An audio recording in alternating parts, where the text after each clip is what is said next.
urgent message. Rising sign, what's kind? I guess you're not up and at 'em yet. This is me. And they called me with the message. Alright? Thanks. Bye. Skipping urgent message. Trying to get a line to call you. It's been, so problematic for some reason tonight. I can't get a dial tone to call you. So this is my fourth location, and the phone went through. I couldn't talk about it because it was right there. So if you haven't gone this week, call me back. Thanks. Bye. Just wanted to say goodnight anyway. Alright,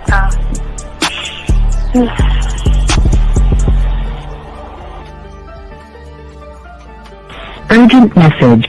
Hi. I hate that your phone keeps rejecting me. You must have a really bad connection. Anyway, I don't know. It's 11:42. It's not even late. So if you're not asleep, call me back. All right, bye.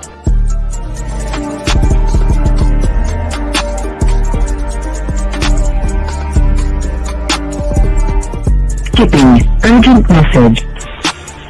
This is P. Please give me a call when you get this message. It's just not even about being negative right now. It's about sorting out some very serious feelings that I had for you, and not being able to reach out and touch you and talk to you when I think it's necessary, when I deem it, emotionally necessary to talk. Not being able to do those things, I was not ready to subject myself to that type of, and I was not able to endure it. And I think the way you're responding is just making it even worse for me. So I need to talk to you with regards to that, and just, maybe the talk you suppose that we should be having, that needs to take place then, obviously. I don't know. Your reaction to everything is really disappointing. And I need to talk to you. So call me, and don't be acting like that towards me. That's probably the situation, how you normally deal with it, but that's just not going to work. So formulate your thoughts, processing, and all that, whatever you need to do, and call me, because I want to talk to you. I'm so falling in love, and it's not a good thing, because I know that this is ultimately not going to end. It's not going to happen. So I need to talk that through with you. I need to express that to you, okay? And if I haven't said enough already, that's just where I am, so that you know. Bye.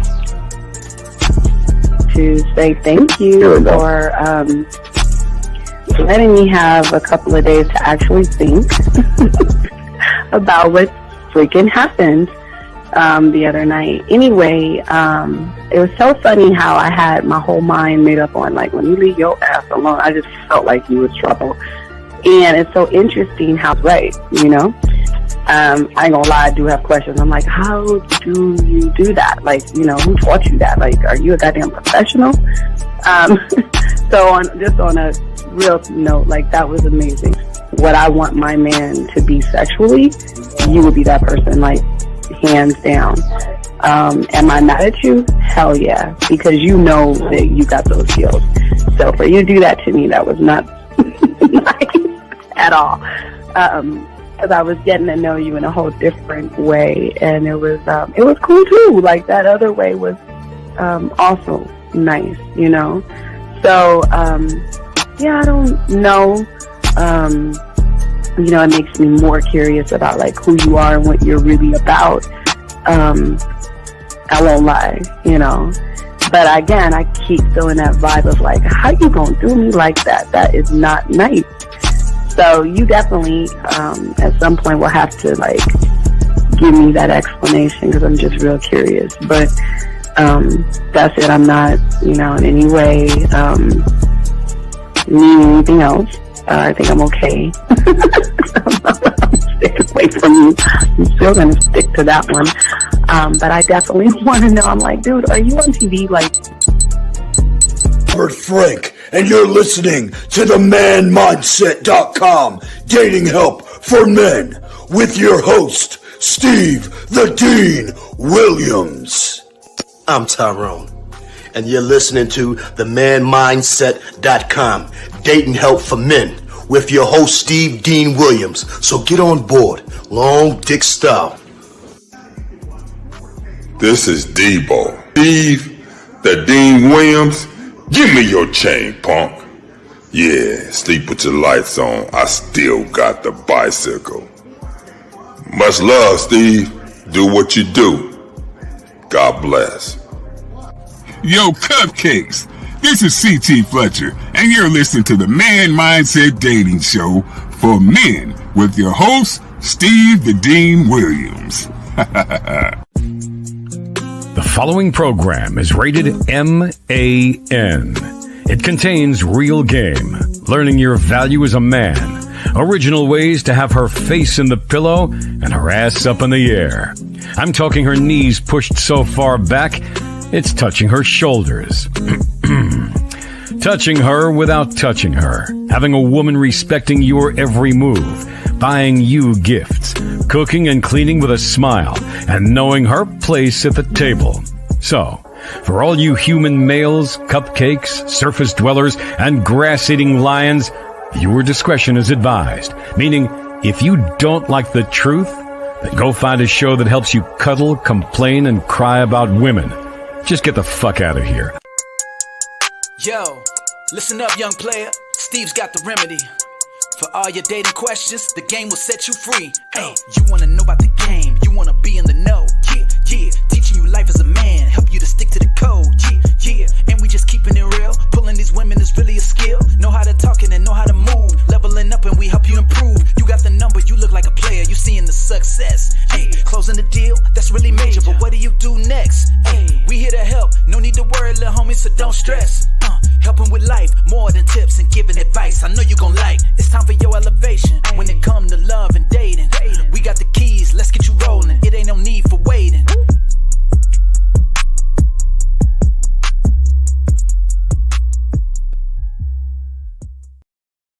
All right, there we go. Man, I hit the wrong button, man. Shout out. Wait, where's my... Oh, let me just put this on so we can start the show. Shout out to everybody. Got my dog Zag with me. Fiv is going to come in. How y'all guys doing, man? It's your boy, the Dean, man. Shout out to everybody. As I said before, guys, I got a question. Please put a Q in there. We're doing a movie review, but we're also tying in the game. But I just want to say thank you to all those who have liked, subscribed, got the notification. Appreciate all you guys in there. Gentlemen, also the ladies in the building. Want to say what's up to y'all. Also, gentlemen, we just want to say, y'all guys out here, if you got a question, please put a Q. If you have a text message, please put a Teague. Guys, lines are open if you want to call in. But on today's show, gentlemen, what we're going to be talking about is how we're going to be teaching and talking about the movie, of course. But we're also going to discuss the importance of the game on this show, guys. So we're going to get real deep with this, break it down. Fiv is going to come in a little while and also chop it up. So I just wanted to say what's up to everybody. What's going on? Zach, how you doing, dog? What's good with you, brother? Man, I'm doing fine. You can hear me, right? Yeah, I can hear you. And there he is, the silverback. The silverback. There you go. There you go. The silverback 1950 in the building. So shout out to my dog. Fam, you got one of them saloon doors, right? That open up like that? Yeah. Dope. That's dope. That's dope. Mac Game Mondays, our dog 1950. We all saw the movie. We're going to talk about it. But what I like to do first, guys, and again, if you got a question, please put a Q. Lines are open. I want to play a clip because I want to show the mindset and the thinking of that. And we're going to talk about that. And let's see here. I do want to do this one thing real quick. And I want to show y'all something. All those is watching the show. We appreciate each and every one of y'all doing this, chopping it up. But yeah, let me go ahead and play this clip real quick. And this clip is kind of what ties in what men do and how, if you don't have the right mindset, how something to come in and try to prevent you from doing that. So real quick, before I even show the clip, I want to give y'all an idea of what we're talking about right here. So let me just go ahead and drop this real quick. So gentlemen, what we're talking about to you guys right now is we're going to be talking about the wall and the new way of thinking. That's going to tie into the movie. What you'll notice is that everybody thought that Noah was the good guy, but what he was doing was he was preventing Caesar from getting to the wall to show a new layer of thinking. We'll get to that in a second, get y'all opinion, but let me play this clip real quick, guys. Let me know your thoughts on what we're about to watch right here. Let me bring this in and we can talk on this. This is what Caesar's thinking, and I got it locked in, so let's check it out. Here we go. With the concept of evolution.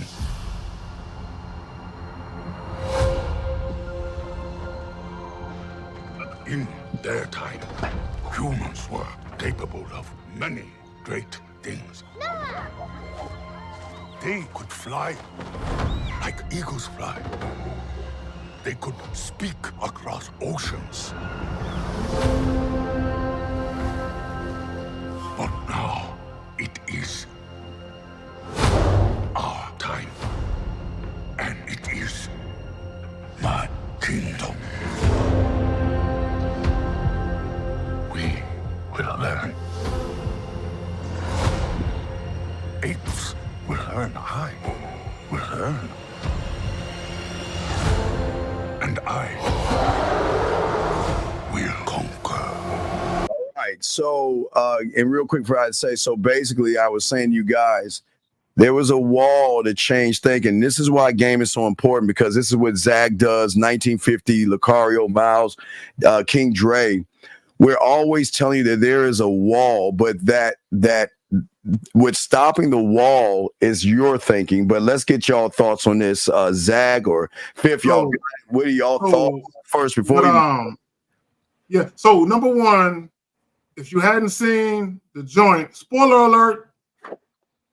So what? Basically, in the movie, you had the Kingdom of the Apes, and then you had a clan of apes, right? So, you always got the antagonist and the protagonist and all of that. But basically, these motherfuckers can't even let us get our shit off. Let you breathe. Fuck. 510, what's your question? What's up, sir? Hey, this is Josh's mom. Man, get your bitch ass off, bitch. Fuck you. Go ahead. Keep going. Go ahead. So basically what Steve was talking about, and it was actually the vote. It was the vote. So basically, the new Caesar, and they made him look all menacing and shit. You know what I'm saying? Because that's what they do with good and evil. They always make the motherfucker look all menacing and aggressive and shit to kind of denote the bad from the good. But basically, you have a dude, he's all about the progressiveness and the evolution of the other apes. Then you have the other ape who is a little more softer. There's it's a phrase where when someone takes a liking of their captors, where they have empathy and sympathy for the person that conquers them. There's a particular phrase for it. I can't think of it right now. But my point is this, real quick, and I'll pass it to Fifth. My point is this. So basically, he wanted to get into the vote so that way he could progress the apes. But you had the other dude who didn't have a progressive way of thinking, who really helped. There you go, Stockholm Syndrome. He really helped the human in the movie keep the apes from progressing and evolving so the humans can get back on top. What y'all got? If you got it, sir. Yeah, I mean, one thing I noticed off top is the demeanor of them two. And the demeanor, one was more of a agreeable, flexible, submissive kind of character, right? And I was, quote unquote, like Caesar's son. But the other guy had a forward way of thinking. And not only did he have a forward way of thinking, but he had a preservative. Let's preserve each other, even though we don't agree. with a lot of philosophies. If we do not preserve us, then we will be overcome. And I think that is how men need to move, dog. Like I always think, man, like there's gonna be people in your family that is not gonna believe in your vision, but you have to aggressively continue your path on what you want, even if it's by dominating and moving on for the individuals. But yeah, I thought it was excellent, man. I thought it was excellent. Well, yeah, and getting into this, and gentlemen, and this is what we always want to talk about as far as the way your thinking is. There are a lot of things that are preventing you. So a lot of you guys want to get to that so-called wall, get behind that wall of knowledge. And the thing that Noah, like you say, his way of thinking, he wasn't progressive. And when you're not progressive, you're easily can be manipulated and duped by someone who is progressive, like that woman. That woman had a way of thinking to manipulate a non-progressive thinker. So what I'm saying, as far as when it comes to the game, a lot of you guys have always been, this is where the red pill, the manosphere, and everybody who has not a progressive way of thinking, they have a different way of thinking to make you think that you are not allowed to think for yourself. And what they do, just like that woman did in the program, they find weakness. So she noticed things about him. So it seemed like she was watching him the whole time, guys. It seemed like she was studying and saying, "Oh, who's the dumbest motherfucker that I can find to push my narrative and push my agenda?" The agreeable. Right. Hey. Yes. No, if you think about it, she played the damsel in distress. She played the idiot human that needed their help. Yes. So remember when the orangutan was throwing the apples at her, but she had a plan all along to use them to get to where she got to. Because she said, I'm gonna need their help to get the thing that she ended up getting, that at the end of the movie you can show where they plugged it in and so they can reach the other humans. If you think about it, I'm gonna go another level with it. All right. If you think about it like this, the separation of the apes represents the separation of humans. Black people over here, white people over here, Mexican people over here, against each other, right? So to Fifth's point, when you talk about preserving the race of apes, he was all about preserving the whole race of apes. But if you think about Noah's character, what did he do? The ego people, the ego ape, not people, the ego apes, the ego clan. It was all about we're unique and special because we fuck with these egos, right? So he was separating it. He was keeping it separate. And if you think about what Caesar did when he captured all of them and brought them all back, when he brought them all back to where he was at, he didn't have them in chains. They was free to move around, right? So they weren't captives, but it was more so, there ain't gonna be no separation of apes up into these little offshoots of clans. No, we're all gonna be together. So but if you think about it, that's why even the white dude that died, he was like, "Hey man, you fucking up." You know what I'm saying? So even he realized that what was going on. Yeah, but there's and we're going to talk about this, but also tie this into young men today and what's happening. There is a separation with a lot of you young men out here that are confused and having problems and issues and things like that. And you're trying to find. So like, if you look at Noah, you say Noah had an ego clan, but his ego, self-importance made him feel like his clan was the superior clan of all clans. You know what I mean? Like, and that's where ego and self-importance, gentlemen, kind of messes you up, because most of you guys have that way of thinking where, well, you know what, it's not my fault. And you know what, I don't have to listen to anybody else because my way of thinking is the way of thinking. And thus, when someone comes around like a woman or a content creator, they just stoke the flames in the fire, Fifth, to say, okay, you know what, you're right. Your way of thinking is right. So, but what she was doing, kind of take one step forward was she's like, okay, you know what? I'm gonna position everything around. I'm gonna set everything up, and you're going to go look to help your clan, but not see the big picture of the bigger clan of Ape. Or what we're saying is, for you guys out here, you're looking for the minute thing of pussy in that scenario versus we telling you to be man. Be man, and being man supersedes pussy. But because y'all are thinking so low and he's putting the Eagle clan up so high, Fifth, he's not seeing that man rises above pussy itself. But Fifth, what say you on that? Yeah, man. Let me say this too. I felt like they always try to have the villain non-agreeable. I'm telling you. So not only was he okay, so I felt like the bigger picture, he was hell bent on helping. He even told him, don't fuck with these humans. He said, don't trust him. And just because he was so far driven on his plan that he knew it would get in his way.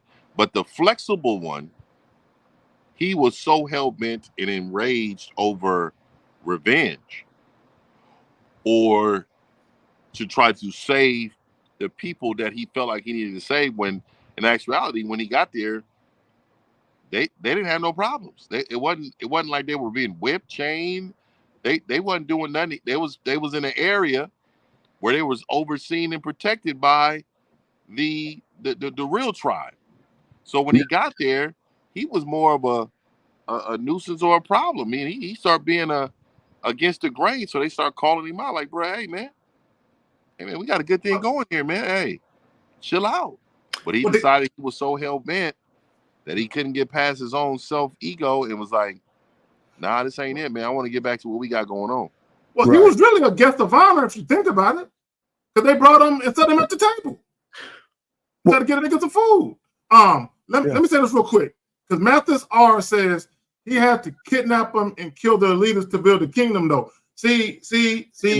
Oh yeah, go ahead. This is where I disagree. If you remember when Noah went back at night to try and get another eagle egg, he ran into one of the elders, and what had happened was one of the elders, and maybe some other elders from the Eagle clan had killed scouts from the other group.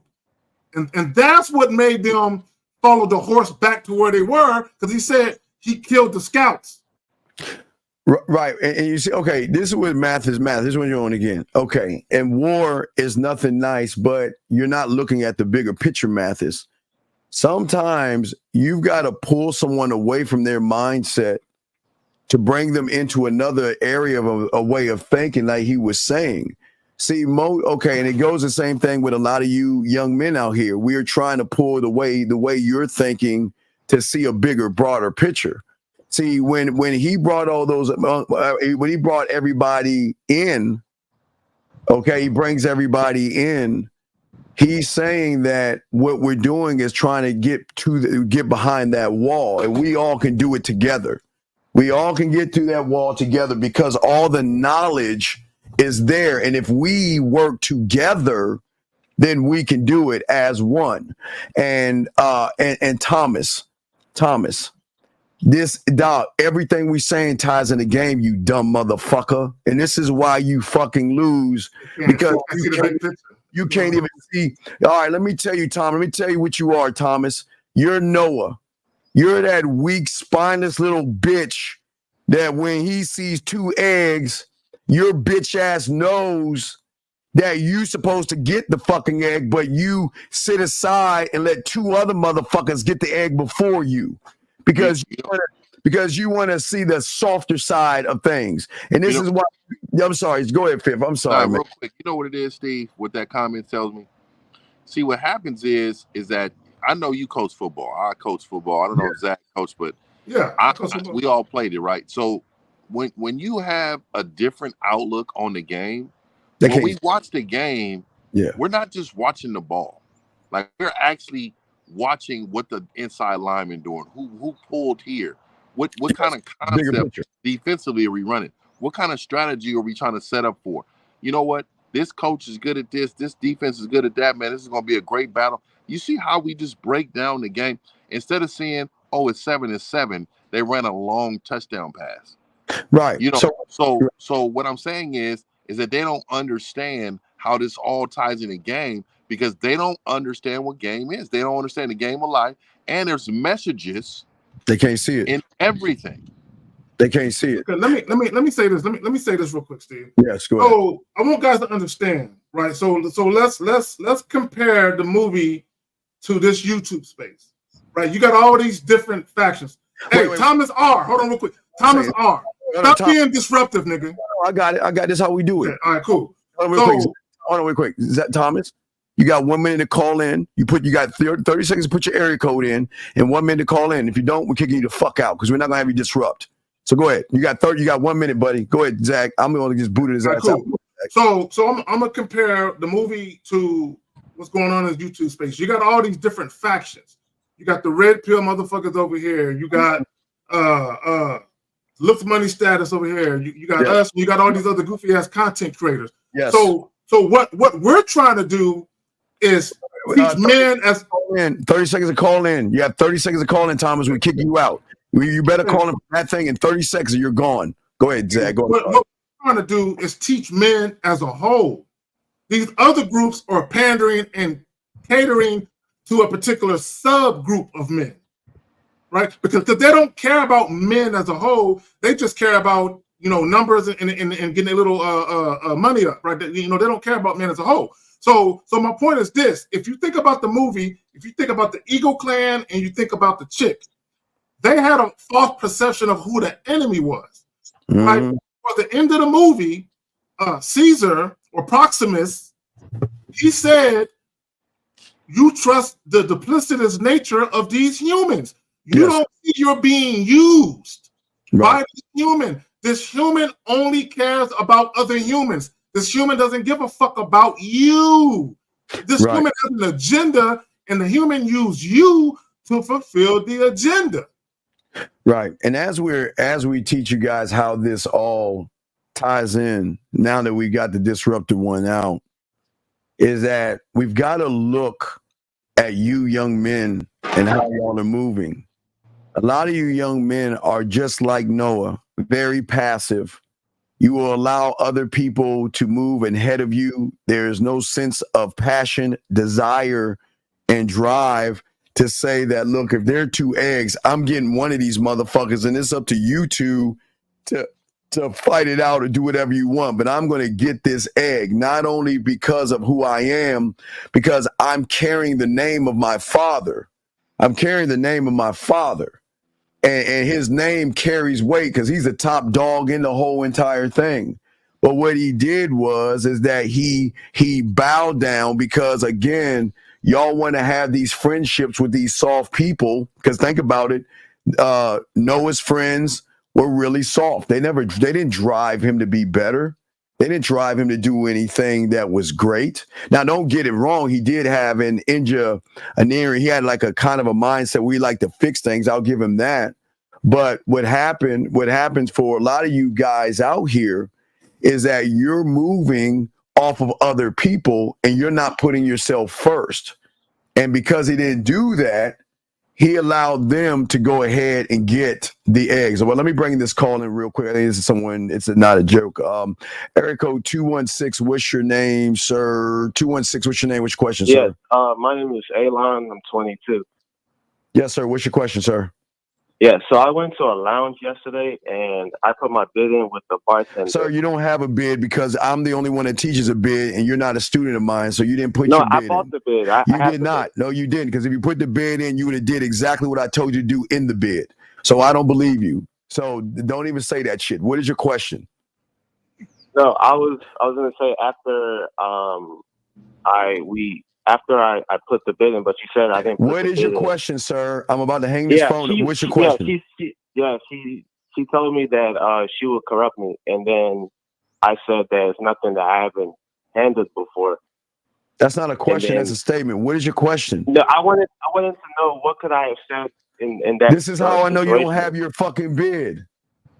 Because no woman can say anything to you that you cannot reply back to.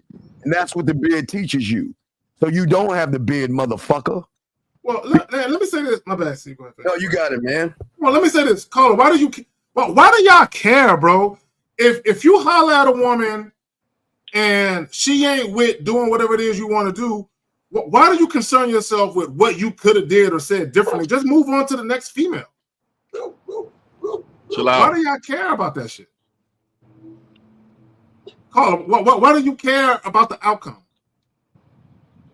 No, I felt like I could have said something different. That's why. But it don't matter. It's over. This is why I know you don't have the bid. This is why you don't have the bid. I know you don't have the bid. Because there's nothing, you would never ask a question like this if you actually had the bid and studied it correctly. So what the fuck do you mean? What did you say to her, sir? No, I can't disclose the information. No, what she said to you, no. Hold on. He said he can't disclose the information for what? What is he talking about? No, I'm saying because if I thought the bid, I can't. He said, what did I say? So I can't. No, you can say it because if she replied to you, you're supposed to use your own thinking to reply back to her. So what did you say to her? Yeah, I told her that it's nothing that I can't handle. That's what I said. And what did she say after that? She just brushed it off and laughed it off. And what did you do? She went back with doing the drinks and stuff, and I just left it alone. So why did you calling us then? Yeah, I mean, I wanted to hear. No, because if you actually had the bid, you do the thing I told you to do. Get the coaching so we can go over it and see what you did versus right versus wrong. Yes or no? Yes or no? Yeah. Okay, I'm hanging up on you now. You already are. Anyway, let us continue. Doing it half-ass. Please put a cue, guys. We got y'all. But let's Lazy pimping. Lazy pimping. Yeah, let's talk about the first phase when I recognized he wasn't strong, when he allowed the other two to take the eggs and he didn't get one for himself. What were y'all thoughts on that? Well, wait a second. 417, what's your name? What's your question, sir? Oh, hey, Steve, it's Brandon Alexander. So I wanted to call and tell you what I got out of the movie, man. I mean, that is eye-opening because at the end, with the scene with the human, the girl, Noah was just surprised. He was caught off guard that she was just ready to drown all of his other apes because he was so like focused on the other apes and not himself. And that's kind of what I got out of that show, out of the movie. Well, no. He wasn't focused on the other apes. He was just focused on his clan. He didn't give a fuck about all the other apes that was there. Just his clan. Right. And not only just his clan that he was focused on, he was open. So she manipulated him to sneak inside and manipulated him to find a way to open up that door. Yeah. And she got him. He was a mark. And this is what women do. I'm sorry. Yeah, they do. And Steve is 100% correct. And let me add on to that. Let me add on to that. Also, this is what happens when you're led by a woman. That was her whole plan. If she even told everything, she told him everything to do. And look what happened. See, this is why you got to see that other cat. What's his name? The big gorilla. He was the one. He was the Proximus. Huh? Proximus. Yeah. He was no way. He was going to be led by nobody else. His philosophy was the way to go. And if he was going to, and if something was going to fall, it was going to be because of him. That is hard and true leadership right there, man. All that flexible stuff, got your shit fucked up. Your whole kingdom. But let me add this. And I just thought about this just now. If you really think about it, Noah was kind of like a house Negro. Okay, let me explain what I mean. let me explain what I mean. Oh wow. Look, I'm gonna tell you something. I want y'all to think about this. If you haven't seen the movie or if you've seen it, think about this part of it. The part when they were in the vault and he saw the book, he opened the book and he saw the fucking apes behind the fucking bars and the humans there. That was the equivalent of slaves knowing how to read for the first time and seeing the truth, right? It's dangerous when you know the truth, because when you know the truth, it opens your eyes to the broader perspective. So even though he knew the truth, he still stayed on the woman's agenda. Well, he was always on the woman's agenda, because even when he got an egg, like we said before, he didn't go to his father. He wasn't a proud young chimp or whatever the fuck he was to say, "Look, Dad, look what I got." He ran to his mom for her validation, and then his mom if mom didn't say nothing, he wouldn't even went to his father. I like what D. Will said right there. He said, she let him believing he was in control. Yes, and that's what women do. Yes, you know another aspect of it. I want y'all to hold on, caller, real quick. Think about this. Oh yeah, I got you. When she went and when she retrieved that red thing from the panel, she saw a gun rack. There were automatic weapons on that gun rack. How come she grabbed a pistol for herself but didn't tell the other agents, "Hey, there's some guns here. One for you, one for you"? Because she always wanted. It was a ace up her sleeve. She pulled that motherfucker when she needed it the most. Yeah. She always had a way out. You know what I'm saying? Yeah. Go ahead, Brandon. What's your question or statement, sir? Yeah, that makes sense now, Steve. And I just wanted to say, salute to Zag in 1950. The thing that I'm also connecting is when you talked about no matter how connected you are with a woman, or no matter how much she has this love for you and all this stuff, right? I mean, she can turn around like that girl in the scene and shoot you guys here's where you're fucking up. You're making it about the woman, dog. We're talking about your mindset. We're saying that your mindset, like Noah, is doing everything it can to prevent information to come in because you can't accept that truth. That like Zag was saying, you can't, like he was saying with being a free slave, learning how to read for the first time. A lot of people can't accept the fact that I've been gullible and naive and disillusioned all this time. And I can't even accept that truth, because what does that say of me? And a lot of people realize that instead of looking into that mirror and seeing that truth, I'd rather continue to live this life like it is right now and be satisfied with what I'm doing. And what we're saying when it comes to the game, we're saying the knowledge is behind that door, and that the knowledge is behind your clothes, money, status, your muscles, and all that shit that content creators keep you in front of the door. Nobody wants you to realize that you have the power when you learn game to get behind that door, because what he said, remember what he was saying, Brandon? He's saying through that door, we can learn how to fly. We can learn how to communicate. We can learn how to injure. We can do things that nobody else has ever imagined doing. And he said, I don't give a fuck who the fuck dies in all this shit. We're going to get to this for the bigger picture. We may lose a couple along the way, but those sacrifices are for what this thing is called a greater good. Fifth, what would you like to say on that, bro?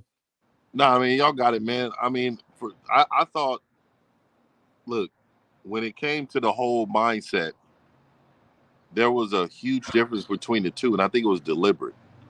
Mm-hmm. I think they really wanted to show one who was very, it kind of got him caught up at the end because he was so about himself that he didn't strategize them coming together and trying, to take him over.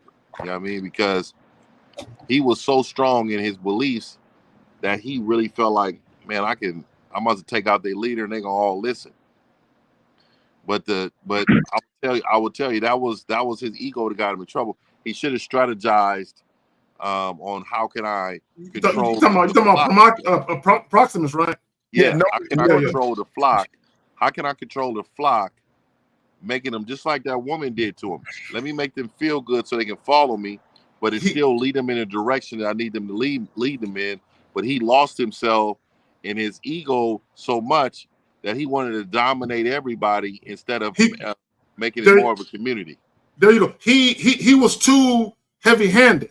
When you think about, I did a video I did a video last night, and I was talking about 3 types of leadership: autocratic, democratic, and holistic. Autocratic is absolute power. He was an autocratic leader. Instead of being of the people, like you said, Fib, you know what I'm saying? You got to show people grace. He was too heavy-handed and too all about me, me, me. So although his intentions were good, his leadership style was such that it created division. Well, I think but I think because all the apes that they have, I think, were captured, but after a while, they just saw the bigger picture. But they also had the freedom to leave. There wasn't guns. There wasn't anything stopping them. They wanted to be there. They wanted to build the levee. Sharon Sipkins, no. In my opinion, I don't think men should be autocratic, because when you have absolute power and you show no grace, you're just a tyrant, right? That's why I said, you know, democratic, which is you're of the people. You are elected. People want you to lead them. You know what I'm saying? It's kind of like dealing with women. You know, I don't want a subservient woman. I want a submissive woman. I want a woman who wants me to lead her. She sees the value in my leadership versus me standing over top of her. I'm the man. Listen to me, bitch. You know, I don't know. I don't want that. Well, that's what we say, free will. But see, maybe that's kind of what it is with free will too. Like kind of how to let them choose to be with you or not be with you. Yeah. You know what I'm saying? And then that way, the ones that are sticking with you, maybe you can still be autocratic. Am I right? Or no, I wouldn't know. When you think about autocratic, who do you think about? Saddam Hussein, people like that, or autocratic leaders. But where I'm going with this, Brandon, is that, like I was saying yesterday, all of you young men, the worst part about that movie is that you guys don't know about the wall. You don't know about a wall whatsoever, because you're not close enough to the game to realize all the knowledge is there.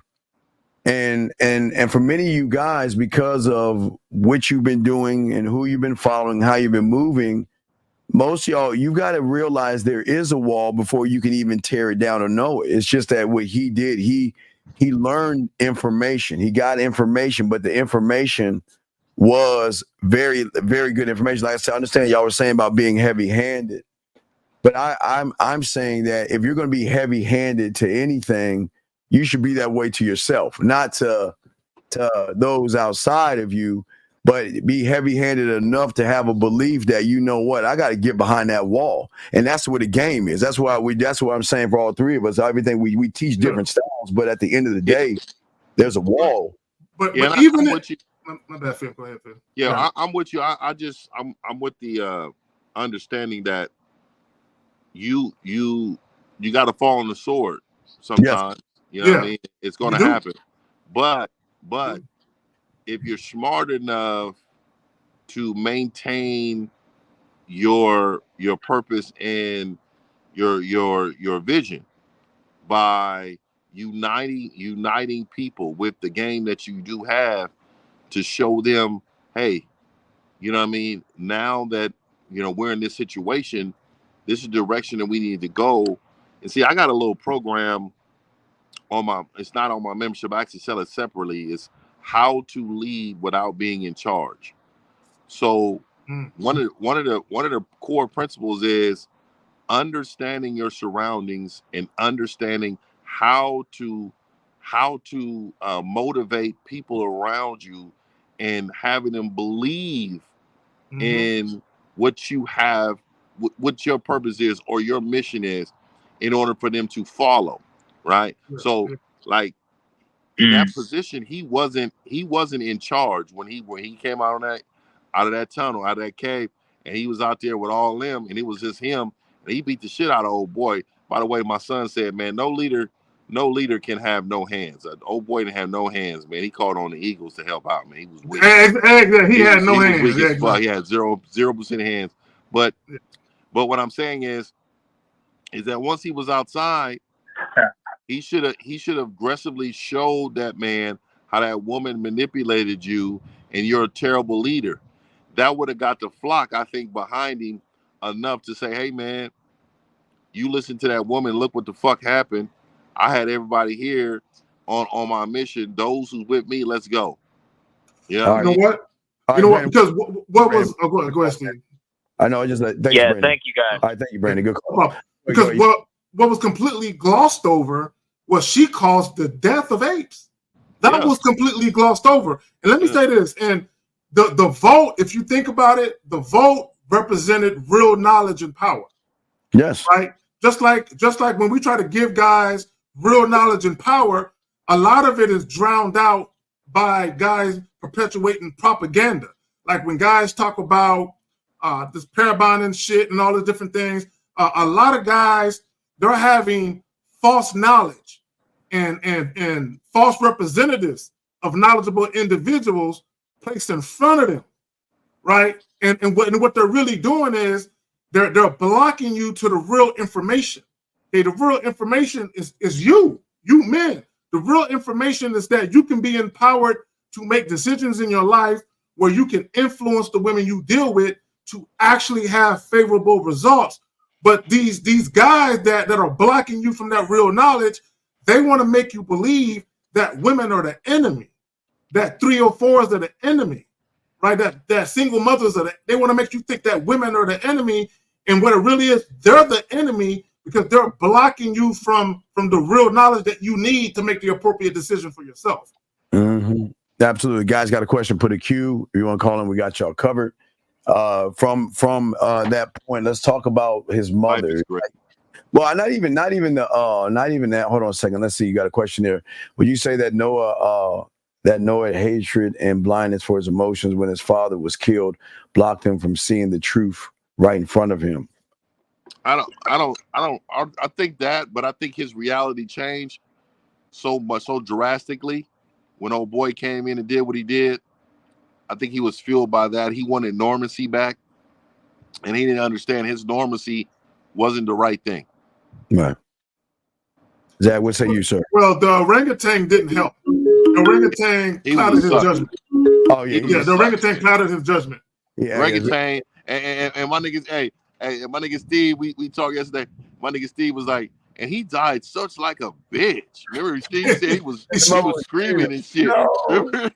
Remember the nigga was screaming down the river? Oh, nigga died like a man. Okay, we got a call. 561. Which question, sir? 561. Hello. Yes, this is Jay Studio from the chat. I'm in South Florida. I actually wanted you guys to speak on being able to stand on your decisions as well as far as the movie goes, because it's something that I used to struggle with a lot before I started watching you guys.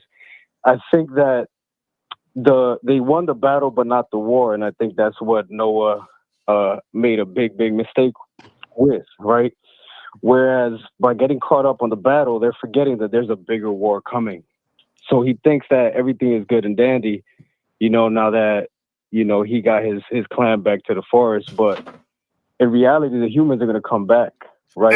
Exactly. So a lot of us get caught up on thinking like, what's going to happen tomorrow? But a big thing that you guys teach us is that the game doesn't end until you die.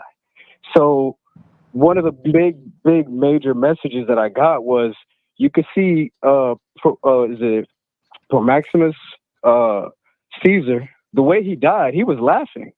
Even though he didn't see his end coming, he fought still to the very end until, the monkeys took him off the cliff. But you could tell that he still has a bigger plan, or at least is better prepared for what's to come. Because even though it doesn't show if all the other monkeys really drowned or anything, what I think is that his philosophy still lived on. Whereas Noah, there's nothing to stand on. There is no philosophy. So at some point that's going to crumble, right? So everything looks pretty now, but there's a bigger war coming. And I think what's probably going to happen if they make another one. What's probably going to happen is they're going to come to the realization that they do need to band together and they can't be segmented off into clans, that they need to come together as a whole. Because you got to remember, when that orangutan came into the picture, what did he kept saying that Caesar said?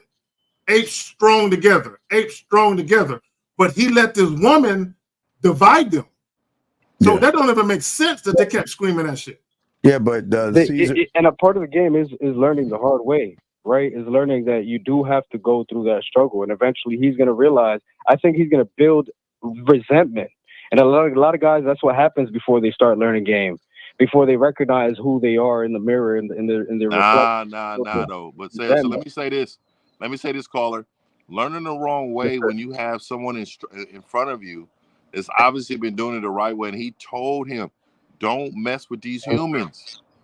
Like hey, that's like your dad telling you, "Hey, man, don't go across that street, man. You got problems. It's real problems over there." So this is a bona fide leader. See, that guy never was the leader. He was sharing eggs, remember? And they wasn't even listening to him. He wasn't a strong leader. So what I'm saying is part of the game is recognizing what good advice is vision. You have to know your strengths and weaknesses. I don't think he ever did any self-reflection to know. This motherfucker was just running around because he was angry. And then that motherfucker told him, "Don't fuck with that bitch over here, man. Don't fuck with that bitch." Yeah, he was scared. He was scared to go in the cave as well. So because he was scared, again, that's where a lot of y'all guys go wrong. Y'all follow YouTube content creators that rub your fucking pussies and make y'all feel good about yourselves versus getting punched in the chest. Nobody wants. Yeah. Well, the funny thing is, and the funny thing is, see, Noah was a de facto leader because all the real masculine apes died. They were killed. So he was the last one standing. So he was a de facto That's the leader. worst thing you can do. Yeah. How you kill all the real soldiers with the hands? None of his partners had no hands, dog. That's what I'm saying. Eagles. See, remember they were based off of Eagles. Yeah. But that's all those motherfuckers with some hands out here. Yo, and let me see, and that's the thing, because when he was a de facto leader, he didn't know how to lead, because at first he didn't want to deal with that human. He let that orangutan talk him into it. He let that orangutan, You remember too, the eagle knew he wasn't a good leader. He wouldn't even come to him. That's why it stuck his ass at first. He was like, fuck that, dog. One last question before I go. I just wanted to know, would you guys say that Noah had plenty of opportunities then to learn and reflect and turn around, or was he just doomed from the get-go just because of his pattern or his habit? I'll tell you this. When he looked at that book and he saw them fucking apes and chimpanzees behind them bars, that's when he should have stopped what he was doing and said, "Oh, fuck this, we ain't doing this." Yeah, for real. That's when he should have stopped it. There's always a defining moment, is what you're saying, for every single. There's always, and a lot of times you'll get multiple opportunities to make the right decision until it's too late. Thank you, gentlemen. Have a good night. Call, sir. I got a quick question here. He says, and this is that fucking dumbass dog. Look. You ain't in the game. Because if you had game, a bitch ain't gonna ask you to take her to a steakhouse. So why do you? I don't understand. Call in. You need to call in, dog, because motherfuckers like you always want to think you have game. You can't charge a woman to nothing that you don't have. Because if you had it, a woman is not going to ask for food. She is more going to ask for your time or your dick or you. So please, look, dog, I'm going to have to put you on the clock because I feel like you bullshitting. So you have 30 seconds to put your area code in. Then you have another 30 seconds to call in, or we're gonna let you go, dog. Because I think you want to disrupt the room because you have no fucking game, dog. Yeah, let me say this about his fucking goofy ass comment. You know, I always knew when it was time for me to leave a bitch alone. I didn't have to ask nobody no fucking opinion on it. I didn't have to get no second option. As soon as a bitch did something I ain't like, nigga, I'm out. I'm there. Period. Ain't no fucking discussion about that shit. Whenever you really got a question about why you with this bitch, nigga, you know it's over. Yes. Like, you don't even know her value in your life, bitch. Yeah. It's over. No, you call in. No, we ain't gonna let you slide with that. I won this shit. That wasn't a good sign or not. Nigga, what the fuck are you talking about? Bro, if a chick do something you don't like, why are you even got, bro? I don't call in. This. Like, this is what I'm saying. Be tough, nigga. You be tough. This is the problem. You wasn't tough. Ain't tough at all. As I'm saying, he's He's a no. It's kind of like if someone break into your house and slap your girl, and you don't do nothing, guys. You think it was a good idea? I didn't do nothing, bro. What you mean you didn't do? You supposed to know, guys. We're men. I understand that some of us got a little more game than others and all this other shit, but beyond all that, you are a fucking man. A man. Where's your pride at? Where's your sense of self-respect, your sense of self-value and self-worth? Bro, if I'm dealing with a woman and she tries to get me to follow her agenda, bro, it's over. There's nothing to talk about. That motherfucker, yeah, all right, yeah. All right, no, we're gonna give you 5 minutes. All right, we'll give you 5 minutes, and I'm gonna give you some time. You call in. I'm gonna give you a leeway. Call in, because we ain't playing around. We're trying to help y'all. And if you're gonna ask questions like that, you better call in if we ask you to call in. But as we're saying, for y'all guys out here, this movie is so important for all you young men to understand about that wall. And most of y'all don't even know that it exists, okay? And what we're saying to all you guys out here is that there are so many things that are slowing you down. But if you look at the woman in this movie, the woman, to me, is the pussy that most of you guys get manipulated by and will do anything for.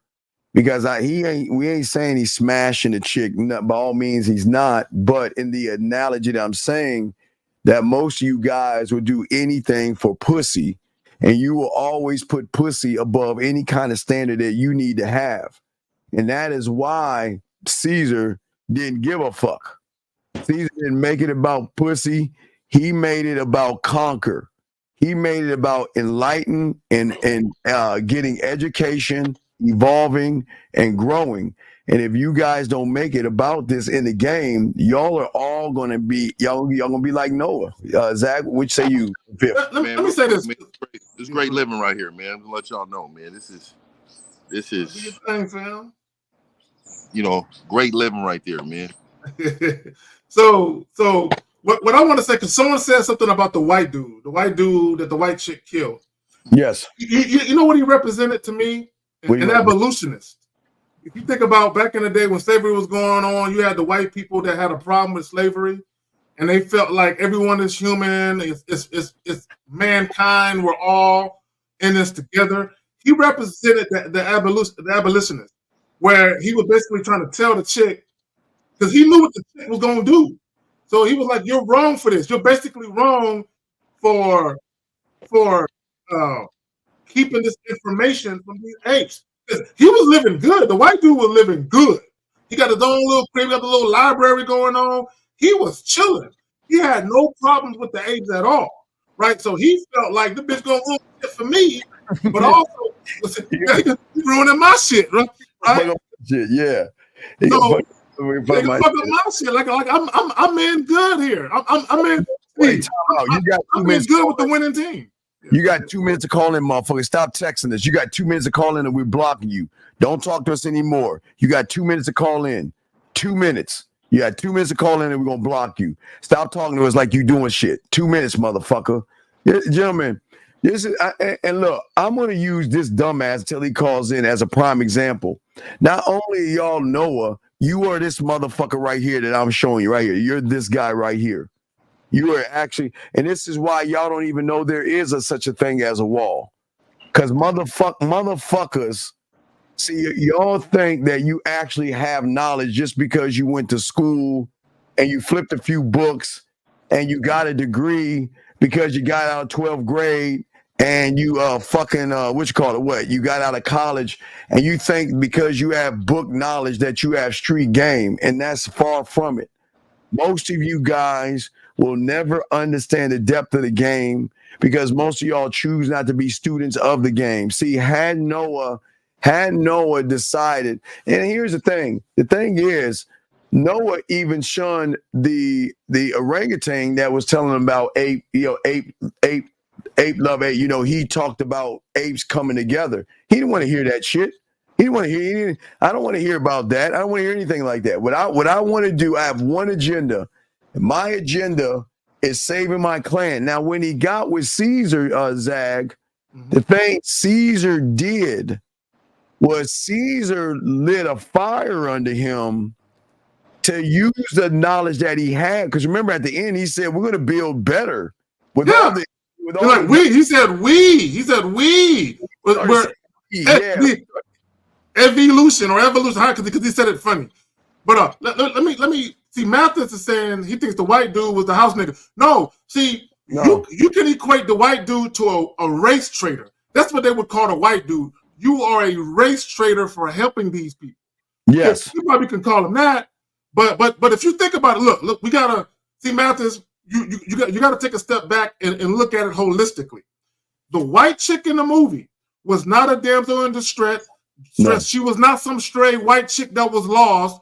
No, at the end of the movie, when she went to that compound, that's where she came from. She was sent to go on a mission to go retrieve that thing. She just played the role of a damsel in distress because she was intelligent enough to basically deceive the apes into helping her. And basically how she presented it to them was like, help me help you. Let's help each other. Because if you also think about it, when all those humans came down by the watering hole with the zebras and shit, and then the apes came out, Caesar was like, well, before the apes came out, Caesar was like, let her go with the other humans. Let her. And the orangutan was like, no, she belongs with us. 215, please be respectful here. Nobody's talking about color here because we talk about mindsets, okay? We're talking about something deep. So you've been warned. You can say what the fuck you want to say, but keep your bitch ass thoughts to yourself. Nobody asked your opinion. And if you have a question, put a Q, because your fucking opinion doesn't fucking matter. This ain't about, see, the thing with Mathis, okay, here's the thing, Mathis, where you're getting it wrong. Mathis, you have it in your head, and again, unfortunately, you got black-white thinking. And that's something that triggered you, Mathis, and that's the problem. Your black-white thinking versus looking at the mindset and mentality. Stop looking at color, because as long as you make everything about black, white, or something like that, you're never going to have greater understanding, because this shit had nothing to do with color. He was not a house slave, a house nigga, anything like that. He looked at, listen, he said like this, you know what? Look, I twisted my ankles. I couldn't do anything. They probably will wipe me out, but you know what? I can give them some knowledge. They can protect me. And all I got to do is just give him. So what he did was, see, kings and emperors do have people that they talk to, and they have people that give them knowledge. And all he did was give knowledge to Caesar. He talked to that. Okay, that's what y'all don't understand is, like Caesar said, I played in the clip, was that there is great knowledge behind that door. There's great knowledge behind that door. So I need to get there. But until then, we have nothing but a library of books in the ship zag, and I can sit and you can teach me. And for your teaching, okay, I will allow you to live a certain lifestyle. You know, remember, it was free. It was give and take. Listen, if in this world, there was no McDonald's. He didn't have a good. So he said, look, if you're going to give me knowledge, I'm going to have a position for you. And your position, you can walk around, do whatever you want. You're going to live good, eat good. But I need that knowledge, because you have something to offer me that nobody else can offer me. So for that alone, I'm going to put you in a better position. Okay? Yeah. So if y'all think about it, again, Proximus Caesar, what he was trying to do was advance. He was trying to advance them. And the chick, she knew, as humans, we're trying to make a comeback and get back in a dominant position. So she knew, if I allow him to get to what's in that vote, then we won't be able to make our comeback. Right? So that's how you got to look at it. And again, it doesn't. When you have factions of people that are fighting amongst themselves, they can't see who the real enemy is. Well, Proximus Caesar knew who the real enemy was. Noah, at first he kind of did, but because he was on friendly terms with the chick and all that other shit, because she wasn't. She still understood these apes are still our enemies. That's why she had the gun behind her back. See, when Noah went up to her towards the end, he didn't look at her as the enemy. She still looked at him as the enemy. There was still no trust on her part because she knows when we get back on top, chances are you're going to be my enemy and we're going to put you down so we can get back up. And we're not saying women are the enemy in the world, okay? I just want to make sure that y'all guys understand this is not a woman bashing thing. We're not bashing women. What we're saying is that in this movie, through these analogies, we're saying that your thirst for pussy above learning the knowledge that you need is what is actually holding you back. Your drive for pussy is so great that you are willing to allow pussy to manipulate you. I'll give you a prime example. A woman says, I want an 8-foot tall guy. Y'all all mad at the bitch for saying what she wants. The woman says, I want him to make 8 figures, 9 figures. Y'all motherfuckers mad at her for saying what she wants to say versus saying, so fucking what? It's none of my business. Mm-hmm. And see, the thing about Caesar, what that woman wanted and what she didn't want, he didn't give a flying fuck. He saw a bigger picture, and that's what we try to show you the game. There's always a bigger picture other than what you guys are seeing, because a lot of y'all guys are being drugged by the coattails of women, what they're doing, what they're not doing, Zach, or what somebody's doing to them. Like you said, Zach, I think you brought it up in early today's show. A lot of y'all get off on watching people talk down to women, let women, kick women off the show, and point them out to say, oh, you're a slut and you're a whore. Y'all love that. Y'all love to watch people do that. And there again, that's what we're trying to get y'all to see in mixing in this movie. You'll never get to the wall when you're looking at the enemy, because you're looking at what the enemy is doing to women to make you think the enemy is actually the Messiah. See, y'all are looking at, okay, you're looking at women as bad. Women are women in the game, Zach. We don't give a fuck with women. Hey, guys, please. Women can do whatever the fuck they want to do. They ain't gonna do that shit to us. So women are already knocked out of the equation. You guys, on the other hand, you care about what a woman says and does. So then you're already out of order because you're looking at a piece of pussy, seeing how she's moving. And then from that point, then you look at somebody, your great champion, they'll call it, because what Noah started doing, he started connecting with that woman, Zach. He started connecting and bonding and starting to come up with this kumbaya saying, yeah, we can, you know what? We can work together. And we can. Stockholm syndrome. Zach, oh my fucking God. Get it, Zach. Take it, dog. So, this is what I want guys to think about.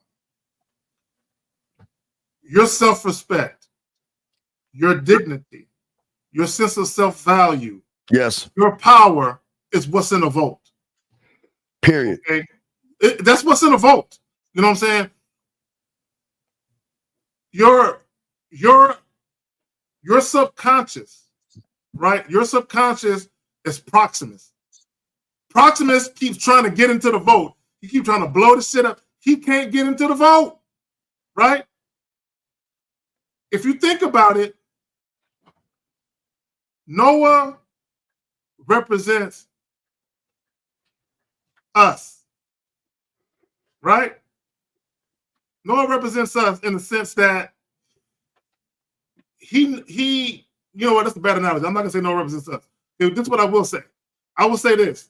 I will say that the white guy represents us. This is probably a better way to go, because he understands that you need to get into that vote, right? Noah actually represents your conscious thoughts. Okay, your subconscious is Proximus. Noah is your conscious thoughts, right? The girl represents all these YouTube content creators that won't let you get into the vault. They won't let you find out about knowledge of self.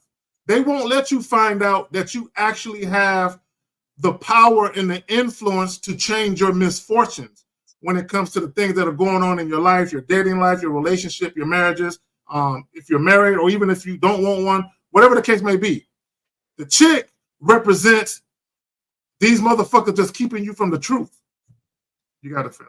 Yeah, and again, gentlemen, it's the passiveness that goes along with many of you guys out there, because when you think about a free thinker, okay, that means it's that you have the power to do the one thing that behind that wall that we try to show you guys, to think independently, innovate, and actually challenge the status quo. Because what's the status quo right now, Zach? The status quo is modern, hypergamous, and all this other stuff.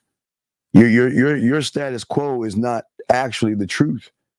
And the behind that wall, like Zag was actually talking about, is that you have innovation and creativity, but most of you guys don't even want to get to that wall, allowing yourself to think outside that box, Zag, and come up with innovate. See, you should never have to ask us anything once you learn the game, because then you innovate solutions and ideas. Mm-hmm. And then that is a driving force to give you a breakthrough through all the other various fields. And again, prime example, Noah started off thinking about his clan, but he got a little bit of game and he walked away saying, damn, I got a little bit of knowledge here so we can upgrade what we have. Because his thought was, you know what? We're just going to save the clan, Zag, go back home and just build the fucking treehouse the same damn way we did before. But with his knowledge with that, he recognized that we can be greater and build something greater than what we have. But Zag, what say you on that, brother? Oh, I want guys to understand that a lot of times, if you think about Noah's character, I believe he was conflicted. He was conflicted about the unity with other apes. He was conflicted with his distrust of humans, because he was told not to trust them. They call them echoes, right? And he was conflicted with vengeance. They killed my father. They kidnapped my people. I think all of those different things conflicted him. And because he had all these different influences, including the orangutan. The orangutan was another wrench that got thrown in the mix, where he had all these different things pulling them this way or that way. And if you think about how he conducted himself when they got into the vote, and again, I'm going to go back to the book. When he opened that book and he saw the chimpanzees and all of that in the zoo behind the cage, that's when he came face to face with what he was conflicted with. But he didn't listen to his intuition. A lot of times, because women are very intuitive, but men got intuition too. A lot of times you have intuition. Do y'all want to know what your intuition is? Red flags. When you see red flags from women, that something is telling you, I need to abort. I need to stop messing with her. I need to stop dealing with her. Women too, they know when they get that intuition, when your spidey sense starts tingling, you know it's time to leave that motherfucker alone. But what happens is, you go ahead and you go for it anyway. And then when shit turn to shit, instead of saying, damn, I fucked up, I should have known better, it's easier to blame the individual that you decided to fuck with.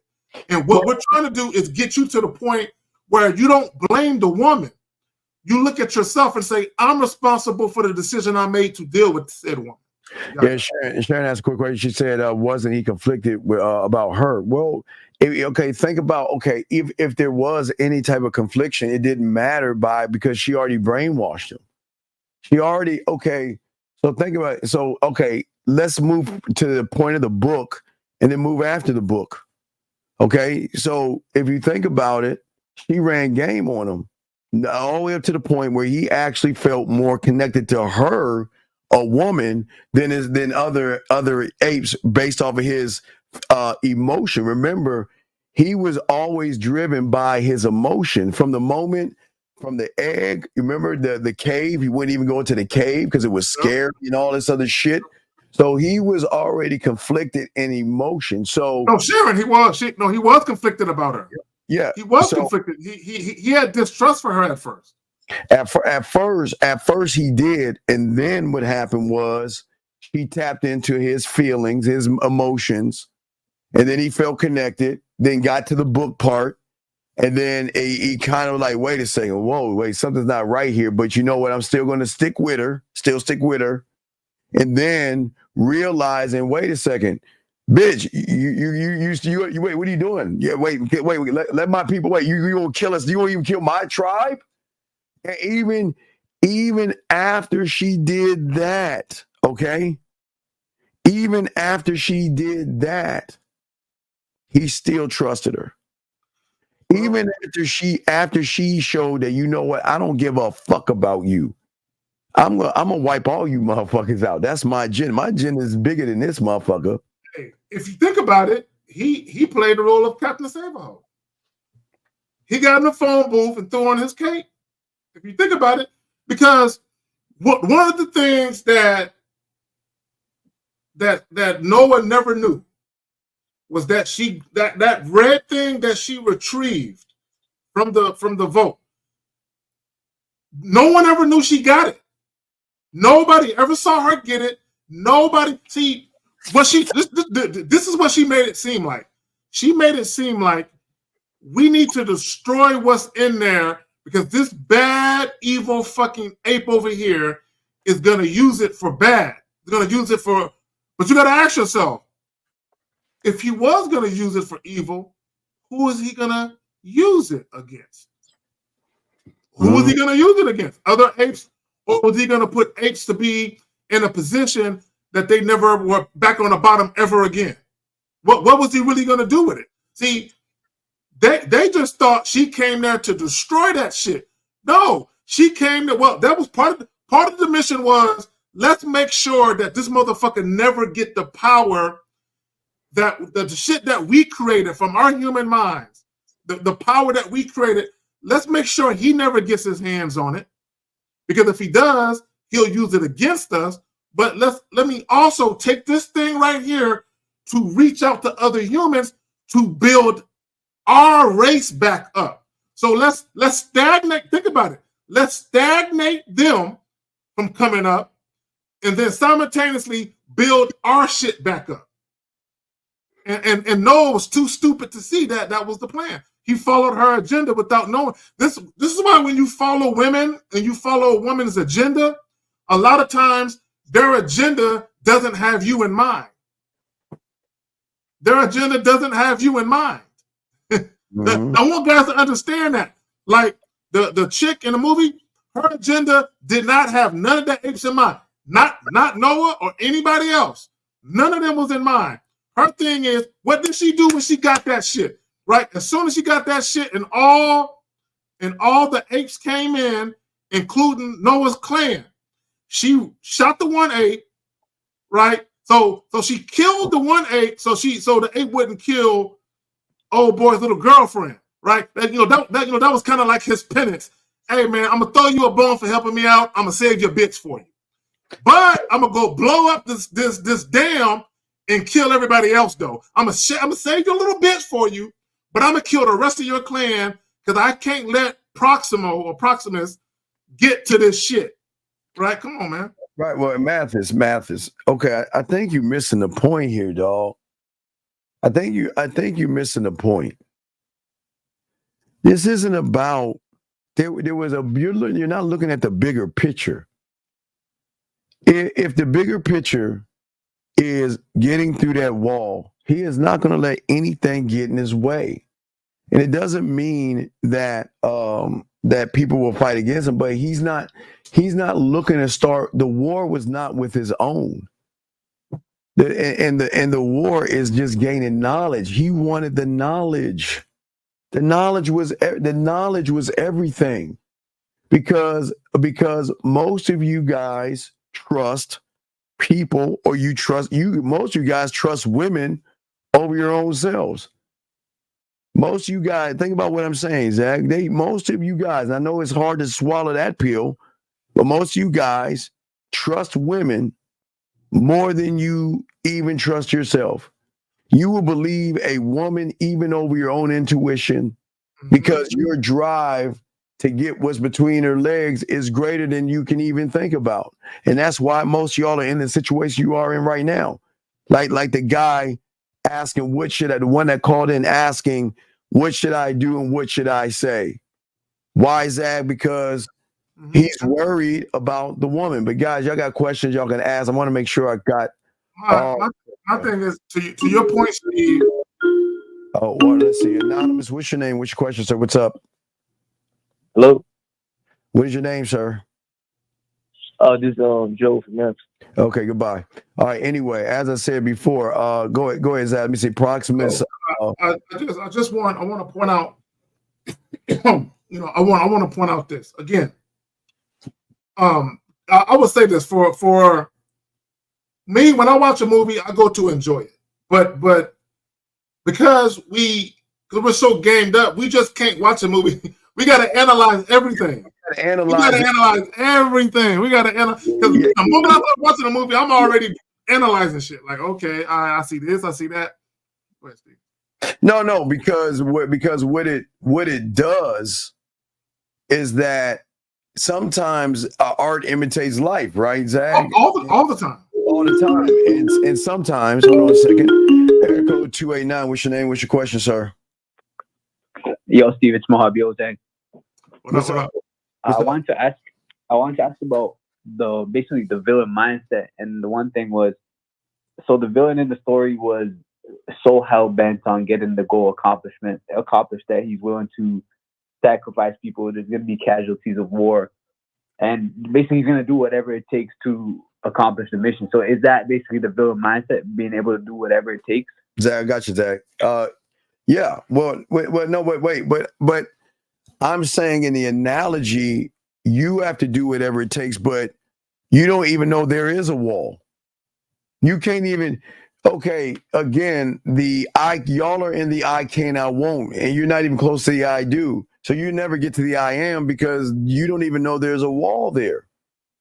You don't understand that wall can open up so many doors to you. And it's a wall that marketing, women, advertisers, your friends, and everybody else are trying to prevent you from that wall. But Zach, what say you on that, brother? No, it just, again, if you think about the wall or the vote, whatever you want to call it, it represents knowledge. It represents freedom. It represents advancement. It represents progression. It represents evolution. It represents putting apes in a better situation to not only preserve what they got now, but to elevate them beyond where they're at now, right? Because what did PROXIMUS say? There are certain knowledge that the humans had where they could fly. They can talk to each other across oceans. I want that knowledge. He wanted knowledge. He didn't know weapons were in the vault or behind a wall or whatever. He just knew there was something in there that was valuable, right? And he wanted access to it. Knowledge is power. This is why, if y'all think about it, right? It's been said that organized religion has been used to control people, right? If you think about society and societal conditioning, knowledge is power, right? Those who have knowledge can't be controlled. Those who have knowledge have freedom, right? When you can be controlled and when you can be happy with your lot in life, like give them a little bit of this, they'll be happy with this, right? If you think about Noah, that's what he was. He was happy with his fucking little tree houses and fucking birds and eggs and shit. Yeah, that was it. Yeah, he was happy with his little slither and piece of pie. He could care less about the advancement of apes. Because there was no even thought of advancement. And for a lot of y'all guys out there, y'all are just going through life, like just emotion, just like walking through life with no type of drive, discipline, and everything like that. But y'all expect women to open their legs to you when there's nothing exciting, interesting, or there's no sense of influence that you have. So y'all, a lot of y'all have this great expectation that the world should bow its knee to you and give you what you want when you want it. but all you're doing is just sitting on your ass and you're not gaining any knowledge. You're doing what Noah's doing. All you, like you say, Zach, you're just happy with going, climbing a tree, grabbing an egg, playing around with your fucking friends, and that's life. But yet you expect everything to come your way, and it doesn't work that way. Zach, what say you? Well, let me add. We got to go back because this just popped into my head. If you think about the chick, she played. If you think about the 48 Laws of Power, she played dumb. She literally played. She acted like an invalid. She played dumb until she realized that the apes could be beneficial to her. Then that's when she spoke. And then what did she do? She when she and like I think you said it, Steve. She was studying them. She was watching them to kind of see what use she could get from them. And then when she realized what Noah's mission was, she was like, "I can help you find your people. But Zach, I know where they took them." She was already studied by Proximus, though. Yes. Proximus studied her. See, that's what I'm saying. Proximus studied her. That's why he wanted her ass captured. You see, he already studied her. She studied Noah. Noah's just sitting there, just like not moving. Mohab. That's what I'm saying with y'all guys. Y'all are just stuck in this time warp where y'all are not moving, growing, or evolving because your comfort zone, like the guy in the ship, is everything is so peaceful, perfect, and comfortable. You don't want to disrupt. Excuse me. You don't want to disrupt that. Yeah. Noah was the content person. Give them a house and a car and something they can love. They'll shut the fuck up and be cool. Oh, yeah, absolutely. Yeah, like, just give you a woman. You'll be happy. Give them a woman. Give them a woman. Give them a little monogamous relationship, Steve. Hey, here's some affection and some in-house pussy for you. Yeah, just get a woman, and just like you won't question anything. You won't look to the wall. You're gonna say this is perfect the way it is. I don't even want to disrupt it. As long as I have a woman, like the truck driver, I just want a woman.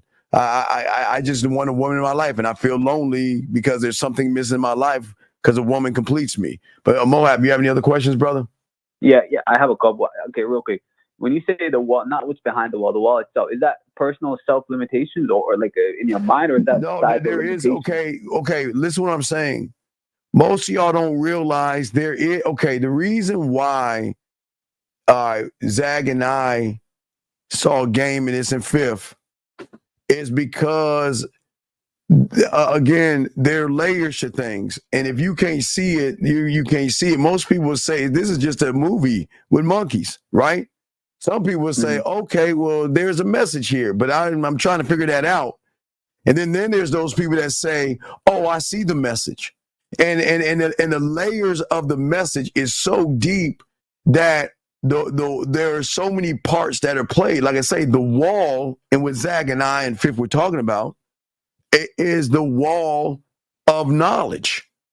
The wall behind that wall, where we could take that wall in that movie and roll that into how you're living your life right now. We could take that woman in that movie to use how you're living your life right now.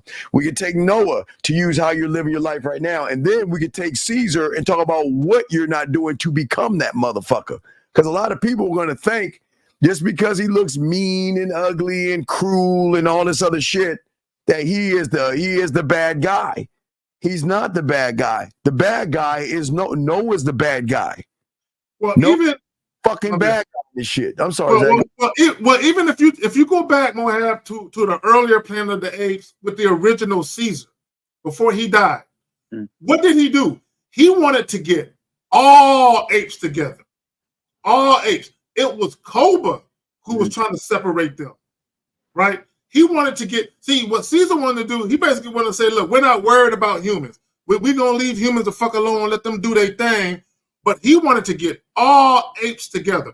See, Proximus wanted to do the same thing Caesar wanted to do. He just had a different leadership style.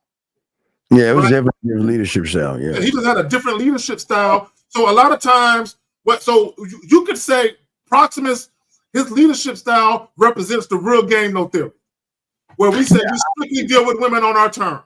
Right. And that's what I'm trying to get them to see. And this is what Zach, I know you got a role and shit, but Zach, I appreciate you, man, for coming on and everything, Zach, man. Anytime you can. We'll see you on Monday, dog. I appreciate y'all. Jungle Strut with the 2 super chats. Thank you, brother. I'm gonna holler at you. All right, yeah. So all right, thank you, Zach. So and Steve. Yes, go ahead. So Proximus also, another thing too is like he tried to open up the vault, right, and he failed or whatever. But then he's like, we'll try again next time. We'll try again the next. Even though like that's kind of like a limitation. Nobody believe in the fact that he might be able to open the vault, but he has self-belief to think that I'm gonna do this again until it happens. Right, but how? But again, in the movie, how was the vault open? It was from the inside out. See, a lot of people are trying to open the vault from the outside. You can't open it from the outside. You can blow it up, shoot it up, pull it, and do whatever you can. It's just not enough. How did the vault open? It opened from what? The inside. Right. And that's what I'm saying about the game.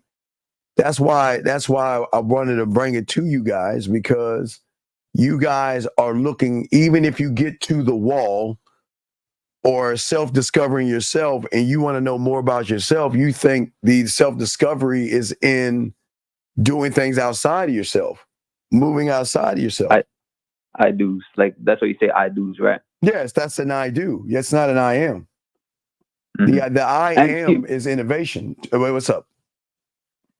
Okay, Steve. Another thing wouldn't Noah kind of be also like on his own thing, because he's saying to himself, like, my clan is the most important. Like, wouldn't he also be kind of selfish in a way of thinking my clan is the most important, so I'm going to do whatever it takes to get my clan to be the best? Okay, what about it?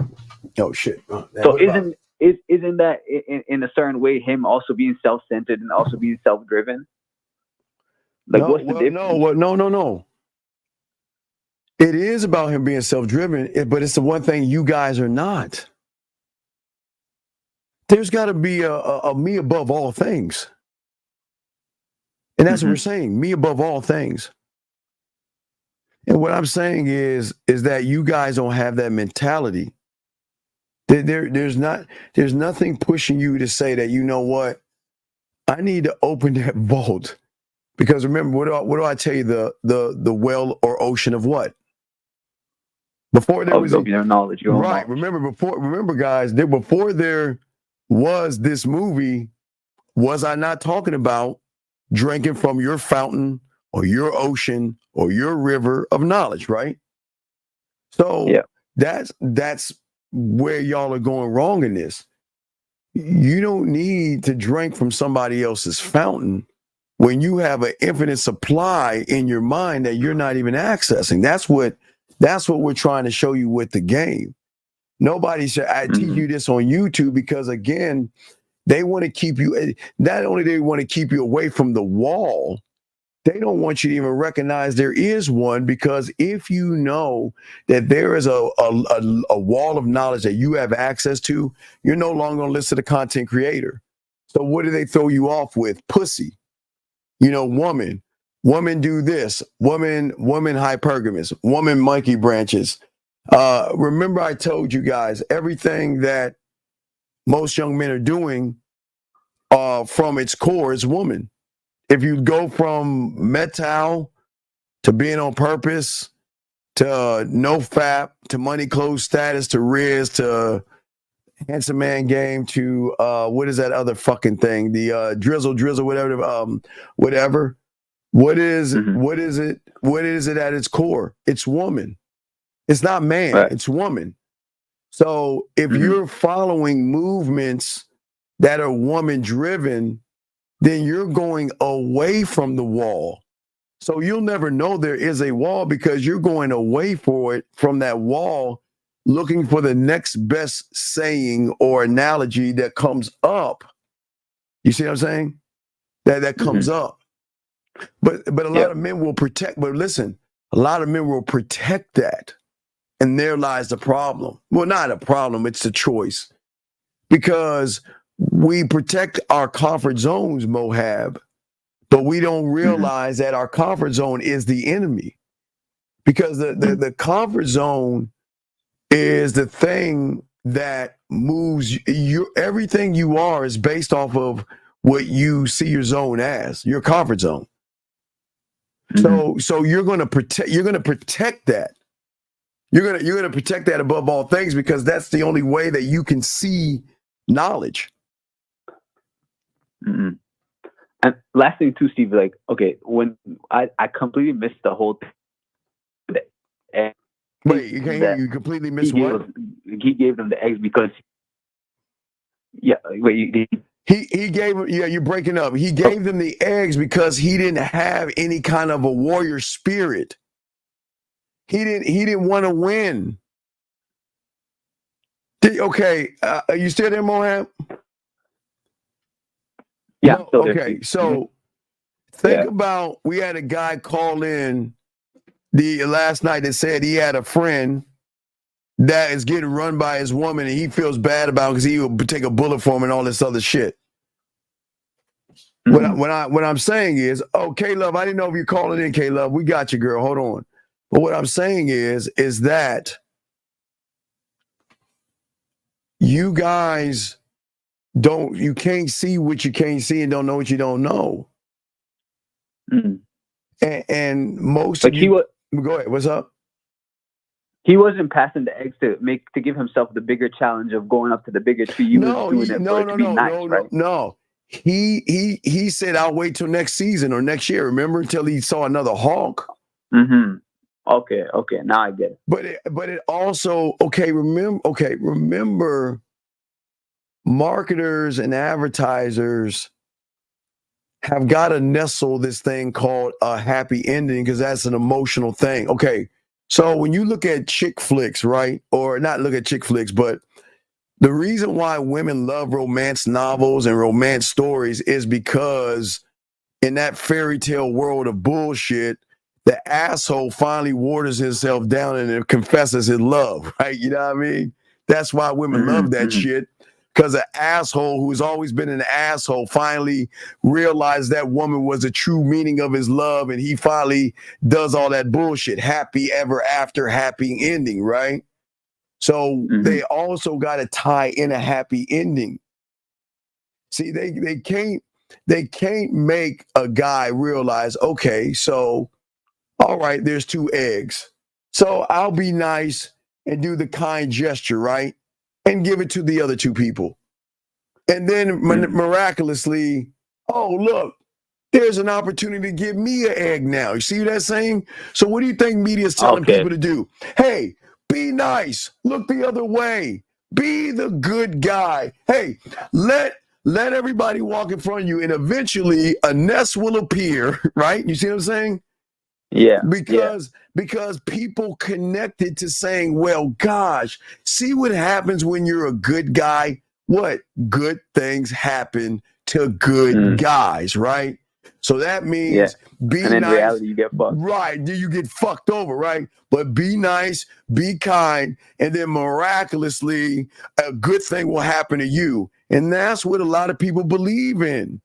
They believe that if you do these kind gestures and all this other shit, that a nest is going to appear and what you've always wanted is going to happen for you. But what you got to do first is you got to put yourself second or third or fifth or 100, and you got to let everybody else get theirs first, and you got to sit and wait.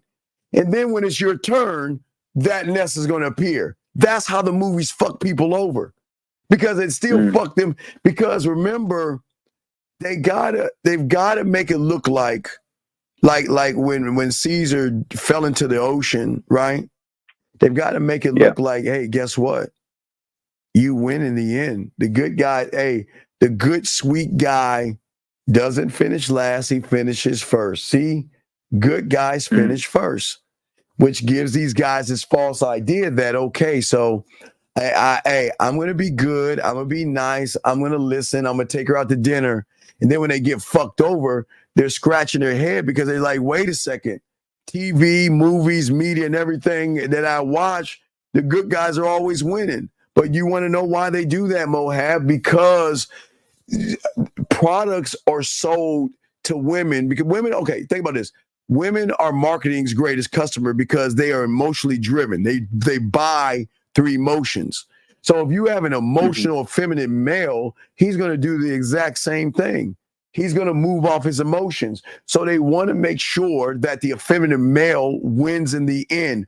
The real men die off. Good guys win in the end. Okay? Yeah. All right. Thank you, Steve. I got another question. All right, we'll throw you back in. Guys, we're chopping it up. Thank you, Mohab. Appreciate you. Lines are open. I'm sorry. 813, what's your name? What's your question? Oh, hey, Dean. How you doing? This is Antoine. Yes, Antoine. How can I help you, sir? What's up? You know, Dean, I just got a quick question about this woman that I'm dealing with right now. She's telling me, this woman I'm just fucking with, right? She's telling me that she's in love with me. What is dealing with to a man? Do men deal with? No, you're right. Okay, so this woman I'm just want to help. Wait, hold on, Anton. I got you. But I want to show y'all guys, again, Noah. A motherfucker doesn't, deal with means is that she's not cooperating. And she's doing it a little bit at a time, but some of the time or most of the time, she's acting out of order. But I'm dealing with it. That means you're getting 50% good and 50% problems and issues. But go ahead. What is your question, sir? What's up? Oh, let me get a little bit more understanding about that. So, like, what should I refer to it as? Well, no, your language, like Miles said, your language exposed. Men don't deal with women. See, y'all got to stop saying that I'm dealing with. You see what I'm saying? Men don't do that, okay? Men don't speak that way. Right. We don't. So what should I say? Should I say I'm interacting with her, like I'm fucking with her? Like, look, I got a question, and here's my question. Okay. It's just so my question. Yeah, what's up? Go ahead, I'm listening. My question is, she telling me, I haven't spoken to her in a little bit, and she telling me that she in love with me, that it's been so long since she first met me, she fell in love. And what do you want from this woman? Wait, stop. What do you want from this woman? I already done told her from the beginning that I don't want you didn't tell her from the beginning because, this is what I understand about you humans. There has to be a thing called understanding, and you have not hit understanding with that woman. So I'm going to ask you what you want to deal with, and then we're going to call that fucking woman, and we're going to give her finally understanding for the first time. So what is it that you want from that woman? I just want to be on some chill shit with her, just fuck with her, not nothing serious, you know. So you just want to be on some chill shit? So you just want some pussy? What is it that you want, dog? I don't understand. What does chill shit mean? What is it that you want, sir? Yeah, I just want some pussy on the side, nothing too serious. You feel what I'm saying? Well, I don't feel what you're saying. Okay, dog, how old are you? How old are you, sir? I'm 20. Okay, come on. We got to be an older guy. We got to be a grown man. Okay, we got to be an older man. Okay, and we got to move like an older guy. Okay. So what I'm saying to you is this. What I'm saying is, be specific. What is it that you want? I just want some pussy. Okay. That's it. All right. So we're going to call her right now, and we're going to tell her, is she asking for a relationship or is she asking what we want? What is she asking of you? I don't think she's asking of anything. Dog, you just said, hold on, guys, hold on, time out. Dog, I don't want to hang up on you because I feel like you're starting to waste my fucking time. You just said in chat room, and everybody listen, did he not say the woman is asking something of you or questioning where we are at in the relationship? Did he not say that, chat room? Am I wrong? Is my hearing off? Did you not just say that? What the fuck is she doing, dog? Last time. What is she doing that you see a problem? She just texted me talking about, it's been a year, you keep telling me these things, because I told her. Tell her what? I'm not ignoring you. I told her I'm not ignoring you. I'm just busy and I have my own time. No. Okay. And this is what we're going to do. We're going to call her right now. We're going to say it simply like this. All we're doing is fucking. We're not in a relationship. Go find somebody. If you feel like you're being ignored, find somebody else. I'm busy and I'm doing things. And when I have time to talk to you, I will. Is that what you want to get across to her? Yes or no? Yes, sir. Then call her right now and tell her and let her know. And this is where the Caesar comes out in you, that we are not going to have this discussion ever again. And if you bring this up again, I'm going to get rid of you. Do you understand? Yes, sir. So are you ready to do it? Yes, sir. Call her right now and let's get it. You got 20 I'll seconds. tell her. Call her right now. we Merge the just call so we fucking- can hear it. I'm just trying to make sure. I'm about to hang this phone up. Babe. Call the fucking what don't you understand? When did I say that you don't understand? What? Wait a second. Chat room, please help me out. Is what I'm saying, is it not clear? What is it that you don't understand, big guy?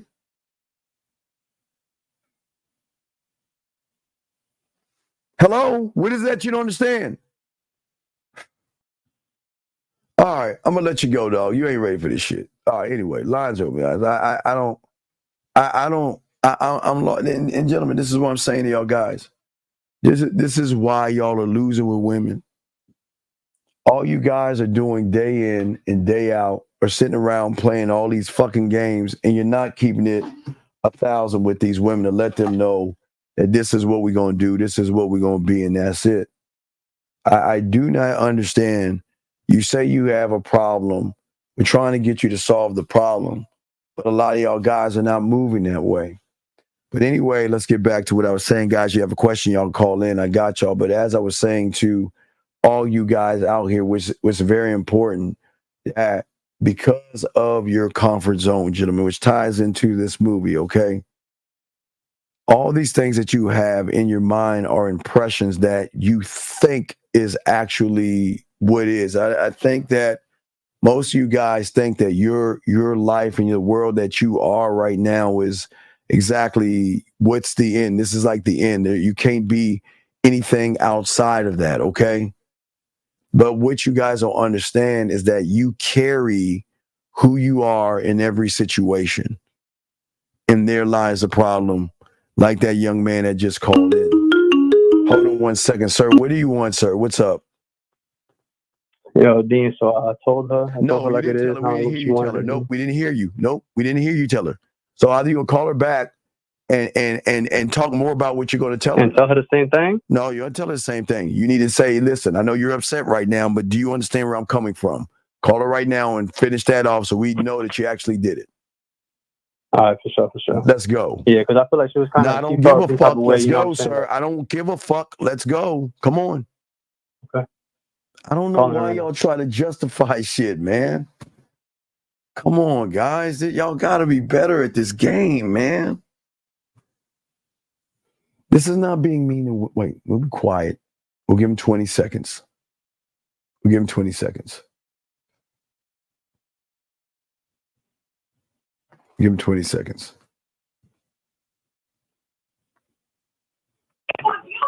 Hey, so look, I don't mean to be mean or nothing, but do you see where I'm coming from? I don't want to waste your time. I don't want you to feel like you're being ignored. I don't want you to think that I'm ghosting you or I'm ignoring you or I'm wasting your time. Yeah, that's okay. All right?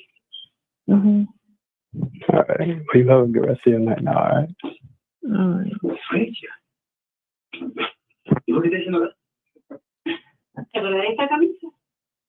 Hello?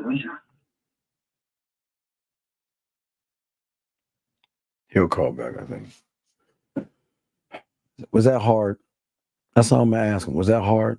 Y'all act like this shit is difficult. There you go. So, dog, was that hard to do, dog? Do you see what I'm saying? 813. Hello? Yeah. Hey, do you see? Yes, Is that hard to do? No, it's not hard at all. Yeah. So don't make you put yourselves in these situations because you wasn't honest with her in the beginning. And then you dig yourself in a hole and we got you out of it. And I'm glad that you did it, but you didn't have to be in this hole. Had you told her from the beginning, all we're going to do is just fuck and hang out, you would never have her questioning where we're at, because it seems like somewhere in between there, you started giving her relationship vibes. Does that make any sense, sir? Mm-hmm. Yes, sir. Okay. I really understood. I believed that when I spoke to her and I told her that I'm not ready for a relationship, what we doing is we fucking, I told her that from the beginning. But I think somewhere along the way, she caught feelings that made her think that we was doing something. But I do understand that it was probably because of me, that I was like leading her on, or I was making her think that it was going to be a relationship when it wasn't. Yeah, well, that's okay. And as long as you're being honest about it, but that's what we always tell a lot of you young men out there. We don't want you to lead women on. And that's the problem. Y'all should not lead women on. Keep it a buck with them and let them know what the deal is. Okay? Yes, sir. All right, so you did a good job, man. We'll throw you back in, okay, buddy? Good job, okay? All right, respect. Good job. Respect. That was good. That's what we're talking about as men. That's what we're discussing here. But gentlemen, when we're looking at what's behind that wall that we keep trying to get y'all to understand, that we're trying to do everything we can to get y'all to connect with, is I gave you one. We talked about innovation and creativity. Your creative mind and your innovative mind is behind that door, but you can't reach the door by the way you're thinking right now. And because of what you're thinking of and how you're thinking, what's happening is you're bringing, whenever you get in a situation, gentlemen, whenever you run into a woman, whether it's at a club, a bar, online, offline, walking down the street, you don't realize you are bringing what you feel about yourself in that situation. And this is why I keep giving women credit for this, because they can recognize somebody that is not going to go outside of the comfort zone. Do you see what I'm saying, guys? Most of you guys out here, the way that you're moving is that you move to feel secure in somewhere that is doing more damage. The damage, gentlemen, you should never be in the comfort zone, ever. Gentlemen, think about just a nice, cozy place that is just killing you from the inside or eating you from the inside mentally when you are in your comfort zone. The more you guys do this and stay within the comfort zone, the more you're never going to go outside of that, because you think it's a safe place. And this is why you're not evolving. This is why you're not growing. And this is why the game is not going to connect with you, because you're not seeing that you should be more than what you actually are. And this is what I'm saying to you guys. This is a place of certainty and, unfortunately, predictability. This is why your comfort zone is bad, because it is the only place that turns your cards around and tells the woman your story. Women run into guys who stay in their comfort zones all day, every day. Okay? And that means that there's nothing special about you that will tell me or show me that there's innovation. Remember, guys, so women in the Planet of the Apes, what if I told you that they never met a wall? Okay, remember the wall. We want to flip this now with women, gentlemen. Okay, we'll flip this around to give y'all more understanding. Okay, because again, this is not bashing women or anything like that. But think about this, gentlemen. The difference between an average guy and a man, we can also use the same thing as the wall. Okay, so when a woman meets a real man, guess what he does? He shows her the one thing that an average guy can't show her. And that is a wall. That saying that if you fuck with me, I'm going to show you that there is another door that you don't even know about. And once you access that door, you're going to start to see and know more things about you. And then, gentlemen, that's why I always tell you guys, this is why you should never want to get to know a woman. You should never want to get to know her. What you want to do is you really want to get to know the woman behind the wall. because the woman behind the wall is going to show you her authentic self versus a woman that will cover herself up and give you bits, pieces, and crumbs. That is why we can just tie this movie into both things, because both things are in the same playing field. See, most of you guys don't know that you have a wall in which you can access to, but then a lot of you ask the question is, why can't I get a woman or influence a woman?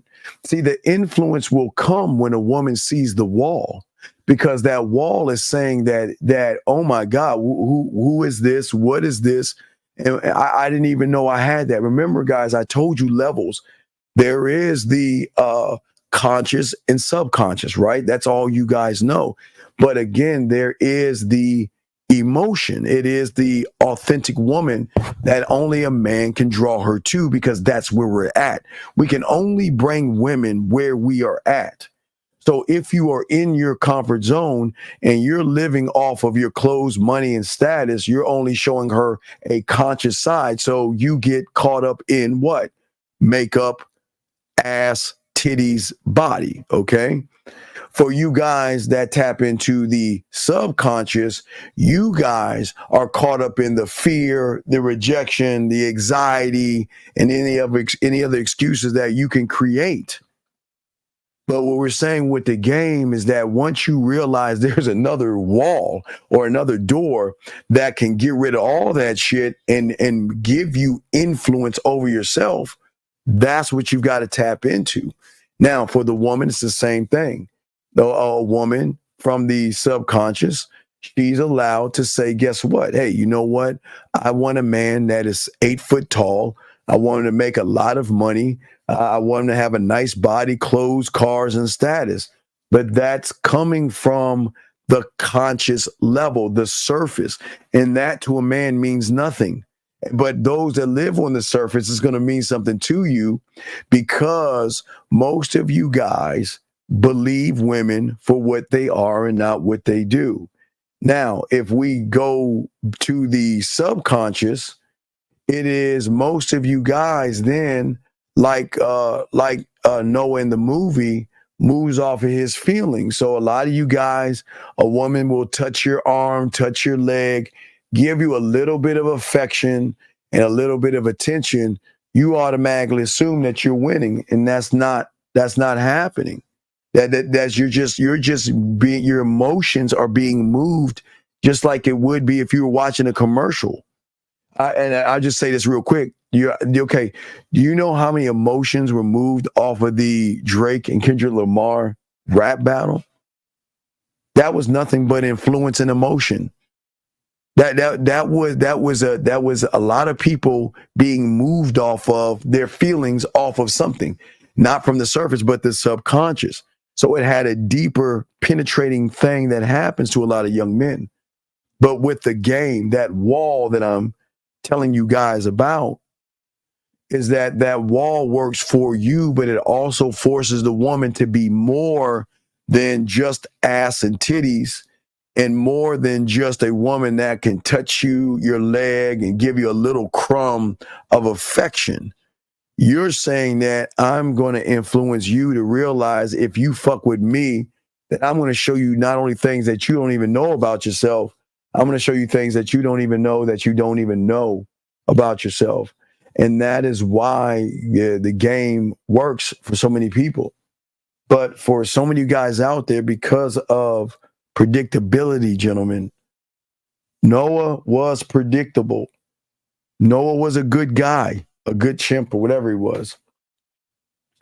Just a good guy.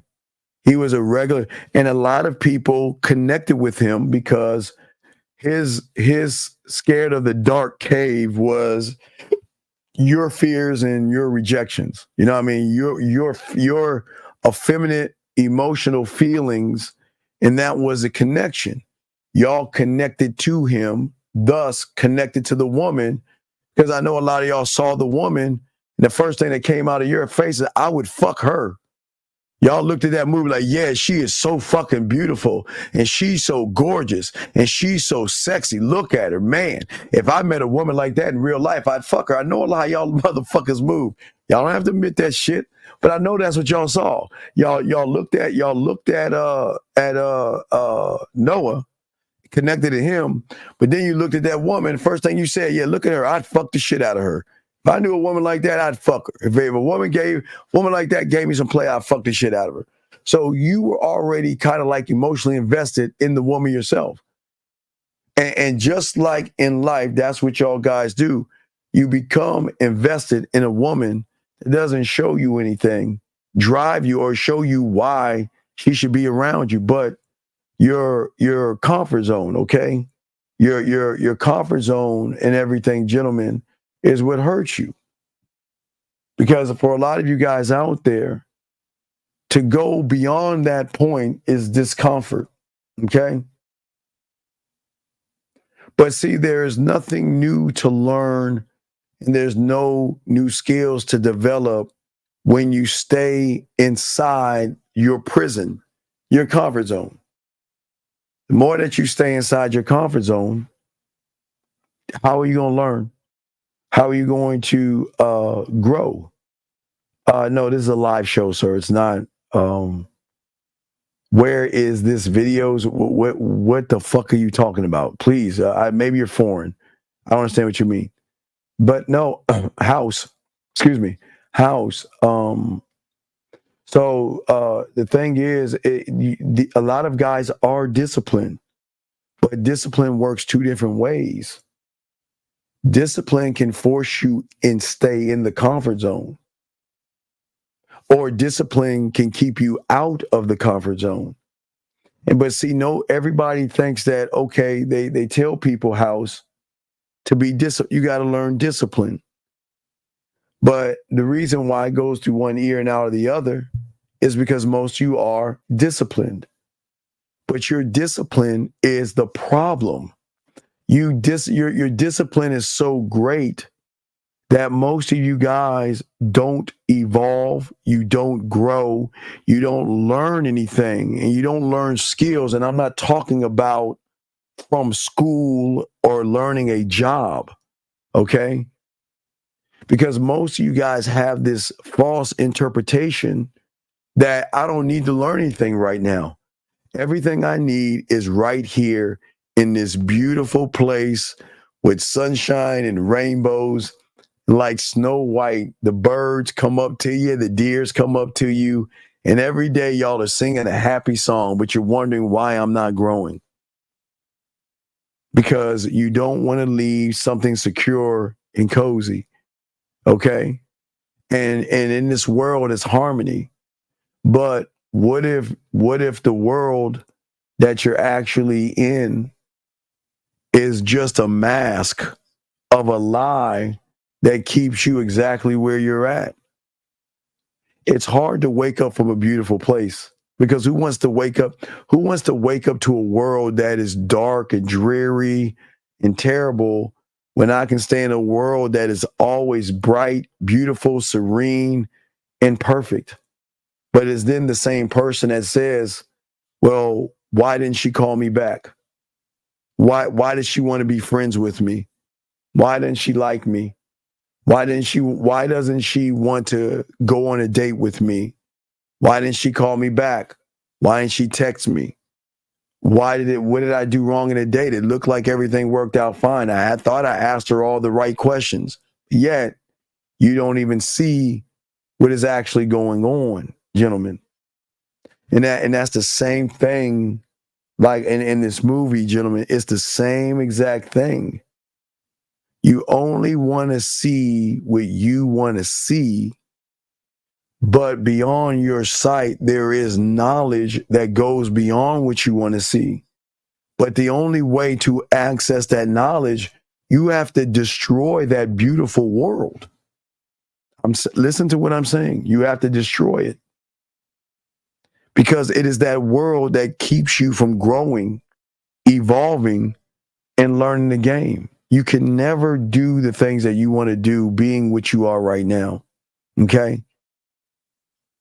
But the thing is, for a lot of you guys out there, I know your world isn't perfect to you. And I know you scratch your heads, and I know you're upset, and I know you have issues, anxieties, and things like that.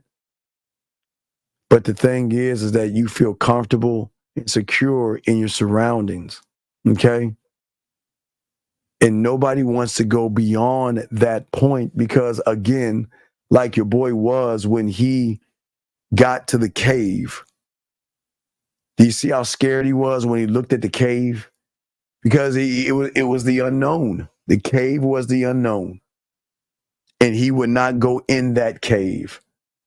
And the slightest noise or sound made him all turn around, scream, and run away. And how many of you guys scream, turn around, and run away in your mind? And they, no, you don't want, well, you have to go through it. And what was funny is that it took a earth-shattering moment of loss to light a fire under him to actually make him go through that cave. And he realized once he went in that dark cave, what was on the other side? Light. But he didn't know that. He didn't realize that. 718, what's your name? What's your question, sir? Hey, what's up? This is Jake. I'm from New York, and I had a question about the movie. So, one thing I will say is that watching Noah, the thing that disappointed me was that the king actually saw potential in him. He saw that he had a gift because he made that thing, that weapon. Yes, that weapon. Yes, and yes, sir. he put it all to waste. Yes. He saw like potential in him, but his mindset held him back, Yes, and he sir. trusted that woman. Yes, sir. So I definitely noticed that. It's the same thing what's happening now. Okay, so the thing about people that teach young men game is that we can see potential in those who see potential in themselves, but we can't force you to see the potential. We've got to give you the free will to say that I'm going to empty my cup and I'm willing to learn so I can tap into my potential to fill my cup up with more knowledge. But that's the difference. See, those that create content just want to tell you how to think. That's it. It's easy. Yeah. It's like putting training wheels back onto your bicycle. You'll never fall. You wobble a little bit, but you'll never fall because I'm going to give you the answer. And even if the answer is wrong, I'm still going to give you a answer that you can live off. Modern women, hypergamous nature, monkey branching, drizzle. I'm going to give you an answer, but I know that's just putting a Band-Aid over a dam because I know that you have so many leaks that you don't even know that. So I'm going to pacify one leak basically. Right. Yeah. And honestly, that's what's so powerful about what you say because, man, honestly, the whole time I was watching the movie, like, I knew from the beginning that girl, like, she was cold. Like, even when she was helped, like, the orangutan and the monkey helped her out, like, she didn't even say thank you or didn't show any gratitude. She was just, like, on her mission. And the whole time, like, she was plotting and you could see it, like, I don't know, just kind of sad to watch, man, honestly. You couldn't see it. I mean, she was just saying, there's a book behind there. I got to get this book. I got to get this book. But hey, they don't need to get this stuff because it's bad. If they get hold of this information, that could be bad. But she convinced Noah that it could be bad for Noah.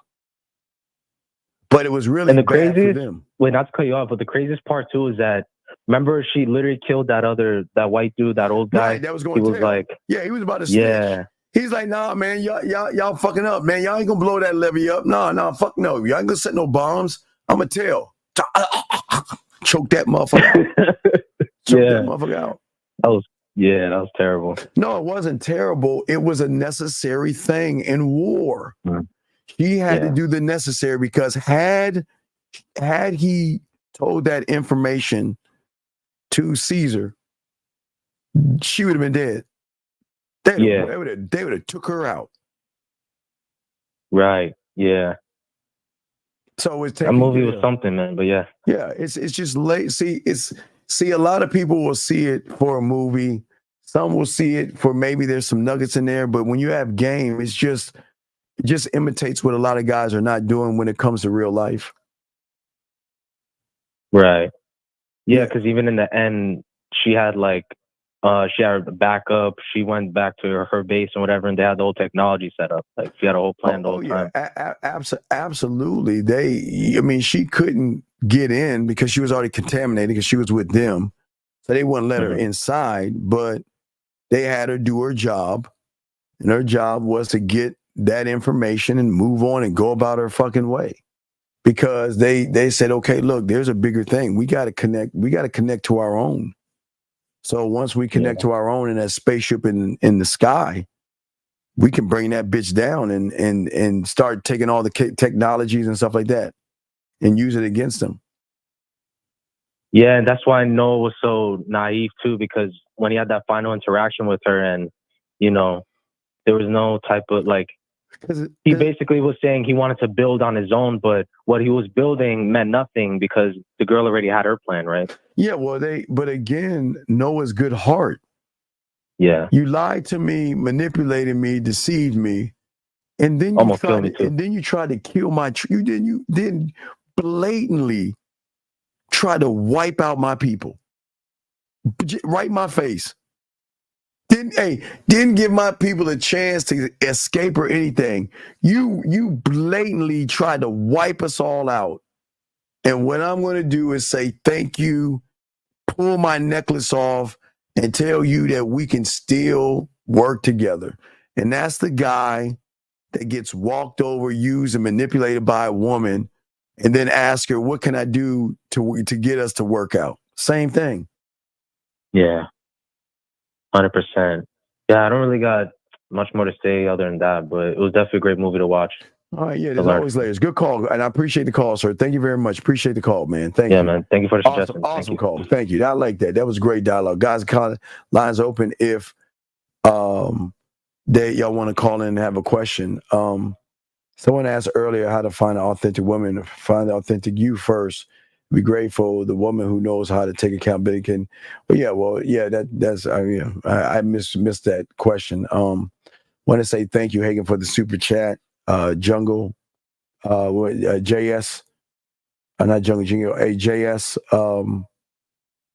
Appreciate that. Both of your tens and all this other stuff. Appreciate that. That was but this is why, gentlemen, we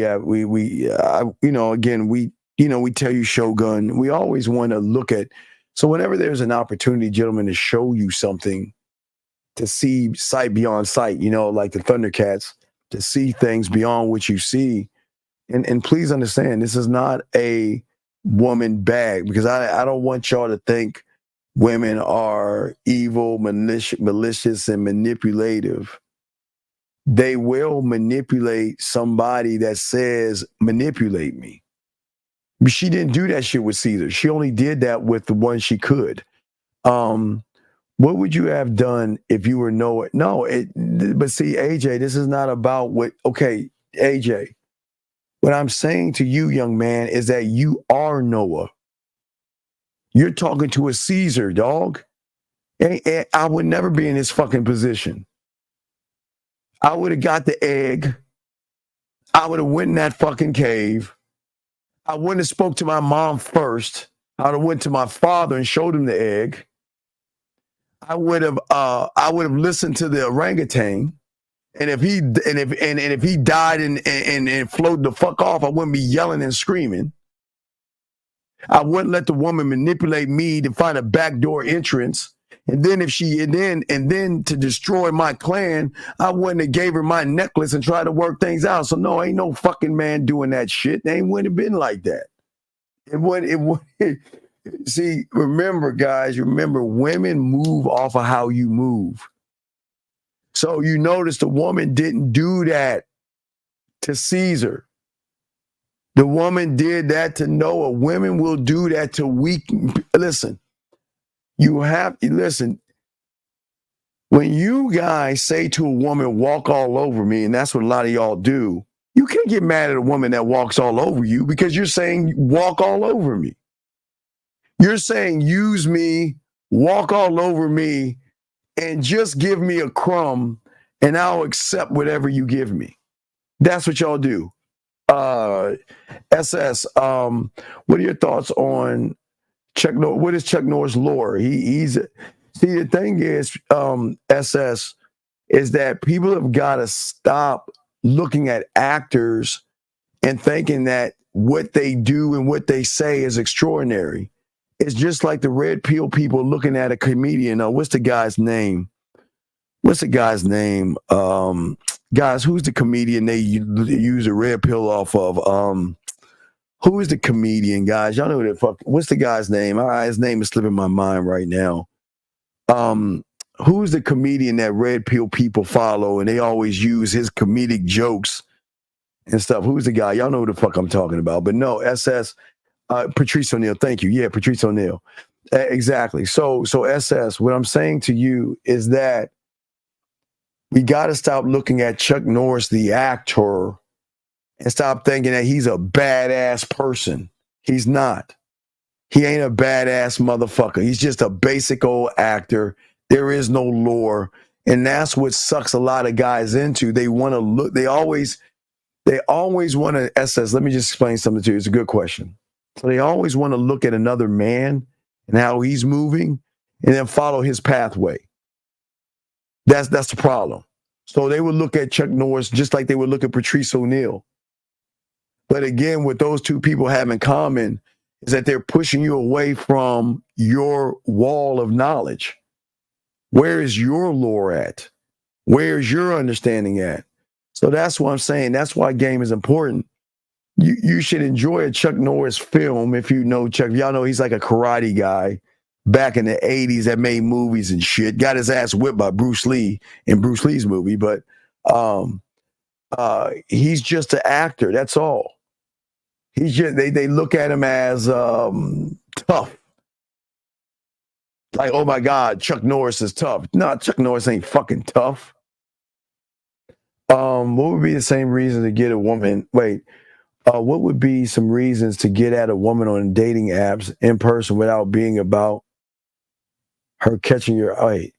Wait, what?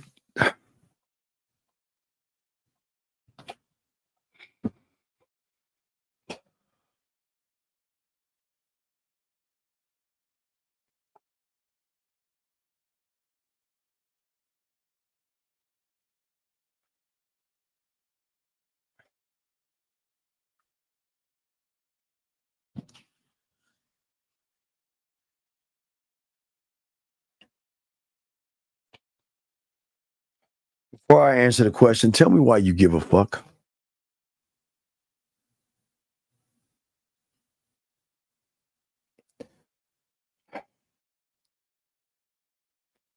You've been on here too long to ask this question. So I'm gonna give you a minute to call in. Because I believe that you are trying to disrupt the class and I don't think you're serious. So you got 30 seconds to call, give us your area code. You got 30 seconds to call in or I'm blocking you. And then once I block you, I'm going to give everybody the answer. But I'm not going to give it to you. So you got 30 seconds to call or I'm going to block your ass. How dare you ask this fucking asinine, dumbass fucking question? So you got you better put the area code in. You better call in right now. And once I kick you out, I'm going to give the answer to everybody else. I'm going to give the answer to everybody else. So you got 20 more seconds or you're getting kicked the fuck out. You better put that area code in. You better call in right now or I'm kicking you the fuck out. 10 seconds. Then guys, I'll give you the answer afterwards. Well, this isn't for you. We wish you the best of your luck in your endeavors. I'm going ahead and boot you the fuck out. This ain't for you, dog. Get the fuck out. Now, guys, let me give you the answer to this dumbass question that he asked. Gentlemen, I've always told you guys that the common denominator is you. It doesn't matter if you're online, offline, face-to-face with a woman. The one thing I always tell you, and I apologize for people disrupting the class because you should know better. It doesn't matter if you meet a woman online or offline. You are the subtotal of everything. You're the common denominator. So if you cannot talk to a woman face to face, you damn sure can't talk to her online, offline. And this is where everybody fucks you over because you are trying to separate everything. Some of you guys are going to say, well, I can talk to a woman face to face, but I don't know how to text her. That's bullshit. You don't know how to do either one. But what I'm saying to you, that guy has been, and everybody knows this guy has been coming in time after time, asking the same dumbass questions and won't call in. And we're telling him, see, that's why he's not getting to the wall. Because he actually doesn't really care about the question. He just wanted to disrupt the classroom. So we had to let him go. So I'm damn sure. I'm serious. Damn sure. So as I'm saying, guys, we'll continue. You guys got a question or call in. See, most of you guys right now feel miserable. Most of you guys don't believe in yourselves. Let me get 819. 819, what's your name? What's your question, sir? 819 going once. 819 going twice. 819. What is your can name? you hear me? What is your name, sir? What's your question? Yes, my name is Macon, and I'm 22 years old. My question was, I wanted to know, based on everything that you've said about the movie and also the game that you've taught us, and I've came to realize to conclusion that it seems like we have, me myself, I have a problem with the emotions. Yes. So with that being said, that if I have a problem with emotions, yes, meaning I get to do actions based on how I feel. How can I? Wait, don't correct you. You don't have problems with emotions because it's okay to have emotions. You're just emotional. That's the problem. So how do I find a solution to that? Okay. Well, if you want to be a doctor, you go to what school you go to? You want to be a doctor, medical school. Get medical school. If you want to be a lawyer, you go to law school. Right. So if you want to be a student of the game, what you think you have to do, dog? Get coaching. So see how easy that answer is? You can't learn. Okay, here's the problem. See, you guys want, and this is how your mind is fucking you over. You want this one word answer when you have a million fucked up things about you. And one word answer, I can give you one answer and it won't even budge or scrape the level of problems that you have. Because you're a feminine self. You're so effeminate. This is respectfully. You're so effeminate. Yeah. It's a deeper process. It's not just saying you've got to do A. It doesn't work that way. See, people think that, do this and it'll go away. It doesn't work that way. You've got to be a student of the game, dog. The game is going to teach you everything. Does that make any sense? Yeah, makes a lot of sense. Yeah. Thank you. All right. Well, I appreciate it. Do you have any other questions, sir? No, that's all for now. Well, okay. Anything, I'll be able to call back. All right, please. Yeah, if you do, we appreciate the call, sir. Thank you very much. Okay, buddy? Thank you. Okay, thank you very much. That was a great-ass call. Love that call. Love that. But getting back to what I'm saying, guys, if you have a question, please put a Q. We'll be happy to answer your questions, or you can call in. We got you covered. But what I'm saying to many of you guys right now, that you guys feel miserable. You guys feel out of order. You feel out of place, and you just don't know why. Okay? Most of you don't understand the answers to all your problems are really outside of the comfort zone. Okay? Everything that you're doing right now, you're just doing it through the wrong lens. Just like Noah, same thing. Nobody wants to step into the unknown or the unpredictable, to become unknown and to become unpredictable to a woman. Let me say it again. Most people don't want to step into the unknown or stepping into being unpredictable to learn what it's going to be like to be the unknown and the unpredictable to a woman.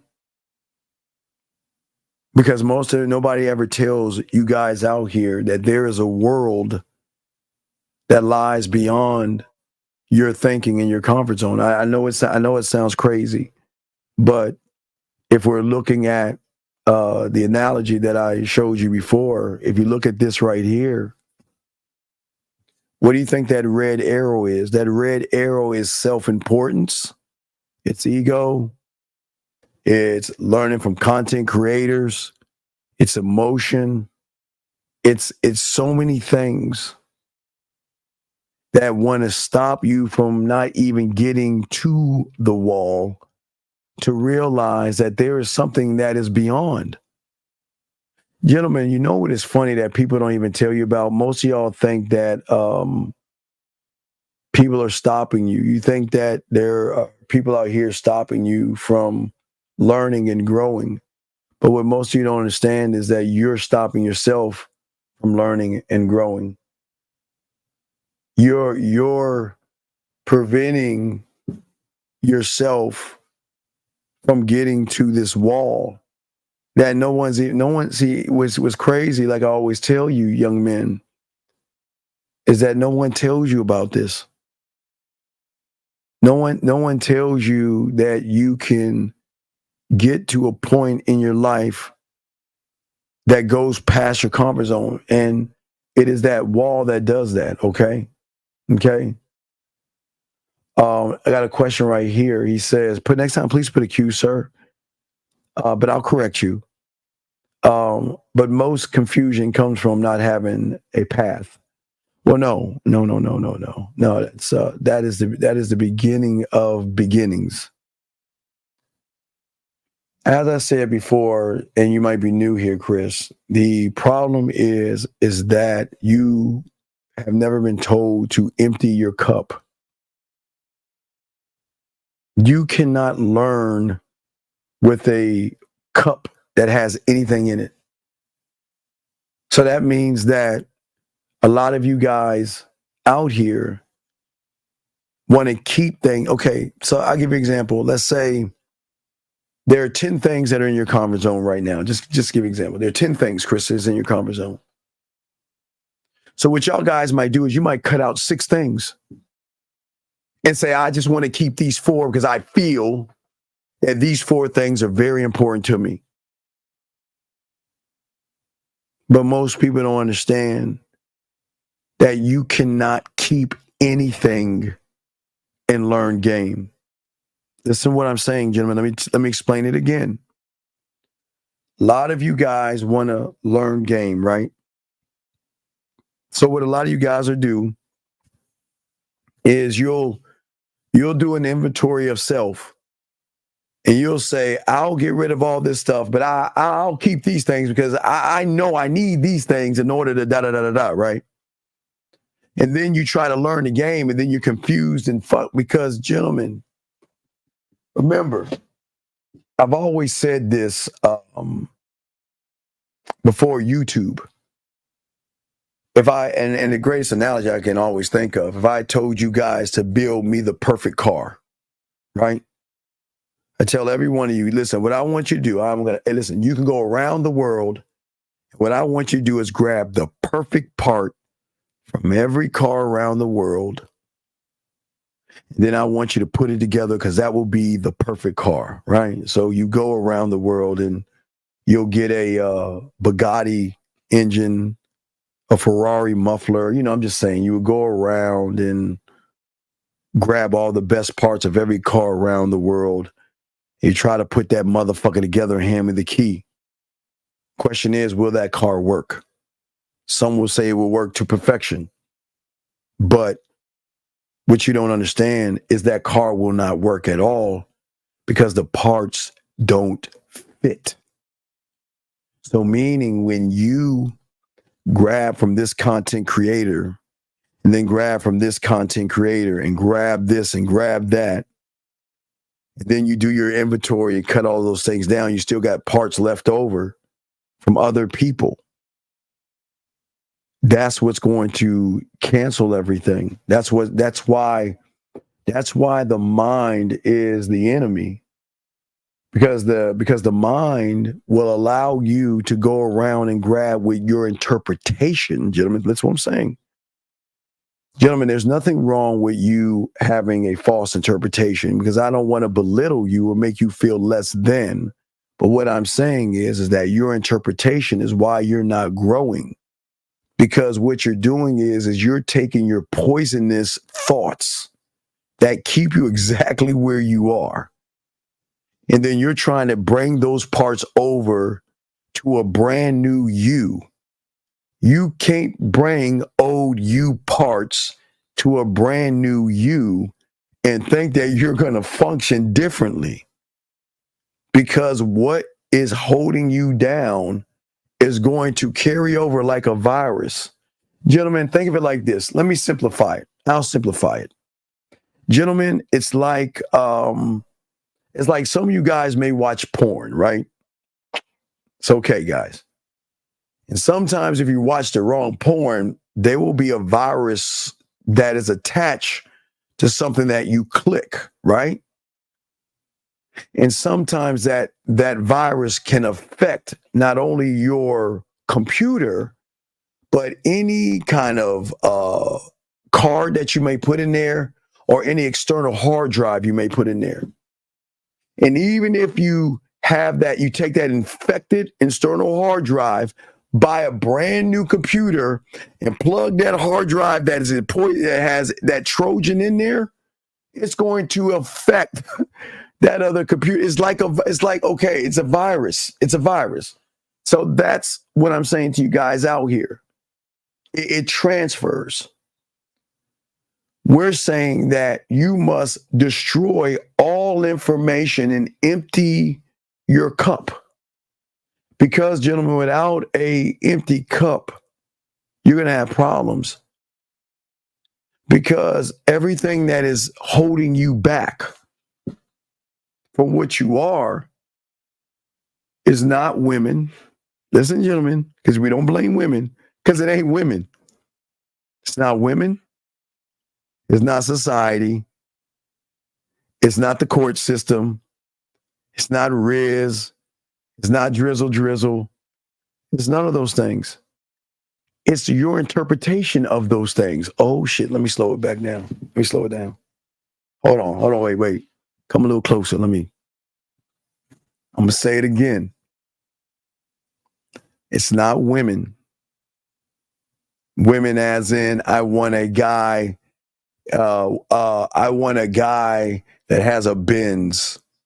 I want a guy that can ride a unicorn and a dragon with one hand tied behind his back, whatever fucking thing she says. It's not that. It's not what these content creators are giving you and lying to you. Unfortunately, it is your interpretation of those things that are actually holding you back. A woman should never have any kind of power over you, but they do because of your interpretation of what a woman is to you. Because most of you feel that I'm not good enough, but I'm confined by my comfort zone. I'm confined by who I am. And I will not step into an unknown like Noah wouldn't. And I will not go into the unpredictable because I don't know what's going to happen if I go to that point. Okay, hold on. Let's get a question right here.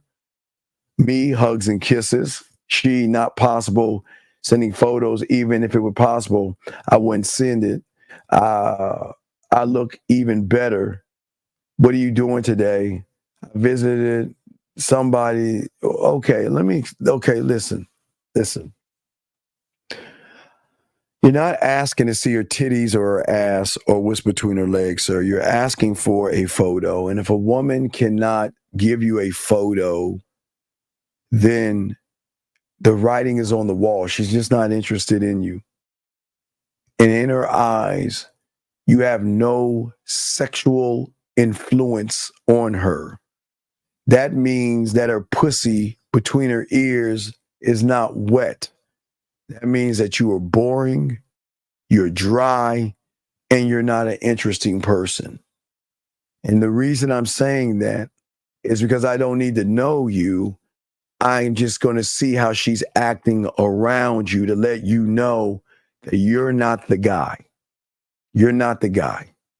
So if I were you, I'd charge it to the game. And the fact that you couldn't and you didn't charge her ass shows why she's treating you like this. Okay? Shows you why she's treating you this way. Because I want you to see, Noah, the influence that the woman in the movie has over you. You want pussy so bad, and you want to fuck so bad, and you want that woman so bad that you can't even see that that fucking woman doesn't want to have anything to do with you. And yet you're reinforcing her behavior by sticking around and talking to her about a bunch of nothing. If I tell you to do something and you don't do it, now wait, let me make sure I explain this. I mean a simple thing as a photo. I'm not saying spread your legs open and give me sex. I'm not saying that. I'm saying that you're not asking for anything hard to do. If I ask you to do something, do it. And if you don't do it, that tells me I'm wasting my fucking time. Because believe me, a woman that's into you will do it. And what's even crazy, a woman that wants to fuck with you will do it without you having even to ask. That means a woman who is taking selfies every fucking day, she will send you photos. And then she'll start flirting with you.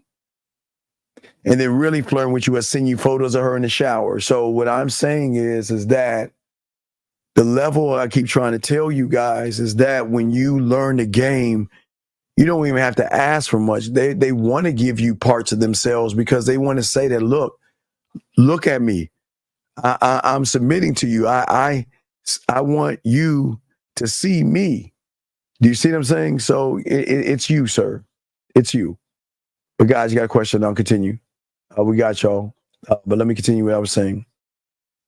So what I'm saying to all you guys out here, for all you guys, okay? Y'all have, there are 2 or maybe 3 things, gentlemen, that is just holding you back. Okay? It's a mindset, okay? And those 2 things are this, okay? The problem is that you don't know how to bring whatever it is you want to bring into your world, number 1. Okay. And number 2, you don't even know how to get that thing. So let's look at, I kind of got to flip it. So not only do you not know how to get it, whatever that is, and we can say, you know what I'm saying, you can't get it. But if you're talking to it, you don't know how to bring it into your world. So look at those hurdles I'm saying. Those are 2 fucking major hurdles. Because a lot of you guys don't know how to influence a woman enough to say, damn, I want to talk to that motherfucker, right? Right? And you don't know how to bring that person to say, you know what? I want to see what your world is like. Listen to what I'm saying, gentlemen. Because most of you guys don't, because of this, and those 2 things, or the lack of the belief for yourself, those 3 things, they are always going to create uncertainty in your mind. And they're always going to get you to doubt everything that you do, to a point where you start to worry about things, like Noah worrying. Remember he lost his shit when he broke the egg?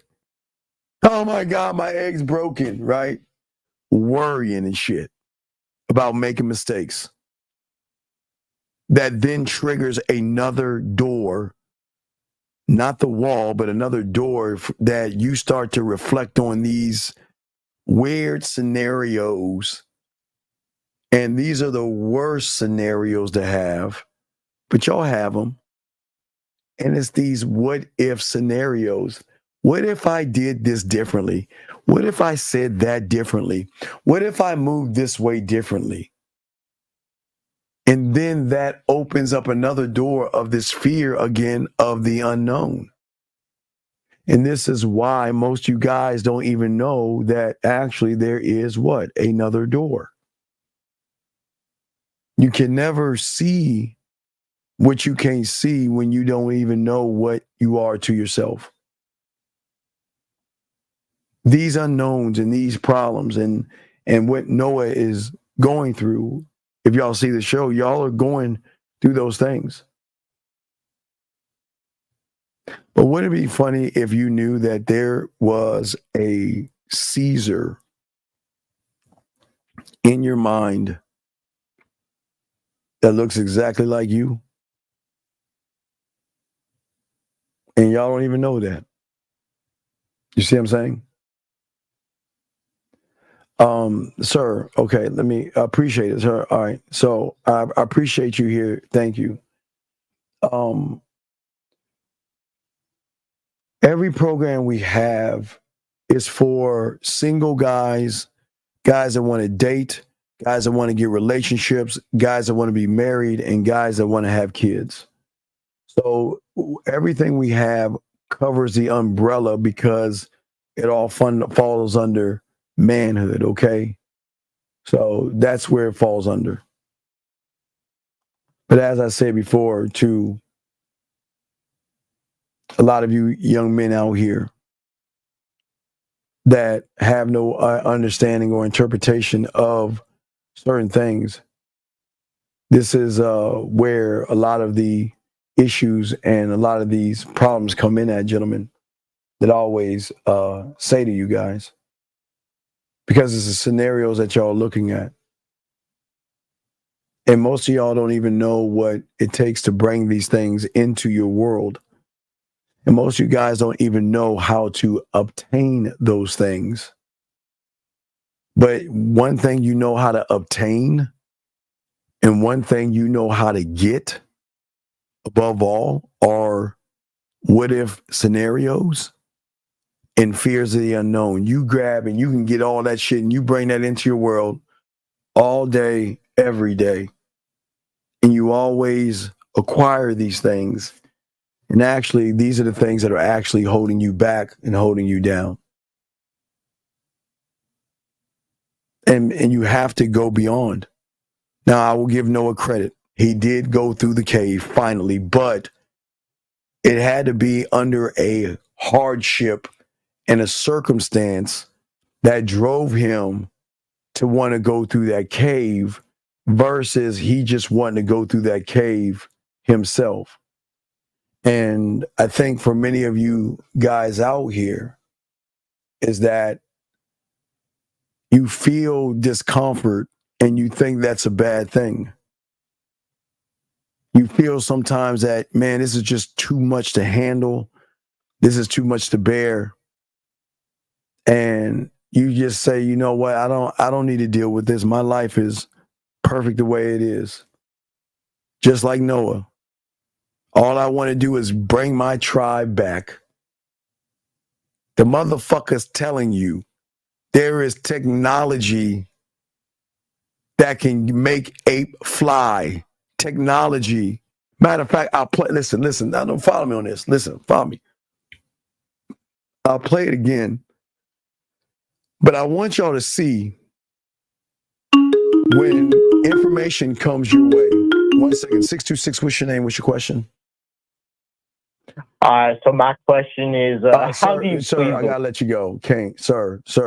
I asked what your name was and what your question is, so I took it you were being a troll. If you want to come in here, sir, try it again. Tell me your name and ask your question, but I gotta teach y'all to talk more like men. What a man does is that he introduces his name because that is what you should be proud of. How you doing, Steve? My name is. Be proud, because the way we teach you over here is to lead with your name. Lead with your name. Okay? lead with your name, okay? That's what we want all you guys to do. So if you call back, please lead with your name, and I'd like to talk to you, but you must call and lead with your name. When you see a woman, how you doing? My name is Steve, whatever your name is. Always be proud of your name and lead with your name, because if you cannot lead with your name, you have already lost the woman at that point. So that's why it's important. So, sir, you can call back, but please lead with your name. But as I was saying to a lot of you guys out here, so what I'm saying, and you can see it. So Caesar, and I'll play the clip. Caesar told him things that went beyond his thinking. Listen to what I'm saying. He's saying, and just like I'm trying to tell you, I'm telling you things that go beyond your thinking. But what was Caesar's mindset? Fuck all that. I just want to bring my tribe back. Fuck knowledge. I just want to bring my tribe back. And look at the knowledge. He had a chance. There was knowledge. The knowledge, Caesar sees. Okay, remember, gentlemen. Okay, let me show you the game. And I'll use Caesar as an example of standing on your square. Because if we look at your square is knowing your why, defending, standing on it, and expressing it. So did Caesar not do all four things? Did he not know his why? Did he not defend it, stand on it, and express it? And standing on it, and this means that if there's got to be some apes losing or dying along the way, it's got to be. So did he not stand? He stood on his square. But him, okay, remember, gentlemen, when somebody that's locked into the game talks to somebody from the outside, it's the equivalent of you going to the pyramids and seeing hieroglyphics and shit. You see shapes and symbols and shit like that. You can't recognize the language. Remember, Noah, like you guys, do not recognize the language. The only thing he can recognize in the language is getting my tribe back. That's the language. The language is getting my tribe back. But Caesar, on the other hand, gave him game. And I'm going to let you hear it, and we'll stop it and break it down. I want you to listen to the game Caesar gave him. So let's listen to it and break it down. Here we go. Are you familiar? Oh, wait, I'm sorry. Here we go. Let me put it right. Here we go. Wait. Let me take me out. I want y'all to see this. So y'all can hear me while I'm talking. So let me just move this so y'all can see everything. Yeah, y'all can see everything. All right, let me take this bitch out. Oh, here we go. So look, I want y'all to listen. We're going to play it, and we'll stop it and talk on it. Here we go. Listen. Are you familiar with the concept of evolution? Okay, so what is he saying right there, gentlemen? See, we're coming to you, young men, and asking you about this concept of game, no different than evolution.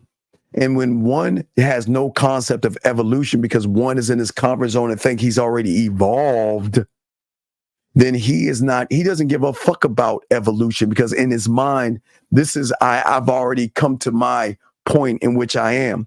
But what he is saying to him, the villain, to this young man, is saying, do you know you are more than what the fuck you are right now? That's what he's asking. Here's the second thing. Here we go.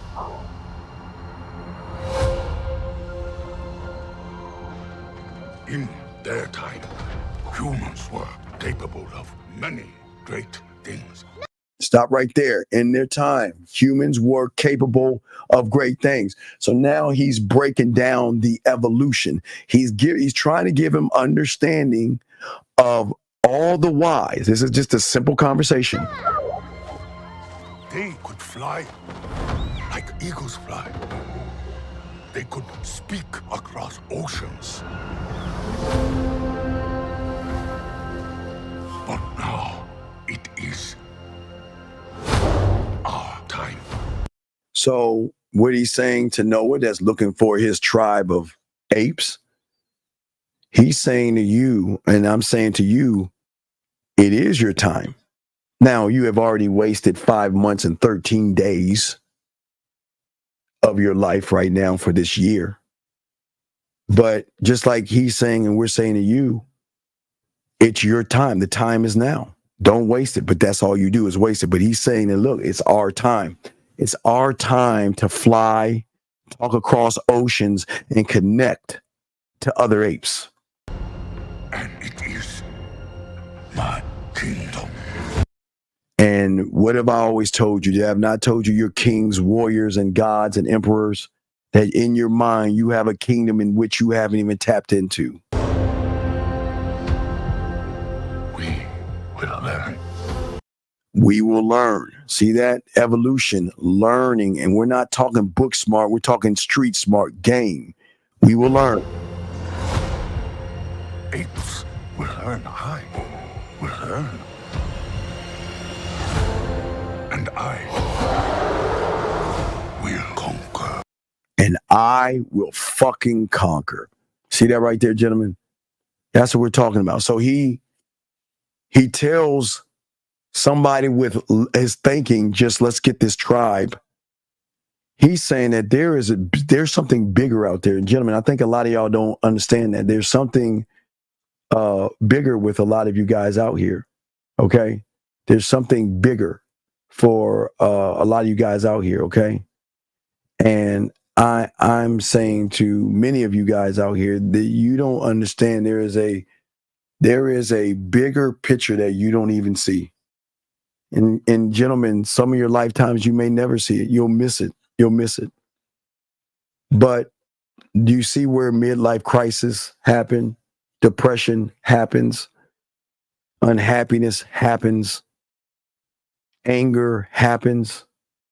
Because when you don't have an understanding of who you actually are, and you don't realize that learning game can propel you in ways that you've never seen before. And this is not motivation. It's not to make you feel good. Because Caesar tells Noah this.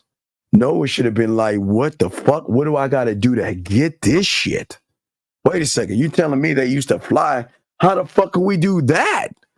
You telling me the humans talk to people across the ocean? How do we do that? But remember, if you are in the confines of your comfort zone, you only hear what you hear, and you never hear somebody telling you that you can be more than what you are. I'll give you an example. So I always tell you, and I've always been telling you since the 90s, since the internet has started, that you can be more than what you are, right? And most people don't want to hear that because that's a pressure. Because they're saying, wait a second, you're telling me I'm more than the sum of the parts that I see myself as right now? And then ego or self-importance says, man, I don't want to know that. Some say I don't want to know. Some say that, you know what? The reason I don't want to know is I'm going to feel stupid now. You mean to tell me I can be more than what I am? But if you think about the Noah situation in the Planet of the Apes,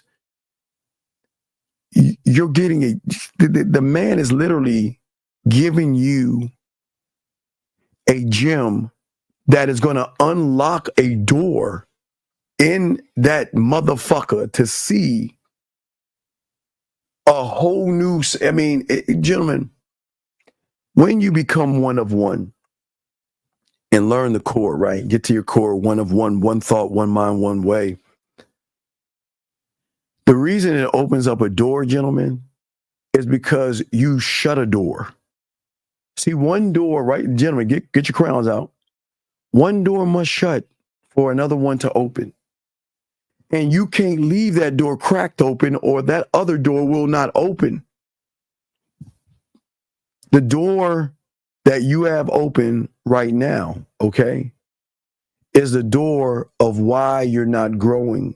It's the door of why you have wasted 5 months and 13 days of your life waiting for December 31st to come around, and then you're going to fucking worship a ball that's dropping from the sky for 10 seconds and lie to yourself just to repeat the process. And then scratch your head and say, well, why am I not winning? Because you are keeping that door open, because you don't want the other door to open, because the other door is the unknown. I don't know what's behind that other fucking door, but the door that I have, even though I'm not getting everything I want in life, women, pussy, sex, women doing shit for you. The reason I don't have that door open is because, I mean, I want that door, but I don't understand. I can't get these things, right? But what I'm saying to all you guys out here, as long as that, and I got to talk to you, I'm gonna keep it a buck with y'all because we're gonna get deep here, okay? So, gentlemen, every second we're getting a little older. And that's the truth, gentlemen. Every second we're getting a little older, and what goes up is going to go down. That means that for a lot of you young men, you're going up this mountain right now and you are indestructible. Your metabolism is moving fucking, I mean, you could eat a bunch of whatever the fuck you want and it's not even it's going to roll right off your body. You can drink as much as you want. You can smoke as much as you want. You can do all as you're going up. You're indestructible and you're going up this mountain. But see, there's something they don't tell you. What goes up goes down. And for many of you guys that have this door open right now because you feel indestructible, you don't understand what's at the tip of that mountain. And once you get on the other side of that mountain, that's where you always notice, they always talk about older men, depression, suicide, sadness, and just drinking and trying to get the pain off. Or the greatest thing is regret. That thing that you say to yourself when you're going down the mountain, you're kind of looking back the other way to your life. And you're saying to yourself, you have this real uncomfortable feeling indicating something you didn't do or something you failed or something that you couldn't do, something that couldn't be changed.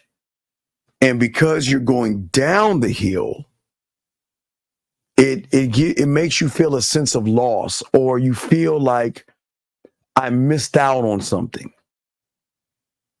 And so many young men right now are going up this mountain. Just, I hate women. I can't stand women. I'm not going to date them bitches. I'm not going to get a relationship with them bitches. I'm not going to marry them bitches. And I'm not going to motherfucker have kids by them motherfucking bitches. Excuse me, ladies. That's how they talk about you. Because somebody on the internet told me to. Gentlemen, I told you guys, there is nothing new under the sun, right? All you Bible aficionados, most of y'all understand what I'm talking about. There's nothing new under the sun.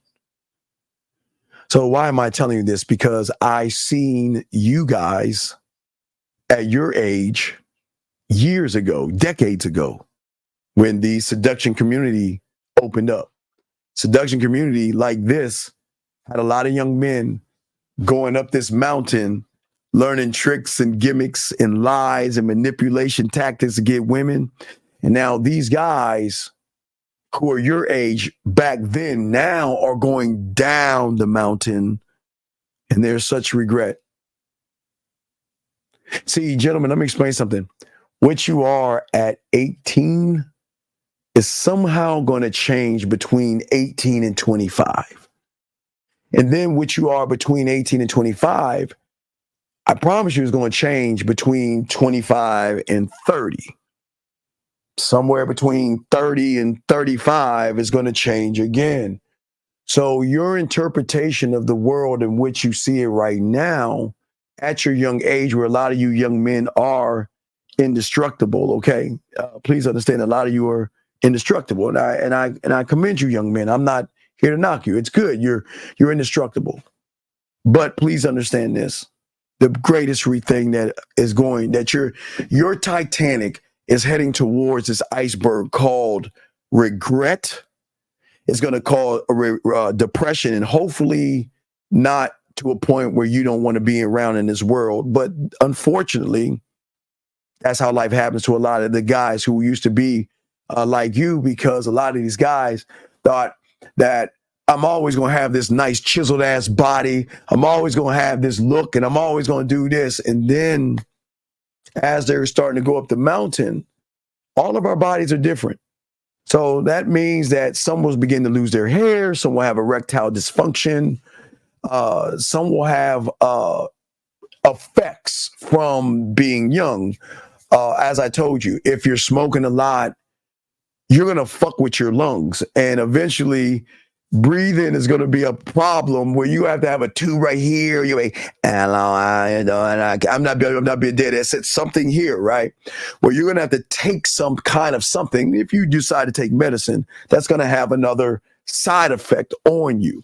Just sometimes medicines will have side effects. That's why when you watch those commercials, they're like, try this thing. And you know what? It's going to cause dragons and zombies. And look out, the world is going to... And you know, always tell you all the fucked up shit on the back end while the ladies are skipping. Yeah, it's going to cause your eyeball to fall out and all, you know, all that shit. I'm just saying that it happens that way. But what I'm saying to all you young men out there, that your mind is going to change. And I always tell you guys, a lot of the regret for a lot of men is that sometimes they listen to people and they're like, you know what? Because somebody told me the world out there is so bad, I'm going to get a vasectomy. And yes, vasectomies can be reversed. I'm not saying they're not, but what you are at 18 and 20 sometimes is going to change, because sometimes you're going to learn the value of your bloodline, your name, and you're going to want to keep, you want to do, for some of you, I can't say all, so you're going to do the thing that all you before you, all your ancestors, because you are the subtotal, you're at your lineage and your ancestry right now, they're all living in you right now. And one day you might realize that, you know what, even in my death, I'm going to live on by pushing the family name and keeping the name going. Or some of you say, you know what, I'm going to end my bloodline. I'm going to be the end. I'm going to stop it right now and not push the family name, which some of you should do, because the family name is not doing anything. But whatever it is, for a lot of you guys out there, a lot of you guys are going to go down this mountain and feel uncomfortable because you wish there were things that you made different decisions. You're going to revisit past actions or reactions and circumstances and everything. And you're going to feel very sad over these things, because you're going to wish that you can actually change this thing. You know what I mean? And what I'm saying is at the end of the day, I'm not saying that how you handle it is how you handle it. I can't say what's going to happen, but I've seen what has happened to so many young men who blindly followed somebody else's narrative, and those guys never told you you're allowed to think for yourself, and nobody believed that. Okay. Let's see here. Wait a second. What are you saying? You're saying being single depends. If you're single for the right reason, because you like doing your own thing, then you won't have. But if you are single as a reaction to bad dates, then you have regrets. Well, no, a lot of guys out can have these problems because there's always going to be that woman that got away. You know, if I had said this, they always do this. If I could go back and talk to the younger me type thing, yeah, that's what they always keep telling. If I can go back and talk to the younger me, what would I say to change the pathway in which I created? And that's what I keep trying to tell you guys, when you have game, you don't want to go back to that motherfucker because that motherfucker is not even around anymore. So you cannot go back to the past you and try to change that, because as a man, you're always pushing forward and you're always evolving. And when Caesar was talking to Noah, he was saying that the world that you see now is a lie and a false reality. Yeah, you're in this comfort zone where y'all can fly birds and shit. Y'all can fly birds and all that other shit, and everything's quiet and peaceful and everybody's having a good time, but you're not evolving. You're just stagnating. You're just doing basic things. And what I'm telling you is that, do you not hear what the fuck I'm saying? You can fly like the birds that you have on your arm. You can soar through the sky. And you can not only soar through the sky, you can communicate with other people and move and talk to people across the ocean. Do you understand the depth of, and again, for a lot of you guys, this is what goes over your head when it comes to the game. See, those that have game are telling you that there is something inside of you that you can encompass that goes beyond what you think. Because think about what Noah was thinking.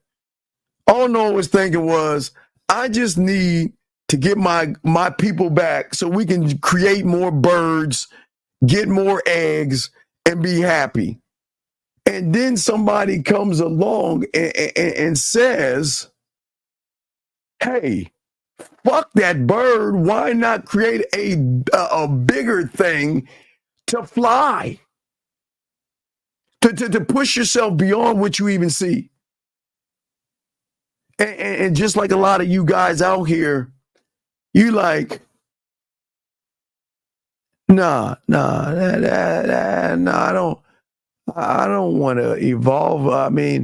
I can't because of the hypergamous nature of women.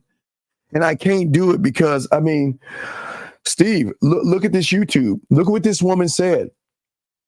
This woman said that she wants a guy that is 9 feet tall. I can't compete with a woman like, y'all see what I'm saying? The information is right in front of you, right at your doorstep. But because you are stuck in your bird way like Noah, you're stuck in this. It's like somebody it's like you came in, like jumped through a vortex from the 1930s or 1900s, and you see cell phones, and you're like, you see technology and cell phones, you're like, yeah, all that shit is nice, but I need to get back home. I need to get back to everything being in black and white, and I gotta get in the front of a car and turn it and rev it up and turn it up and see Josiah and all this other stuff. And that's what the problem is with a lot of people. People don't want to actually free themselves, but because people are going to have regret. Because unfortunately for a lot of you guys, is every emotion that you have keeps you exactly where you're at. See, instead of moving on from the feeling, you're trying to understand that shit. Woman turns you down, you want to analyze that shit. Well, did I do the right thing? Did I say the right thing? Did I move the right way? Where did I go wrong, right? But when you have game, woman turns you down, you off to the next fucking woman. You ain't even looking to fuck back. But what you guys do is that woman turns me down and rejects me. I got to figure out and understand why. And then you're going to take the course of action forward based off of a past that you cannot change. So a woman rejects me. My next course of action is not to talk to another woman because the last woman rejected me. So that means that woman is going to reject me. You see what I'm saying?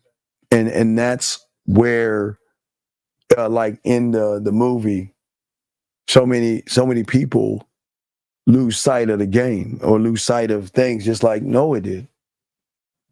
Noah was getting a history lesson on his journey, but sometimes history lessons fall short because of interpretations. Listen, okay, listen.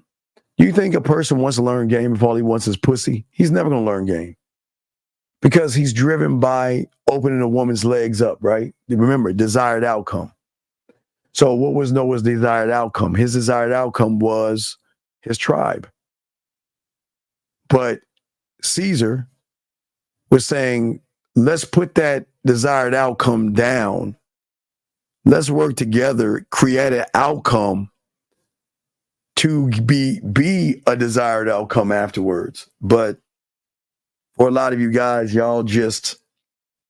you can't see what's in front of you because your mind will not let you or allow you to move past the point of comfort. But I'm just saying, regret is we're all going to hit that peak, and our body's going to slowly start to deteriorate, guys.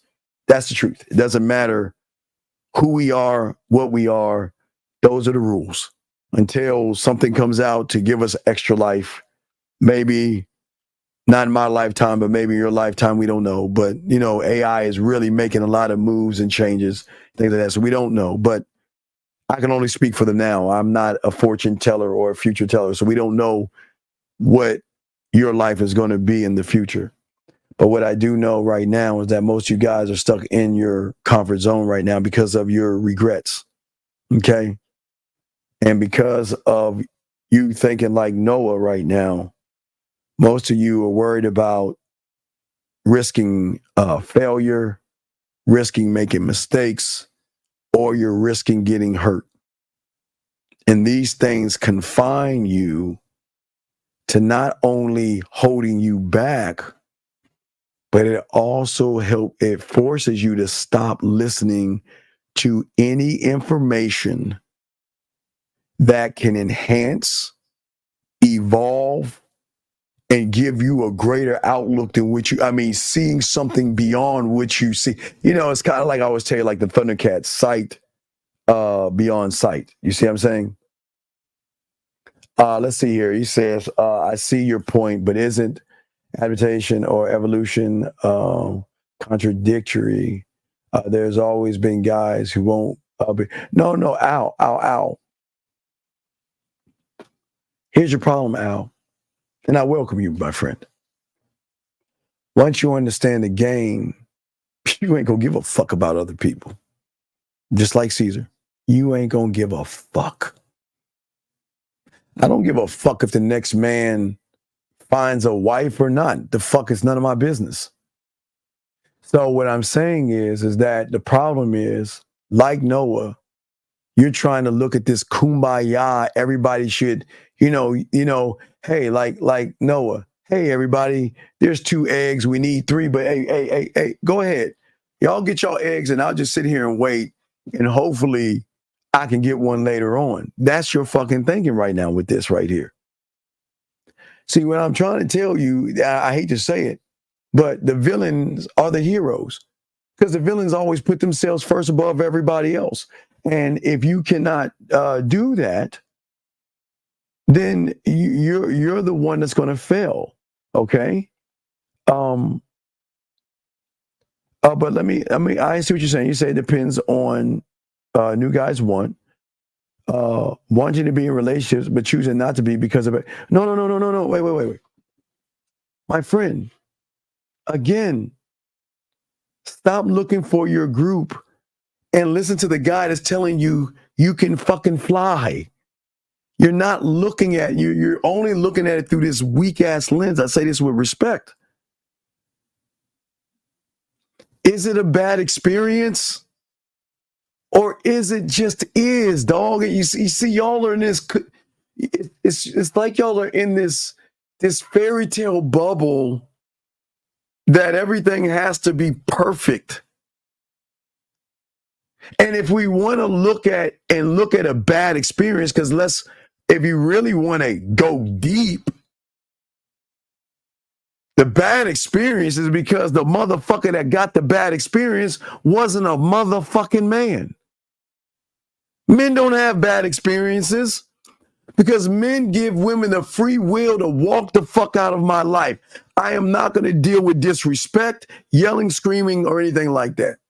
But see, when you don't have any game, not only do you have bad experiences, you allow women to walk all over you. Like, Noah, go ahead and walk all over me. Go ahead and believe that just because a woman bats her eyes and acts like she's a woman in distress, I'm going to help her fucking ass out and not realize she's got an ulterior motive and going to walk all over me and use me. See, we don't want to take accountability. This is the person, not you, Al, because you're talking about other men, which you shouldn't be, but that's fine. But why are you this guy that just can't say that, look, if you're a fuck up, you're going to get bad experiences because that's what fuck ups do. They get nothing but bad experiences. But men don't get bad experiences because men don't give a fuck. Caesar, don't give a fuck. If she doesn't follow my program and she wants to go, that's not a bad experience. Hey, that means call the next one up. But for you, if she doesn't want to follow your program and she's giving you all these things, why are you mad at me? Why are you upset? What can I do to work this out? Let's go to counseling. Let's go to our pastor. Let's go to our friends. Let's try to do what we can to work this out because I want to keep what we have. Do you see why y'all fucking lose? Because you have a Noah mentality. You're looking at the greater good of somebody who doesn't give a fuck about you. And thus, you're looking at bad relationships. There are no bad fucking relationships. It's just weak motherfuckers that get walked over. It's Noahs that get walked over by that woman in that movie. And that's not a bad relationship. That's just a dumbass that doesn't realize that he can fly like the eagles. He can talk to motherfuckers like humans used to do. Because you only see what you see from your interpretation. And unfortunately, Al, your interpretation is that you don't see the beauty in the game. You only see bad experiences. Tell me what a bad experience is. Yeah, I don't even fucking know. I'm not being a dick here. What is a bad experience? What, a woman saying no? A woman saying I have a boyfriend? What, a woman leaving you? What the fuck is a bad experience to a man?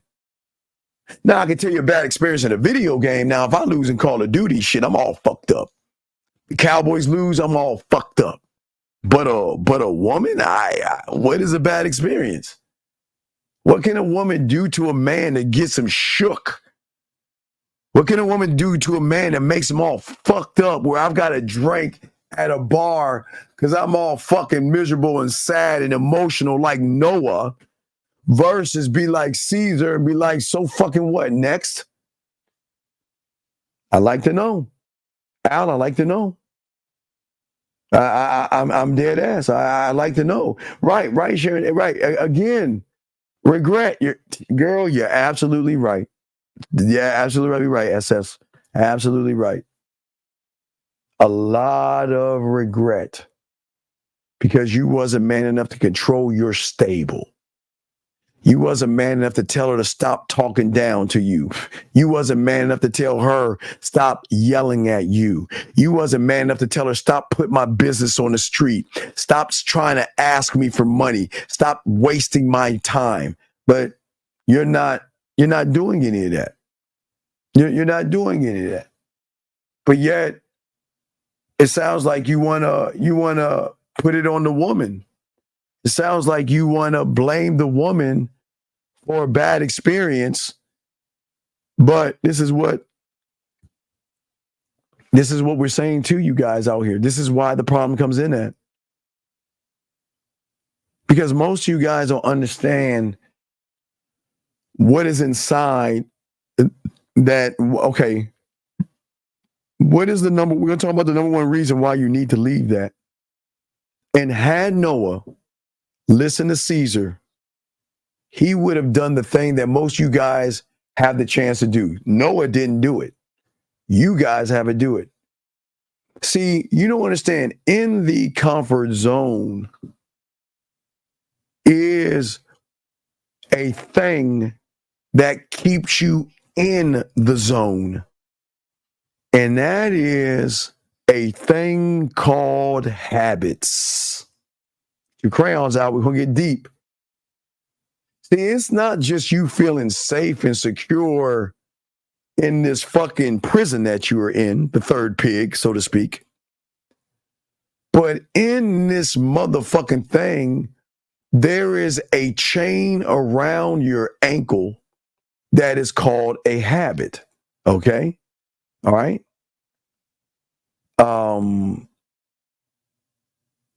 Hold on. Let me say, wait. I think I have to ask the kind of guys you mentioned decide to get involved in a relationship. I'm sure. I don't know what that means, sir. Here's a question. If we succeed because of me and we fail, it's on me. Mike, you are the leader. Are you not king? Are you not emperor? Are you not God? So why would you put that on a mortal woman? Oh, so you want to be a king that places a peasant? Sorry, ladies, in my analogy, you want to sit on Mount Olympus as Zeus and look to man as the reason why you can't be. I mean, come on, dog. This shit doesn't make any sense. Doesn't make any sense at all. Okay, not at all. Okay.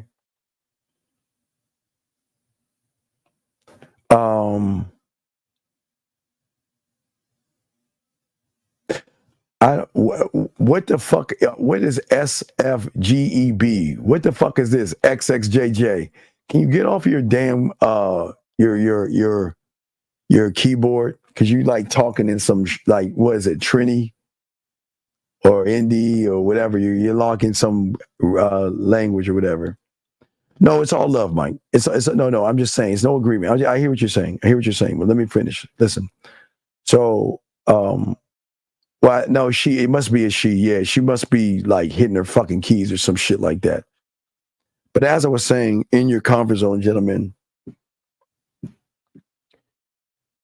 the reason why you can't leave the comfort zone and the reason why you can't close the door, and it's not even a reason why you can't even close the door, it's the reason why you're 5 months and 13 days into the year, and why you have not changed at all. And I'll explain that after this grab this call. 647, what's your name? What's your question, sir? Hey, good evening, Steve. My name is Matthew. How can I help you, Matthew? What's up? My question is, how do I develop my board of directors? Well, Matthew, what do you want to grab your board of? What's going on in your life where you need to get a board of directors, sir? Currently, nothing much. I want to better myself as a person and understand who I am, and then evolve myself to become a better version of myself. Okay, how old are you? 23. Okay. How much Red Pill stuff have you watched? Be honest, no judgment. A couple. Okay. A couple.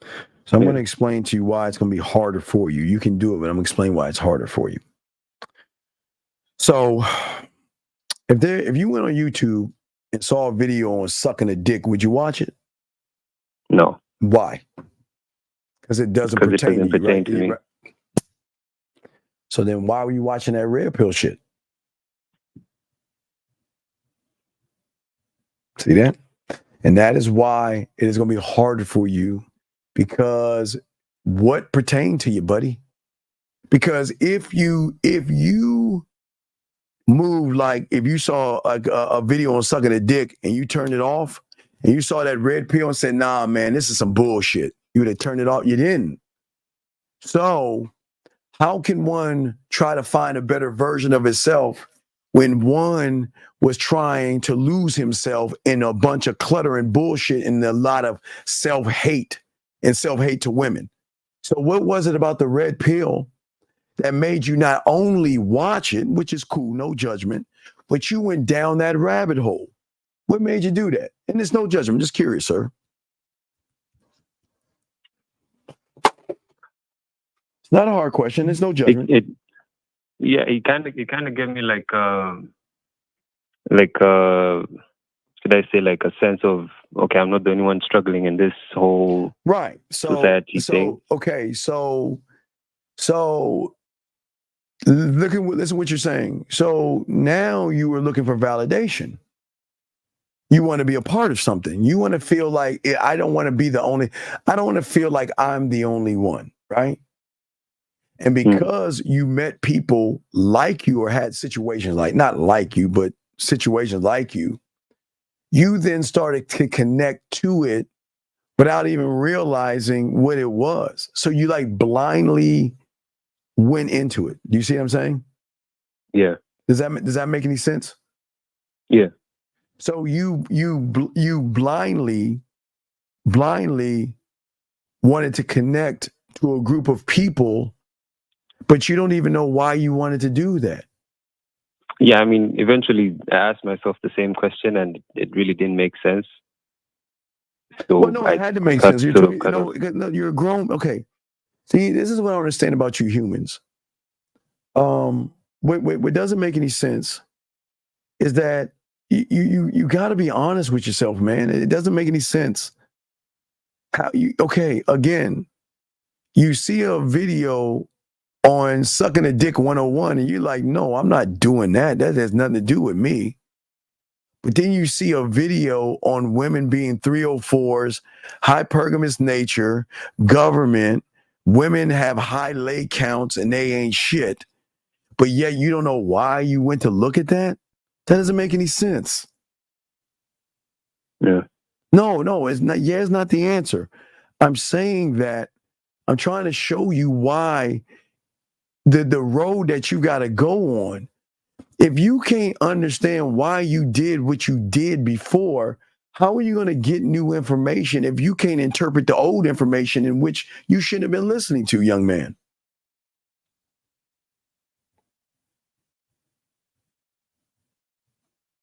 Hello? Yeah, sorry, I'm on the line. Yeah, so I'm just asking, what was the reason? It's no, young man, it's no knock on you. I'm just asking you a simple question. You said you wanted guys, you wanted to do it because you realized there were guys out there like you. But who are you?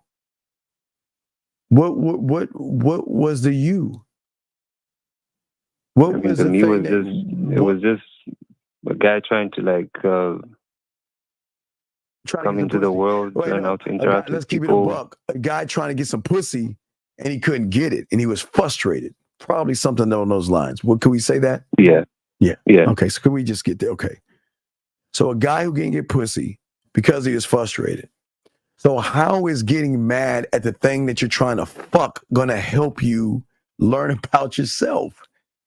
How is hating women gonna help you fuck them? How is blaming women gonna help you fuck? Because what you're saying is this. You're saying, okay, well, I want some pussy and I can't get anyone. I'm frustrated. That's fine. It doesn't make you a bad person. That's cool. But how is going to a place that's telling you don't trust women? Women ain't shit.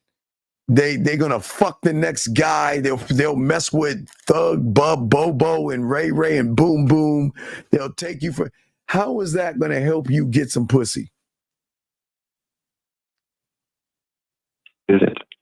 But there was some reason that you kept listening to them.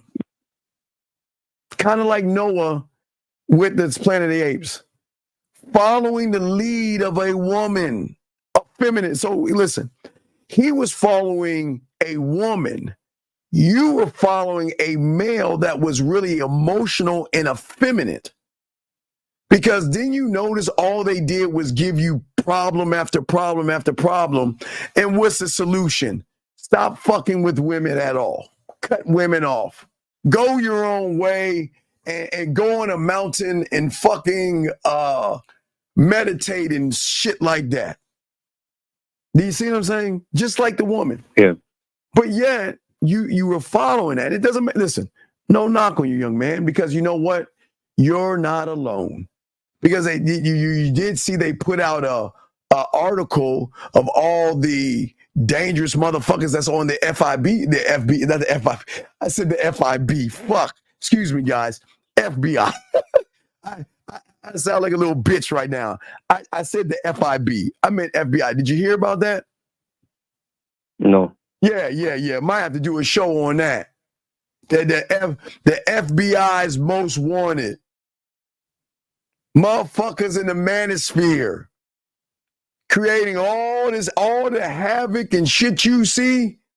They got a list of names. Does anyone know what I'm talking about? Anyone see that? Has anyone seen the list that they have posted? Yeah, I know FIB, Alex. I don't know who the fuck that is. Excuse me, man. Hold on. But Carter, did you not see that? No, I haven't. Okay. So what I'm saying is, young man, is that a lot of people. Let me see if I can. I'll try to see if I can download it. Oh, here I got the list. Hold on, let me see if I can pull up the list. Well, I guess I'll do it if I do a show tomorrow. I'll pull up the list. But yeah, there's a lot of names on there. I can read a few of them. A lot of names. Let me give you some names. Top of the list is called Sandman. Then there's here's the list. I'll show y'all if y'all want to see the list on my phone. I'm gonna show y'all a list. Sandman, MTR, fucking red pill ass, Legion of Men, Rolo Tomasi, Fresh and Fred and his buddy Rich Cooper, Just Pearly Things, bullshit ass Steph's Code, Aaron Guy, 21 Studios, and this other person. You see what I'm saying? You see what I'm saying, caller? Yeah. They on a list that you don't want to be on. But this list is why you were looking for camaraderie and connecting with somebody, right? Yeah. But then you want to be a man. But how can you be a man when you wanted to be a woman? You see what I'm saying? That's what's so crazy. It's not to say you can't do it. I'm just saying that's how it works. You see what I'm saying? Yeah. But no, it's not. Listen. So just look. You see at the bottom. You see where it says "Get your pathway." Just start right there, okay? I mean, yeah, I did get the pathway, So and then if you I got the started with pathway, then why are you asking? I should hang up on you then. I feel like you're wasting my time. If you have the pathway, then why the fuck are you asking me this question? because I was trying to get a better understanding of the Okay, course. let me ask you a question. If you watch the video, does it not tell you the order? Did it not tell you the order? Yeah. So what do you do? All right, look. I don't think it'll work for you. I'm gonna tell you why. See, most people think that I'm gonna say it will work for you. See, the first thing you got to do as a student of mine, you got to follow instruction. If you can't follow basic instruction, then how are you going to learn this shit? You can't follow basic instruction, yet you're asking me a question that you already had an answer to. So how are you going to learn if you can't follow basic instruction, young man? Yeah. So just hit me on the back end, okay? No, did Okay. And we'll talk, okay? I appreciate the call. Thank you. You know what, Al? Hey, Al, I agree with you, buddy. Hey, Al, first agreement we have, buddy. Let me bring in. Hold on, Al. I agree with you. 229. What is your name, sir? And what's your question? Hey, my name's John. How you doing, man? John, I will give you 30 seconds because I think you're a troll. And I don't have time because I'm trying to teach people. So, no, I'm not a troll. Okay, I have a question. I'm a bit confused, and I'm hoping that maybe you can enlighten me on what it was that you actually meant. Mm-hmm. I was doom scrolling because I got to go to work. Well, John, I didn't ask you what you have to do. I'm asking what is you say that you're a bit confused. What is your question, sir? I'm a bit confused because part of what I saw of your show, yes, sir. there was a statement you made about if you saw a video about how to suck a dick, Yeah, you'd if you saw a fucking video on skip how to it. suck a dick, And would I you get watch that. it? Yeah. Would you watch it? No. And I'd skip it too. So, But so and what I'm then saying is, the other part of what you were saying the was red pill is on the equivalent of sucking a dick, because the red pill is a trans metaphor. If you do your fucking homework, it is a transgender metaphor, and that's they're basing everything off of a movie that was allegedly written by a woman that is produced by two transsexuals that's pushing another narrative. What's so funny? I don't understand why you're laughing. I'm not joking. What's so funny? I'm not. So what is it? What is your question, sir? You're talking over me. That was the point I was getting at. Like, okay, let's get to your question. Just ask your question. The whole point of being red pilled, sir, or when people talk about being red pilled, is it has to do more with it's not so much a societal So thing. let me ask you a question. Okay, I hear what you're saying, because I don't want to hear that real. Let me ask you a question. What was there before red pill? Did the red pill open? Wasn't there a world before red pill? Yes or no? Oh yeah, absolutely. Okay, so there was it a was world just before red kind of pill, being a then fucking red pill man. is fake. It's fake. Being a fucking man was what it was about. Well, yeah. So why are you telling me about red pill? Because red pill doesn't teach you how to be a man. Well, I mean, if you start generalizing it like that, then yeah, it is you're right. generalized, But because if you're crying about women, complaining you about have women, to delve into more of the. And I admit, like, I mean, I guess I was red pilled fucking years ago before I even joined the fucking army. Like, yeah, I'm a man's man. No, you're not a man's man. I believe that you're supposed to take not care of your fucking woman. How can you and say your you're woman a is man's supposed to act man a when you certain listen kind of to way? people that teach you how to be a woman? How can you be a man's man when you admitted that you listen to people that teach you how to be effeminate, emotional, and soft? How can you say you're a man's man when you follow that shit? I'm not effeminate or emotional. But when you I'm a man's man. Okay, so wait. I handle business.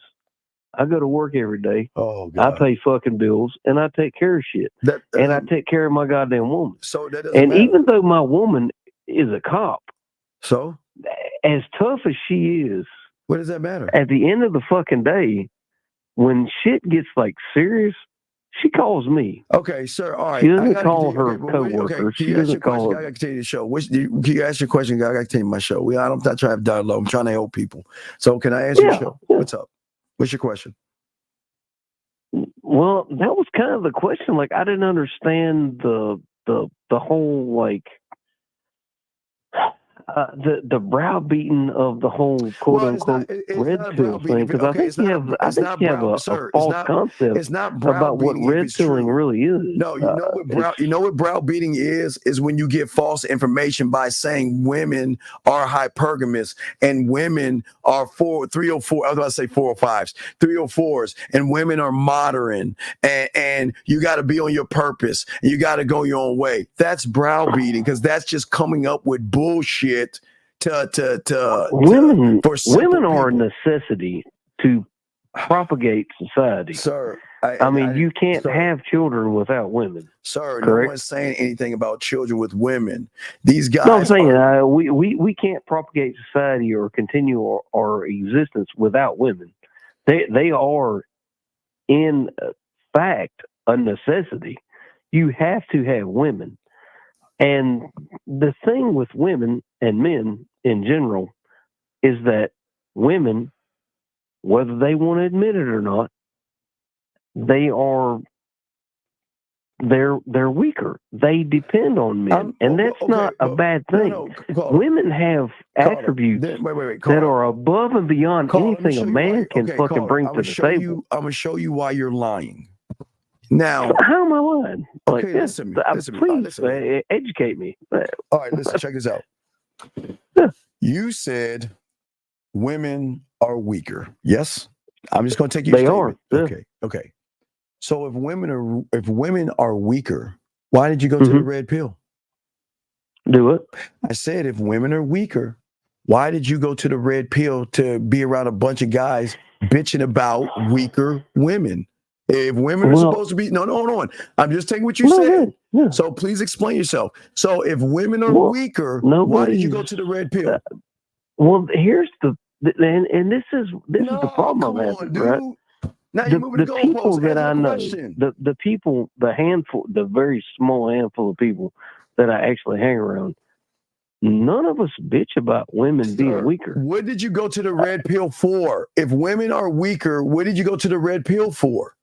I didn't go to the red pill. The red pill came to me. I've always known as a man that my job is to protect and provide for my family. That's kind of where the red pill thing comes in. Sir, you know, like that's the gist of what it is. Sir, Conservatism as a whole. You used to listen to the red pill. I'm just taking what you said. I'm not making this shit up.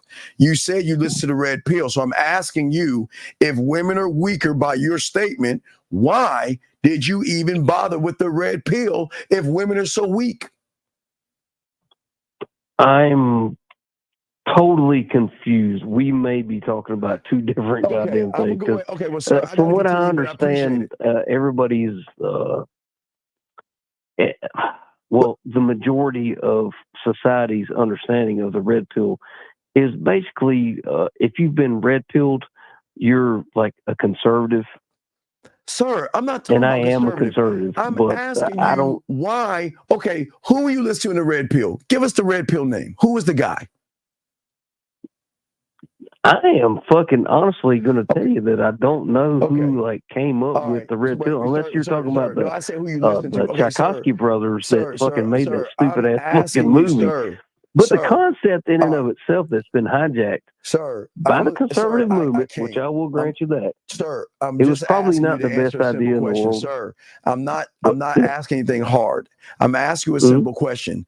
I'm just taking your statement, sir. So your statement was you listened to some red pill. I'm asking you who was the person you listened to that was red pill? Can you give me a name, please? Let's see. Probably the very first person I ever listened to and took any advice from in a rational or fucking serious sense. Come the fuck on, probably be dog. fucking Ronald Reagan. Okay. Honestly. All right. Well, you have a good day, sir. Thank you. I appreciate you. Thank you, John. Take care, sir. Okay. 717, what's your name? What's your question, sir? How can I help you? 717 going once, going twice. 717. Hello. Okay. Call back.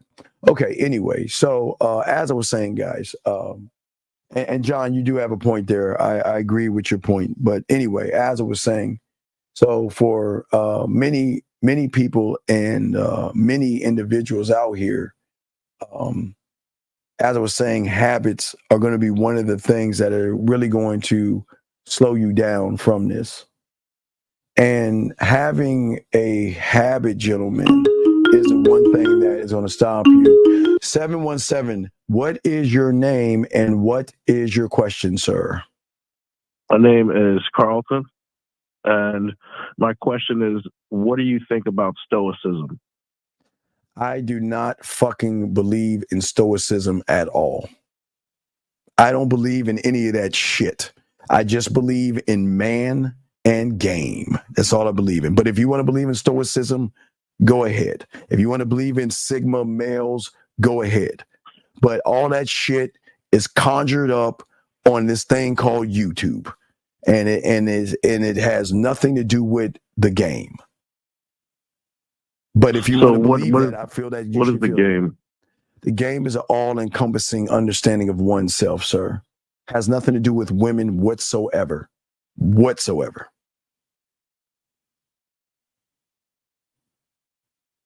Okay.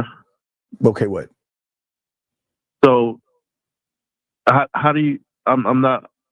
I just want to know how. Like, do you got a page for this or something that I'm not understanding? What exactly is it? Just knowing yourself? That's it. Sir, you know yourself, but you don't know yourself. If that makes any sense, you know yourself, but there is. Okay, let me ask you this question.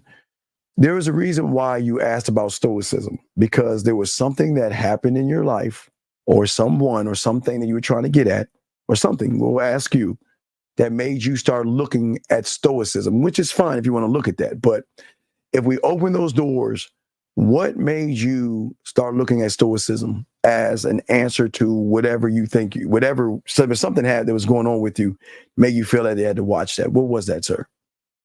I was just intrigued by the philosophy of it. Okay. Give me an example. Give me one so everybody can hear. Give me one example of stoicism that you live by or that you heard, so those that don't know about stoicism can answer, sir. So happiness is completely internal, and what happens external, regardless of what happens externally to you, you can still, it only matters how you react to it. Because a lot of people are going through traumas and they're like, oh, my life. And it's like, no, those things happen. Move past that and get to the point of what you need to do and what you want to do. All right. I see what you're saying. But see, let me explain where game comes in at. Okay. So you're saying trauma, and you're saying the guy runs into these traumatic experiences, right? Mm-hmm. Okay. Well, that is what we call the last domino. Game teaches you a first domino to learn about yourself so you can avoid trauma by standing on your program and learning who you are. You see what I'm saying? So you will you'll never get into a traumatic situation where you have to feel a certain type of happiness and worry about something outside of you. Do you see what I'm saying, big guy? That's what game comes in. That game. See, I see where you're coming from. And if you feel that way, that's fine. But the problem is that you're looking at it through a wrong lens. Because I see what you're saying, but think about what you said. You said a traumatic experience, right?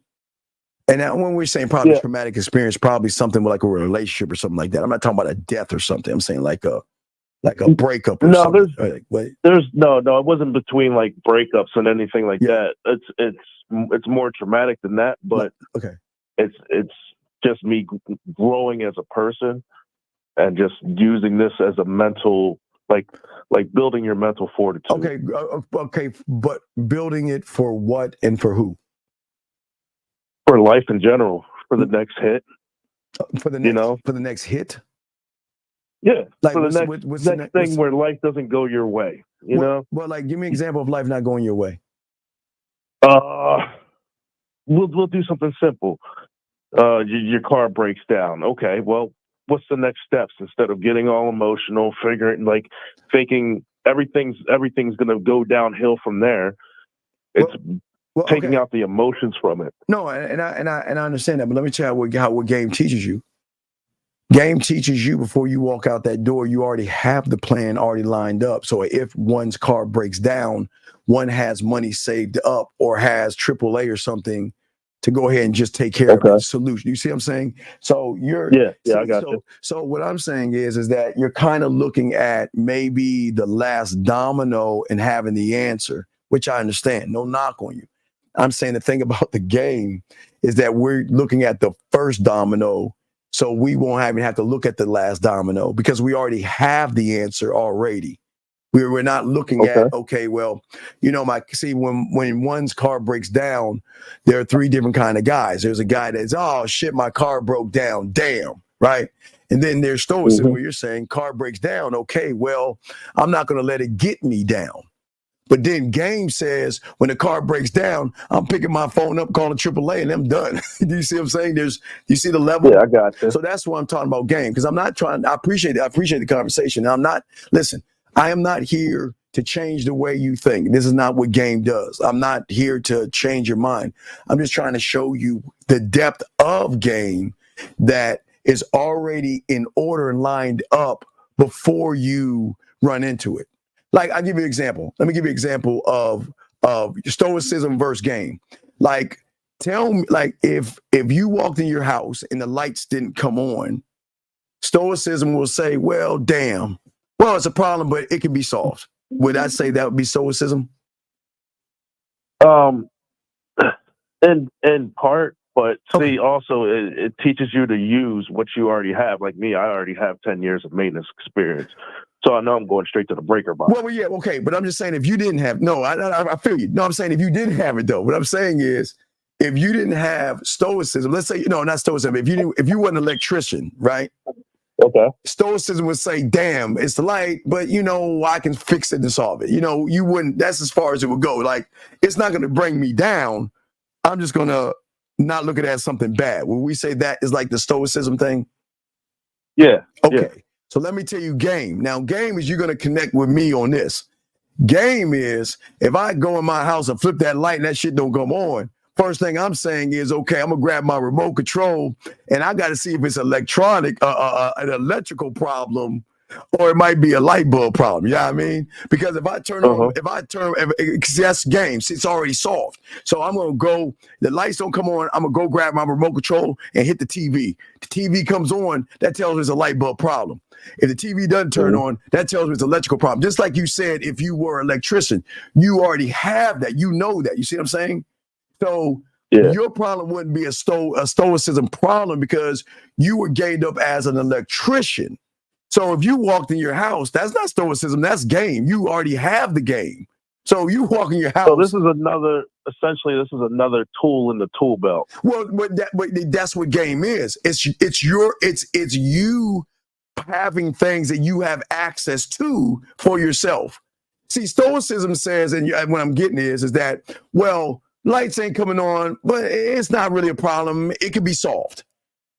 But what I'm saying is that you learned game by learning electricity 101. Excuse me, I hope I'm saying the right words, but I'm saying that you going in your house and flipping that switch, you ain't thinking about no fucking stoicism. You like shit, electrical or fucking light bulb. You see what I'm saying? You're not even thinking. Stoicism doesn't even come up because you already gamed up. You already have the knowledge, so you're already prepared for what's to happen.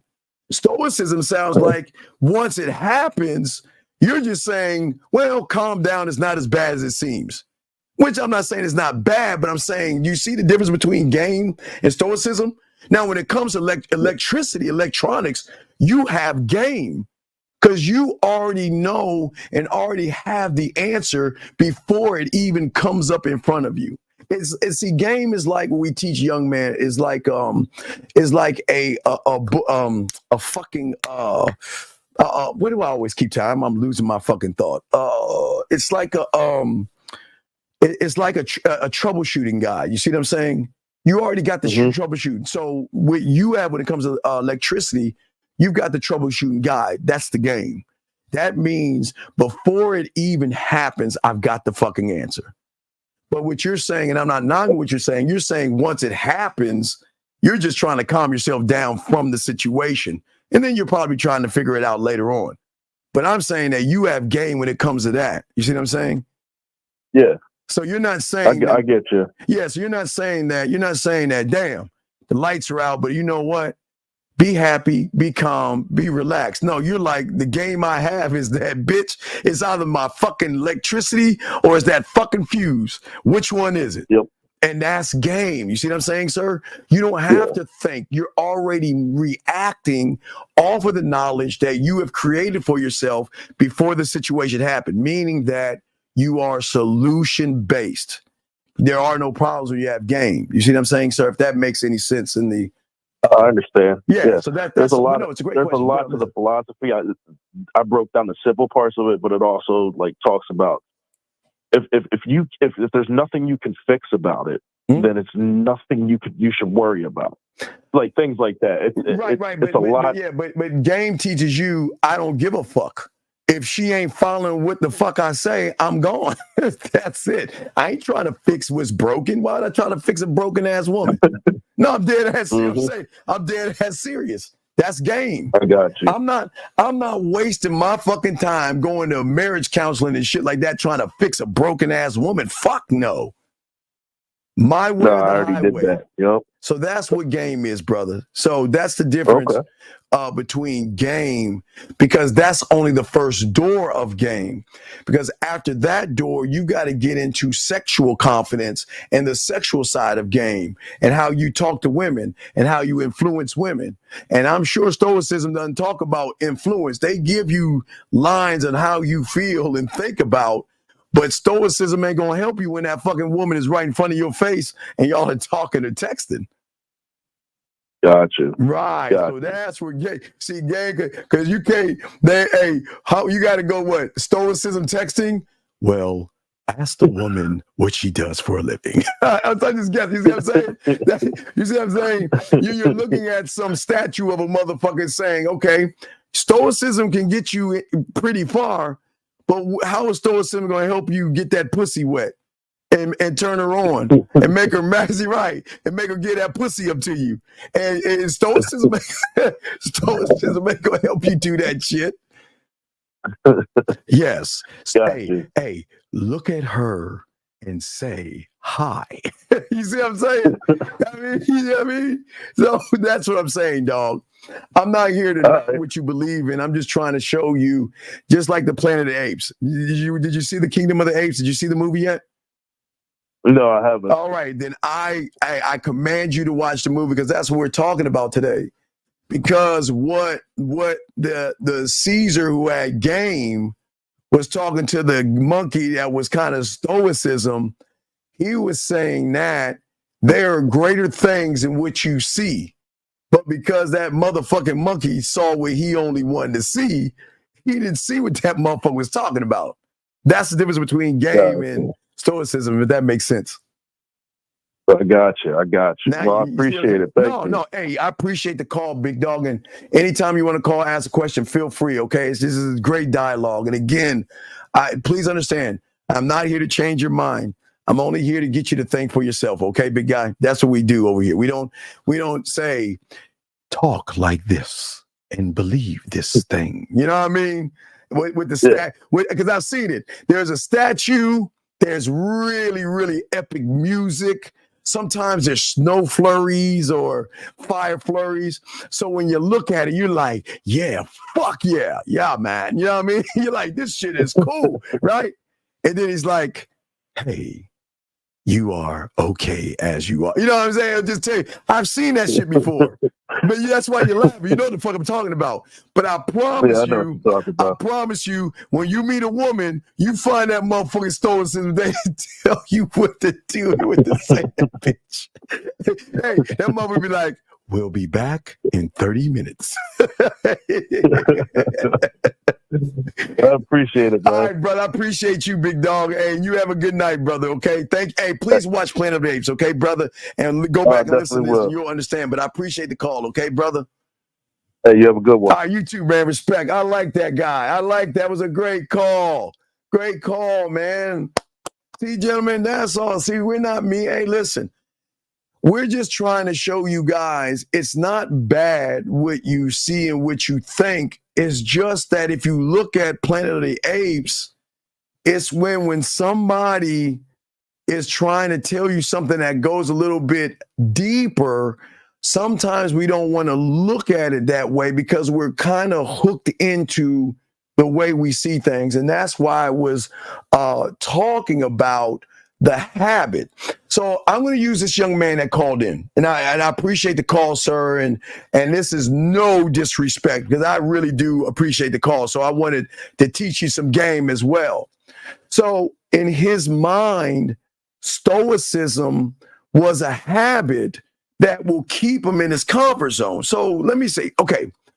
So stoicism, I can't say it's a bad thing. It's kind of like, okay, so God damn it. Please, young man, this is no knock on you because I appreciate the conversation. I just want you to see this. What's the difference between stoicism and an affirmation?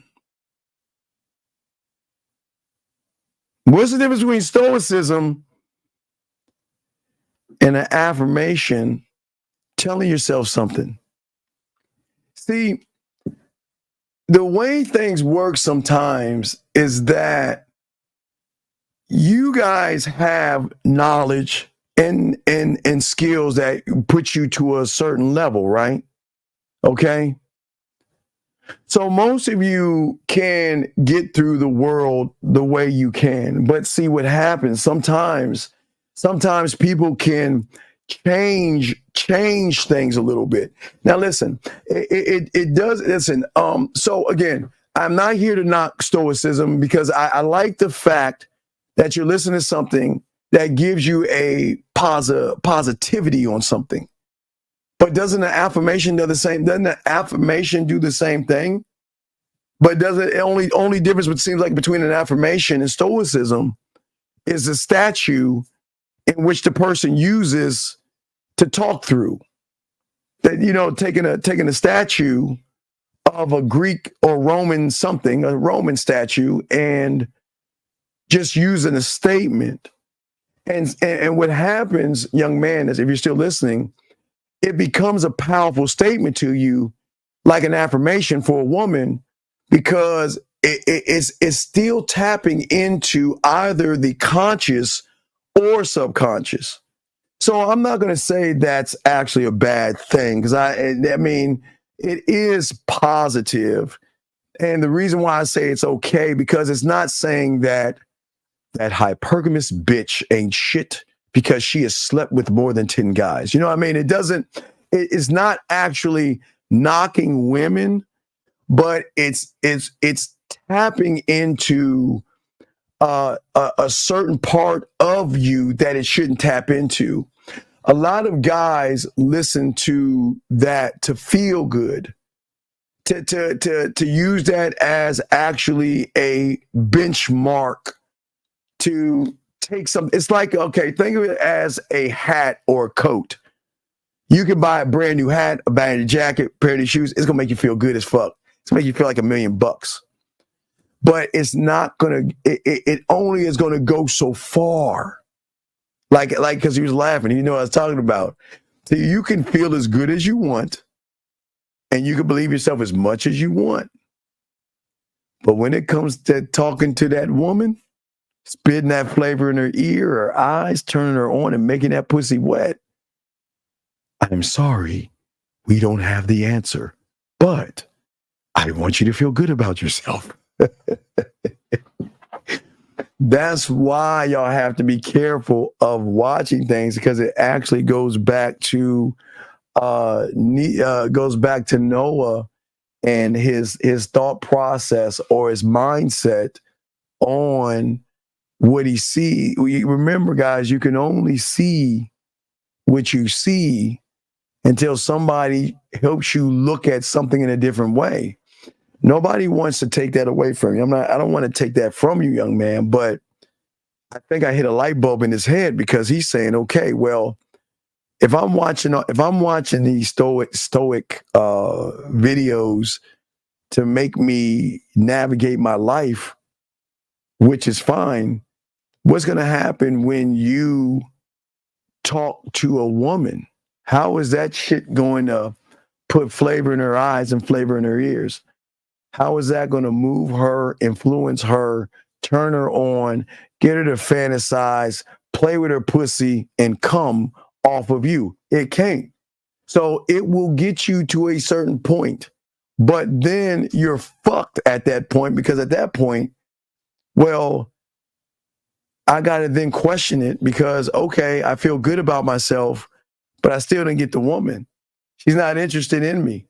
I still don't know how to approach her. I still don't know what to say to her. I don't know how to make her laugh, smile, blush, think, and react. There's no stoic video on how to be romantic, sensual, sexual, romantic, smooth, and all that other stuff. So I'm just saying that I hope that you understand, young man, but it's all good. But let me get to this real quick. So as I was saying to all you guys out there, that for most of you guys out here, that it is, I don't want you guys to get mad or get upset that you have habits, and all your habits that you have are things that you believe in, and they are rules in which you live your life by. And you see, people think I can just walk out of my comfort zone and go into the unknown. Nah, motherfucker. How can you walk anywhere when you're chained up by a habit that you define your life by? See, many people think that I can wish on a ball that drops on December 31st or I can watch a motivational video and feel good about myself, or I can go to a church and feel a lot of worship and then feel good about myself when I walk out that door. That's why I always keep telling y'all, man, 1 step forward, 1,000,000 steps back. Because the thing, how the mind works, is that the mind is going to let you get a sample of something and make you think that it's actually more than what it is. But it knows that you will never leave the comfort zone because you're chained by your habits that drive the comfort zone. See what I'm saying? See, people are never going to tell you this. See, people always want you to say, well, I'll get you out your comfort zone, but that ain't going to work because your habits create your comfort zone. And if your habits create your comfort zone, how the fuck are you going to leave something that you actually created that gives you comfort, that stops you from moving? That listen, your life, you are nothing but your habits. You are your habits and you are your comfort zone. And if you look at your habits and if you look at your comfort zone, you ain't going nowhere. Yeah, hey, look, dog. It's like one of those movies you think you get to the door, and as soon as you grab the knob, it just stretches further out. You'll never leave what you have created, because it goes back what I said earlier on. You'll get rid of 5 or 6 things, but you'll keep 4, which are 4 habits. And those habits are the bones of the comfort zone. I don't want to go and empty my cup. I want to keep a little bit of something in there. Can I keep a little? Nah, motherfucker. You got to empty the cup. Because if you can't empty the cup, you're never going to evolve. And that's what I don't want to say this to depress you, but your comfort zone requires something of you, okay? See, if your habits are the ankle, then your fucking limited beliefs are the chain that's connected to what's on your ankle, which means that there's another layer right there. The mind will, okay. It's this simple. I'll simplify it.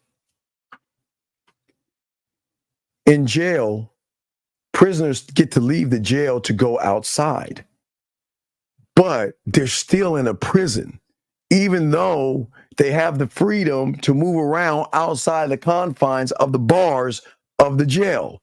You see what I'm saying? See, okay. So if you look at the jail, let's say jail is your habit, right? But the mind will allow the jail, the doors to open and let you step out of that and let you go outside for a little while to lift weights, play basketball, or do whatever the fuck you want to do outside, but you're still in a prison, which is the comfort zone. And so what a lot of people will do, like the young man, I like to use as an example. So listen to his Stoic videos, is you going out of your jail to your comfort zone. Somebody listening to motivational videos, somebody listening to affirmations, they're leaving the jail of habits, but they're still outside in the comfort zone, knowing they can't go beyond that wall.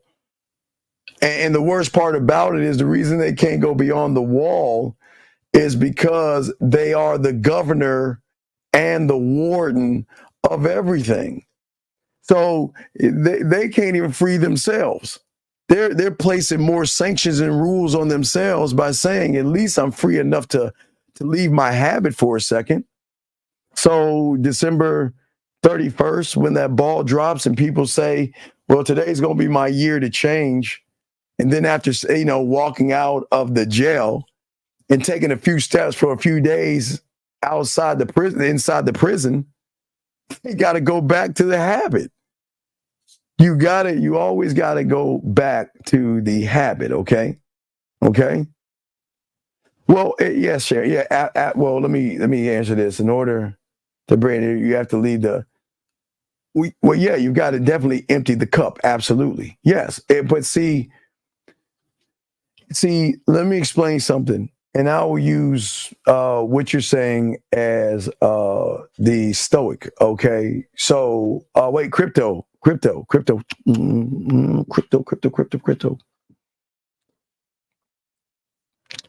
me hold on, I gotta go to crypto, but crypto. This had nothing to do with him being fake or false. He knew something that most people didn't know, and we'll call that he had understanding of understanding. And regardless if he was false or not, he was trying to free an enslaved mindset by letting them know that there is something bigger and better beyond the walls. So what do you mean being false? You're missing the point. See, you're making him out to be the villain. He was the hero, brother. Regardless of what you thought he was or wasn't, it didn't matter. Caesar was dead. So someone had to take the mantle, and he took the fucking mantle and realized that motherfucker, there's information. And I need as many of my kind as possible to help us capture that woman, get information so I can get inside that door. Let's get what you're saying, Chris. He says, I get what you're saying, that Noah didn't want to become more like Caesar wanted. He was doing the same when he was trying to put, right. No. Well, right, Chris. Chris, yes. But see, that's what I'm saying. A lot of young men are like Noah. Sometimes information will fall right on their feet. But some people can't handle the information. Because if I take this information and I actually learn something, then what does it say of me? Because that means everything that I thought I knew. So if I'm 24 years old and I get some new information and it goes beyond my thinking, I'm saying, what the fuck what have I been doing with? Then you start to question yourself. You start to say, wait a second. What the fuck? Like, wait a second. If this is actually the real, what have I? Then you start to question yourself. You start to question your teachers. You start to question your friendships. You start to question your parents, your pastors, and everything in between, because then you start to say, well, wait a second. You mean to tell me there's something beyond what I actually think? No, Chris, that's what I'm saying. He's trying to tell a motherfucker that just wants to get his community back. I just want my people back. I don't want to hear this shit about ape versus ape and ape working together and ape doing this and all this other shit. I just want my people back. That's all he wanted. I just want my people back. And in that's a lot of people don't want to do that, man. Yes. Well, here lies the problem. This is a great fucking statement. Here lies the problem, young man. Problem is that you're going to take it personal because it hits you, the ego and self-importance and the habits and comfort zone. Oh man, it's going to hit you, because then you start to question everything. Because wait a second. So it's like this. So like most of our parents told us about a fat ass white man that goes down a chimney and gives us presents, right? Right? But what happens when we realize it's our parents all along putting presents under the tree? So at that point, maybe for some of us, something might click in and they say, well, wait a second. Well, damn, I love my parents, but if they lied to me about this white dude called Saint Nick, what else are they lying to me about? What else are they telling me? What else are they teaching me? Because remember, when it comes to knowledge, religion, political affiliation, most of us are handed down stories. It's generational from one generation that moves to the next and to the next. So we get indoctrinated by what our parents teach us because we love our parents. We're actually going to listen to what they say and not question it. You know, Mom, you know, we're the dinosaurs, Mom, in the Bible. But, you know, every day it's all good, right? You know, I ain't getting out of shit, but I'm just saying. But, you know, sometimes you sometimes you question Mom, you might get your ass whipped. No, listen to what I say and do as I tell you to do, like type shit. That's what I'm saying. So I'm saying that sometimes we've got to question everything for ourselves and not just take things for face value. There are things out there that just we're told to believe because somebody told us to believe it, versus saying, wait a second, let me do a little research and see and ask questions. And if I start asking questions and people start getting mad at me, I think I need to keep going deeper because people want harmony. You see what I'm saying? People, right, Jay, free thinker, right. That's what I'm saying. Yeah, that's what I'm saying. But that was the thing that, if you notice, that Caesar was a free thinker. Because once he came to grips with man used to fly, do you understand what a mind fuck that is? Hold on, all along I've been swinging off of trees and shit, right? And you're telling me that I can actually fly? You mean humans used to, wait, what the fuck? That right there is a shift in one's thinking. That shifts the thinking right there. You understand what I'm saying? So that's a really good statement right there. But it's just hard because if we as children are force-fed a habit, that becomes our way of life. That becomes our way of life. And it is so hard to get rid of a habit, guys. I'm telling you, this is why it's so hard. But if you looked at Caesar, what was his habit? Swinging off of trees and shit, right? Swinging off of trees, getting nuts and berries and shit like that, and eating bananas, right? Right? Yeah, D, product of the environment, right? Right? All right? So if you're swinging on trees and that's your habit, then someone comes along and tells you about this thing called evolution and tells you that, fuck, man, you don't have to swing off a tree, motherfucker. You can walk, you can drive a car, you can even get on a fucking horse. They're gonna be like, wait, what? Wait, what? Do you see what I'm saying? So it actually, gentlemen, it's actually a shift in your thinking, and that's the depth of game, gentlemen. And what I say to y'all guys, and we'll do about 3 more minutes, but if y'all have questions, go ahead and ask. But what I say for you guys out here, this is why. Well, here's the thing. People can't, okay, the habits have to be a shift. The shift is, it can't be healthy. Okay. So think about this for a second. Okay. Think about this, Sharon. Think about this. Okay. So I want to show you something of how the mind fucks the humans out, okay, by giving them what you call as a healthy habit. Think about this for a second. So once the seduction community failed, they started to create women-hating pockets because they couldn't teach guys how to manipulate women anymore. So they started with this guy called Sandman, and they started teaching guys to do this thing called Metal, right? So let's say that was a brand new habit. Now, once that habit started to phase, they needed to feed the habit by giving them what you would call a healthy habit by telling them to be on their purpose. That's what they call a healthy habit.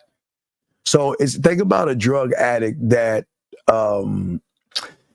think about what they would say marijuana could be a gateway drug, but I think marijuana gives you more of a buzz.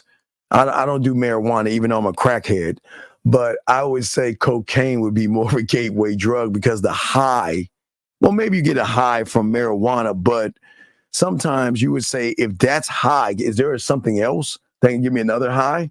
Which means another, what we say, a healthy habit. But what these guys think is a healthy habit after being on your purpose will go into no fap, don't jerk off. And then from that, money, clothes, and status. From that, high value man. From that, being on your purpose. From that, Riz and handsome man game and soft man era. So just because they hear it, they will think in their mind, this is actually something I can just jump from one thing to the next. But they're not actually healthy habits. They're things that actually slow guys down and hurt them. Okay, that's what I'm going to say. But, well, it doesn't sound like hell, but that's what's happening. And you'll be a part of it as you watch what the Manosphere and Red Pill are doing. Right now, y'all notice how Riz and Handsome Man are falling out, and now all they're doing is drizzle. Y'all notice that? So after drizzle, I promise there's going to be a dog. Something new is going to come up that's going to shift the thinking, but it's going to create another habit that holds back the comfort zone. So, but that's what happens to man. Man is going to follow. Man will follow man before man follows the man inside. Think about what I'm saying. Man will always follow what they consider is man before they follow the man inside. But the problem is that if you're following a man that doesn't teach you how to be a man versus become more like him and regurgitate false information, then that man is a detriment to your growth. He's just him and the mindset are working against each other. So I just want to let you know. Well, you said if it sounds easier just to decide the type of person you want to be, that person you're not changing. Well, no. Well, that CD here lies the problem, young man. And I like this statement, but let me explain. See, what the game teaches you is that the person you want to be should only live in your mind for 23 hours, 59 minutes, and 59 seconds. If you are the same person you are yesterday, then you have failed in the game. The game, like Caesar was saying, evolution, you have to evolve every day. That's what game teaches you. Your evolution should never stop. What you are today shouldn't be who you are yesterday, and what you are tomorrow shouldn't be who you are today. So, and that's where the problem comes with. A lot of guys then create that habit. Okay, I want to be this person and stay in that comfort zone. But being that person, they actually don't evolve. It's like a person that says, you know what? I like my horse and buggy.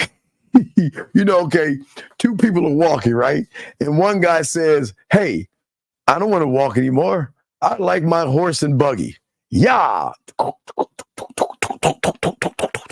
And then around him, the world begins to evolve around him. So then cars drive by him. Oh, no, that's a car. Like to keep on walking my horse. That's still in the same habit.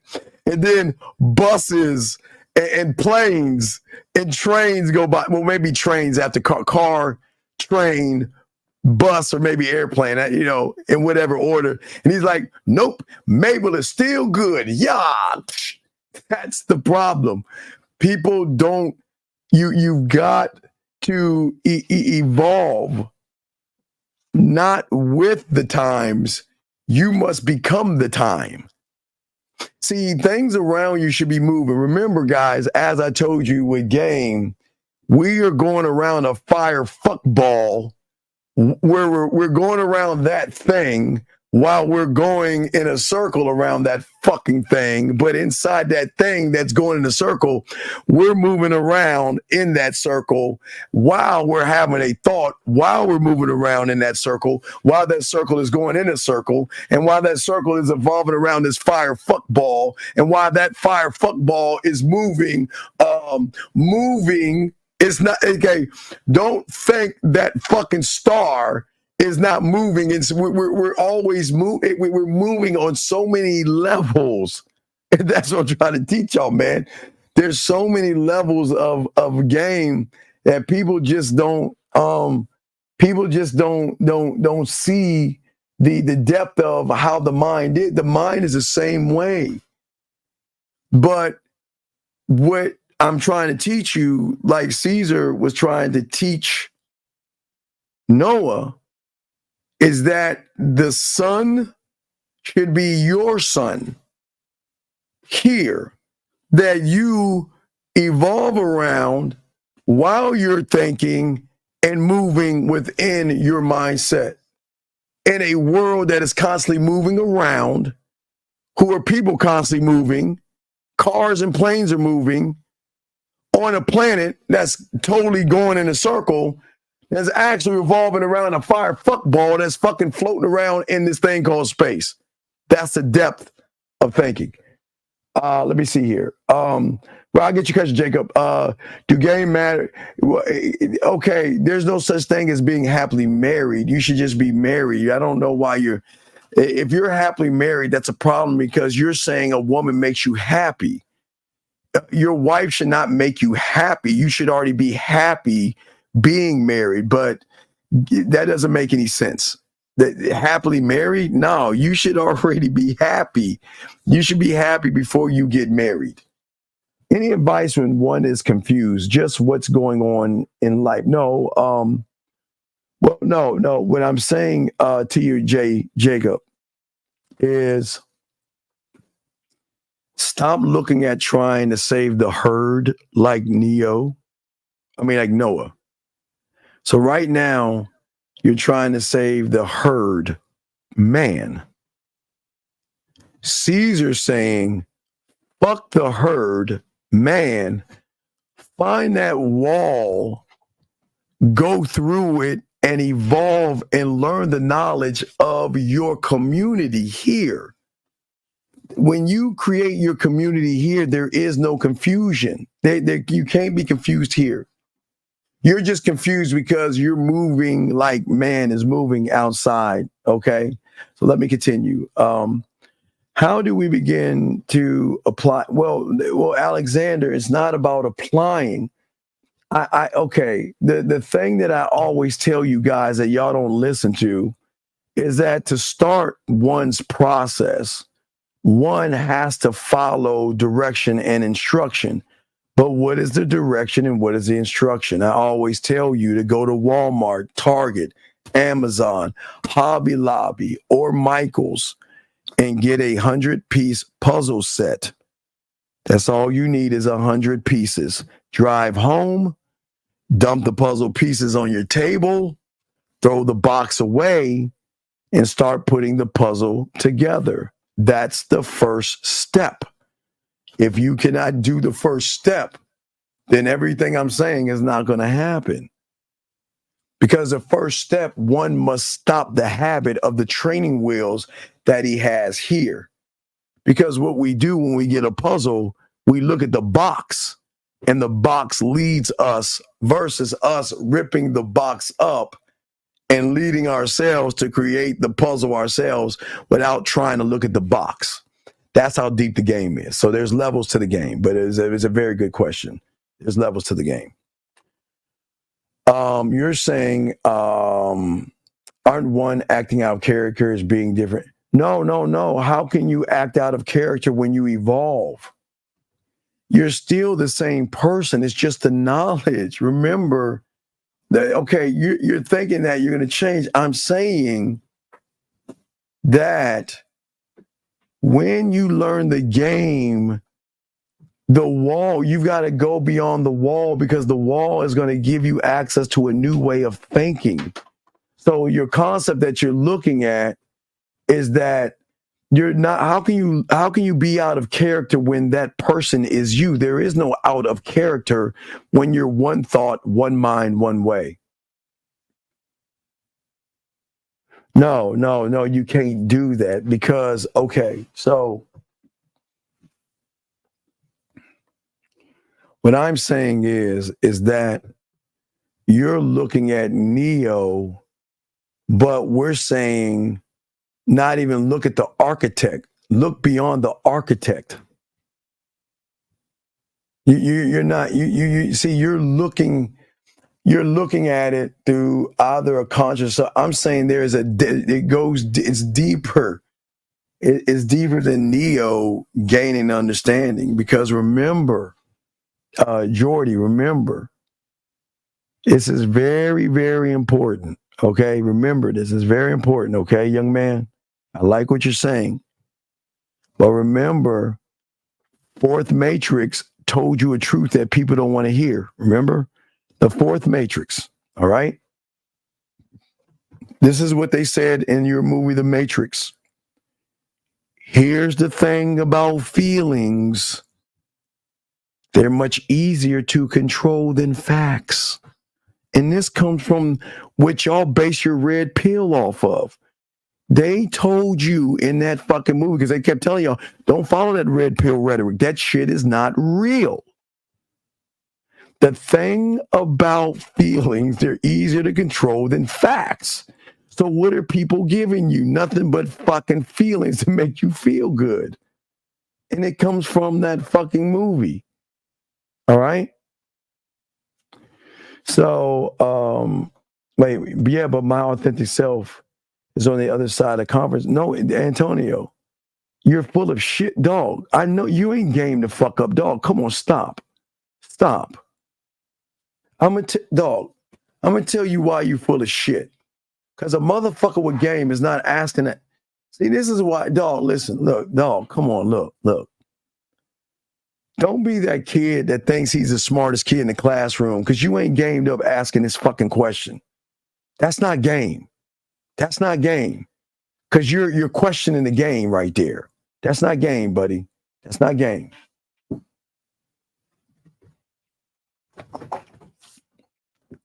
All right, so let's see here. Yeah, I'm not here to make y'all feel good. Yeah. Now, Ricky, we about to stop talking. I'm gonna take a few more questions, but we about to stop talking. Man. We about to stop talking. So, but as I say to y'all guys out here, please understand the villain is not the bad guy. But gentlemen, I promise you, the more game you will have, you will always be seen as the villain.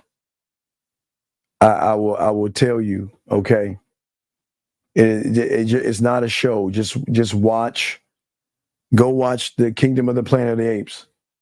And for all my shy aficionados, watch The Shy.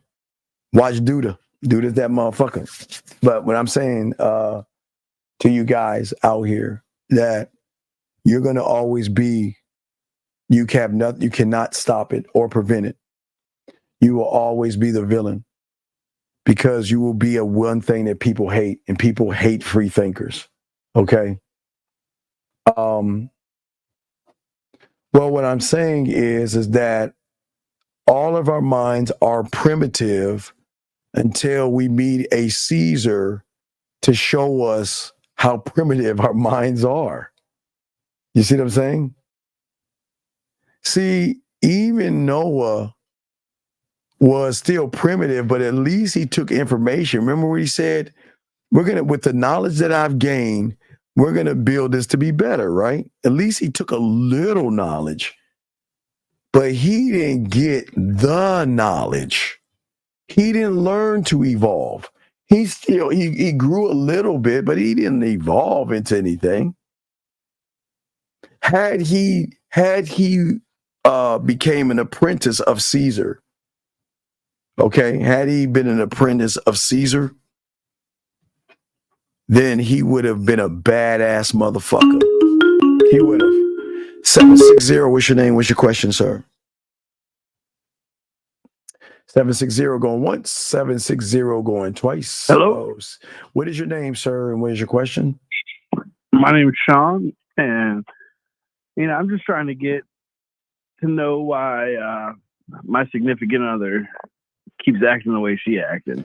Sean, this isn't for you, sir. We're men here. I can't help you. The best thing I would say is get marriage counseling or buy her some flowers and apologize. This is not for you, dog. That's what I do, man. Okay, All right, good then. luck then. Good luck. This ain't for you, dog. Y'all see, I keep telling y'all guys, see, a lot of y'all think that we're here to draw everybody in. Remember, law zero is law zero. Everybody can't be a man. So remember how this system has to work. We need more of them and less men. So if he's not man enough to be a man and he wants a simple answer, then we stay male, stay human. So I don't want y'all to think I'm being mean to him, but the game ain't for everybody. Because if I give him the answer, he ain't gonna do it. Y'all see what I'm saying? I give him the answer, he ain't man enough to do that shit. He ain't man enough to get rid of that fucking woman. He's too invested. That's what I'm saying. That's where the game coming. See, y'all start thinking about Caesar instead of like Noah. Y'all winning this motherfucker. Okay? Well, Jacob, I'm saying you can listen. There's nothing wrong with your perspective. Real quick, the only thing that's wrong with your perspective is that sometimes you only see your perspective as your truth, like Noah. What I'm saying is the only way to grow out of that perspective is realize somebody coming to you and saying that I can show you how to evolve because man used to fly, man used to do this. And what I'm saying to you, I'm saying stop trying to look for your community, become your own community, and you're going to evolve in ways you've never seen before. But you've got to make a decision. Are you willing to let go of them to accept you? And a lot of people can't do that. A lot of people can't cut off the community because they want to be a part of something. And they want to feel like they're important. And they want to be around their fucking loser ass friends and shit because if I don't have any friends, I'm nothing and I feel lonely and I want to be accepted. And they can't let them go. And that's why it's so hard to be a man. Because everybody wants to be a part of somebody, but they don't want to be a part of themselves. Ain't that fucking crazy? And that's why I'm trying to lace y'all. I appreciate y'all motherfuckers. And I hope, and I hate to be in the hope business, but I hope that y'all guys can see that we're not the bad guys. I'm going to teach you how to be a bad guy, but we're not the bad guys. You will be bad in front of everybody's eyes except yourself. When you start to accept yourself and start to accept that you know nothing. Gentlemen, as I told you before, I'm 52. I've been in the game since I was 9. I'll be 53 in August, and I know nothing. I know nothing. That's how deep it is. It's so, guys, there's just so much knowledge. It's just so, man, you go on and on. You are limitless. And until you stop trying to seek knowledge from people that keeps you in your comfort zone, you're never going to grow, expand, and see the things that you need to, gentlemen. That's all I'm saying. And that's what it's all about. And no, Alexander, stop. I appreciate that, but no, stop. No. I'm not a cult. You don't need to appreciate me. I appreciate that. But what I want you to do, fuck me, no Diddy. Appreciate yourself. That's what this is about. Yeah, again, I appreciate that. But this isn't about you appreciating me Because the moment you start appreciating me, guess who you stop appreciating? See, I'm fine with me, but I'm trying to get you to see the world differently. I appreciate the kind words, but I don't need you to appreciate me. I need you to start appreciating that motherfucker in the mirror. You see what I'm saying? That's what I'm saying. Okay? All right? And it feels like these words are yap at some point. Yeah, well, it just is what you know is what you know, man. No, Nina. I'm a whore and a slut that knows poetry. I'm a badass motherfucker. Now my words, ooh, girl, they can tap into something deep if you fuck with a man like me. But no, I'm not awesome. I'm just a smooth motherfucker that knows who he is. I just unlocked me. I'm very, very, very nasty, dirty, filthy, and all those things. And I believe in me. But I appreciate the kind words. But yeah, you want to stay away from a motherfucker like me. You want to stay away from me. Yeah, man. Fuck that, man. Hey, I tell you, don't love me. I'm lovable, but you don't need to love me. But I appreciate it. I'm lovable. I'm lovable. But I don't want you to love me. I don't want you to be attracted to me.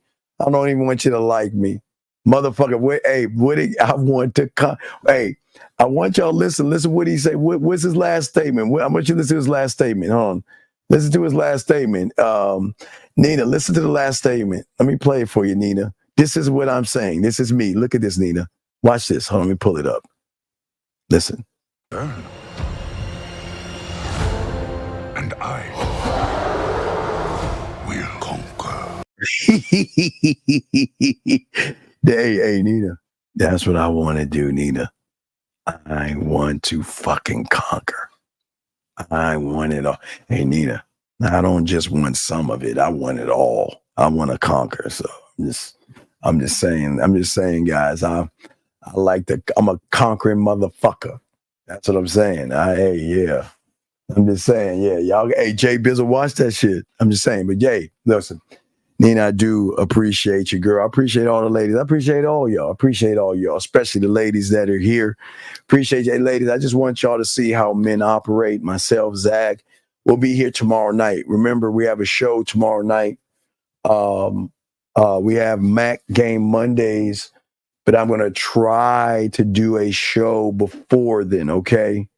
So I'm going to try to kick another show because I'm not done. I gotta keep pushing this agenda to get you. Oh, thank you. Oh, hey, Nina, I felt that. Oh man, you got some really soft lips, girl. God damn, girl. Appreciate that. But no, I appreciate all you. No, I'm just playing with you, Nina. I appreciate it. Thank you, girl. But no, I'm just saying that for my guys out there, listen. Hey, my stoic guy, look. Start learning poetry, please. What is my is boxing? Boxing. You put up the last poem. What is it? My lips on your pussy. Sharon, what's the name of the poem? I forgot the poem. Was it My Lips on Your Pussy? I forgot the name of it. I forgot, man.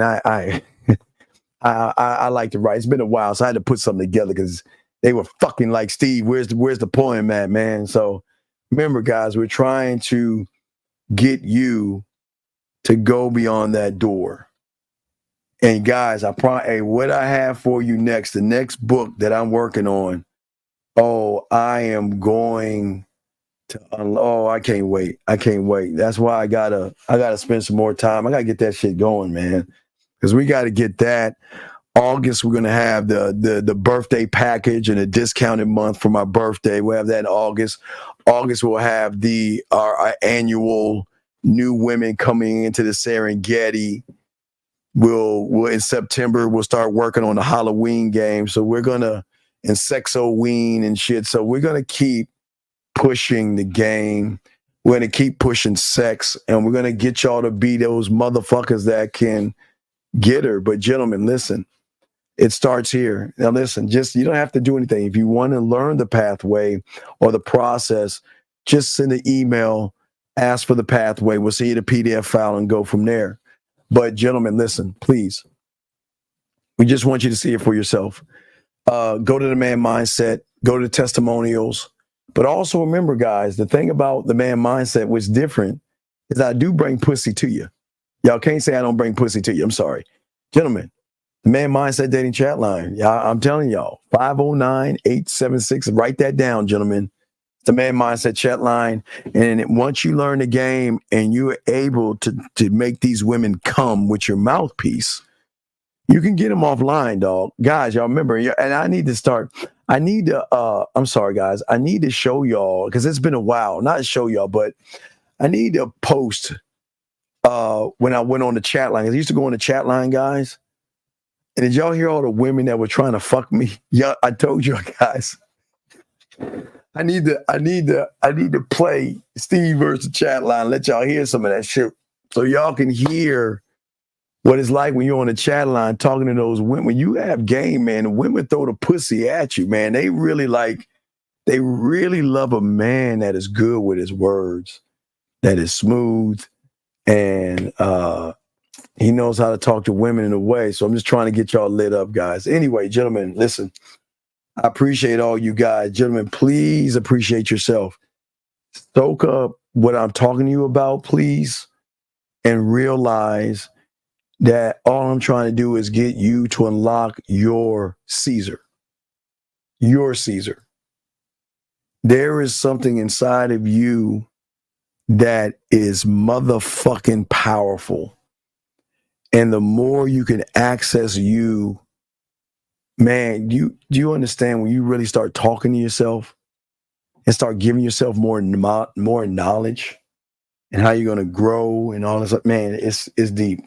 So I appreciate all you guys out here, man. We're going to wrap this up. Guys, we'll try to knock out a show tomorrow before Mac Game Mondays. Guys, I think to say thank you for guys who have liked, subscribed, got the notifications. Thank each and every one of you. I appreciate you all, gentlemen. Please remember, please appreciate yourselves. Okay, guys? Thank you. And we'll talk to you tomorrow, guys. Just like that, man mindset. Just like that, man mindset. Have a good night, the show is over. Take notes and use what the dean has told you. Now with dating, your game is colder. No hesitation when you approach her. Gotta level up, gotta keep on rising. Till you the best, got the touch like Midas. Now you got style, you got all the women flocking. So many options, now you got it popping. Thank you for tuning in. Hey, just like that, man mindset. Gotta come back again. Hey, just like that, man mindset. Email the man mindset at gmail.com.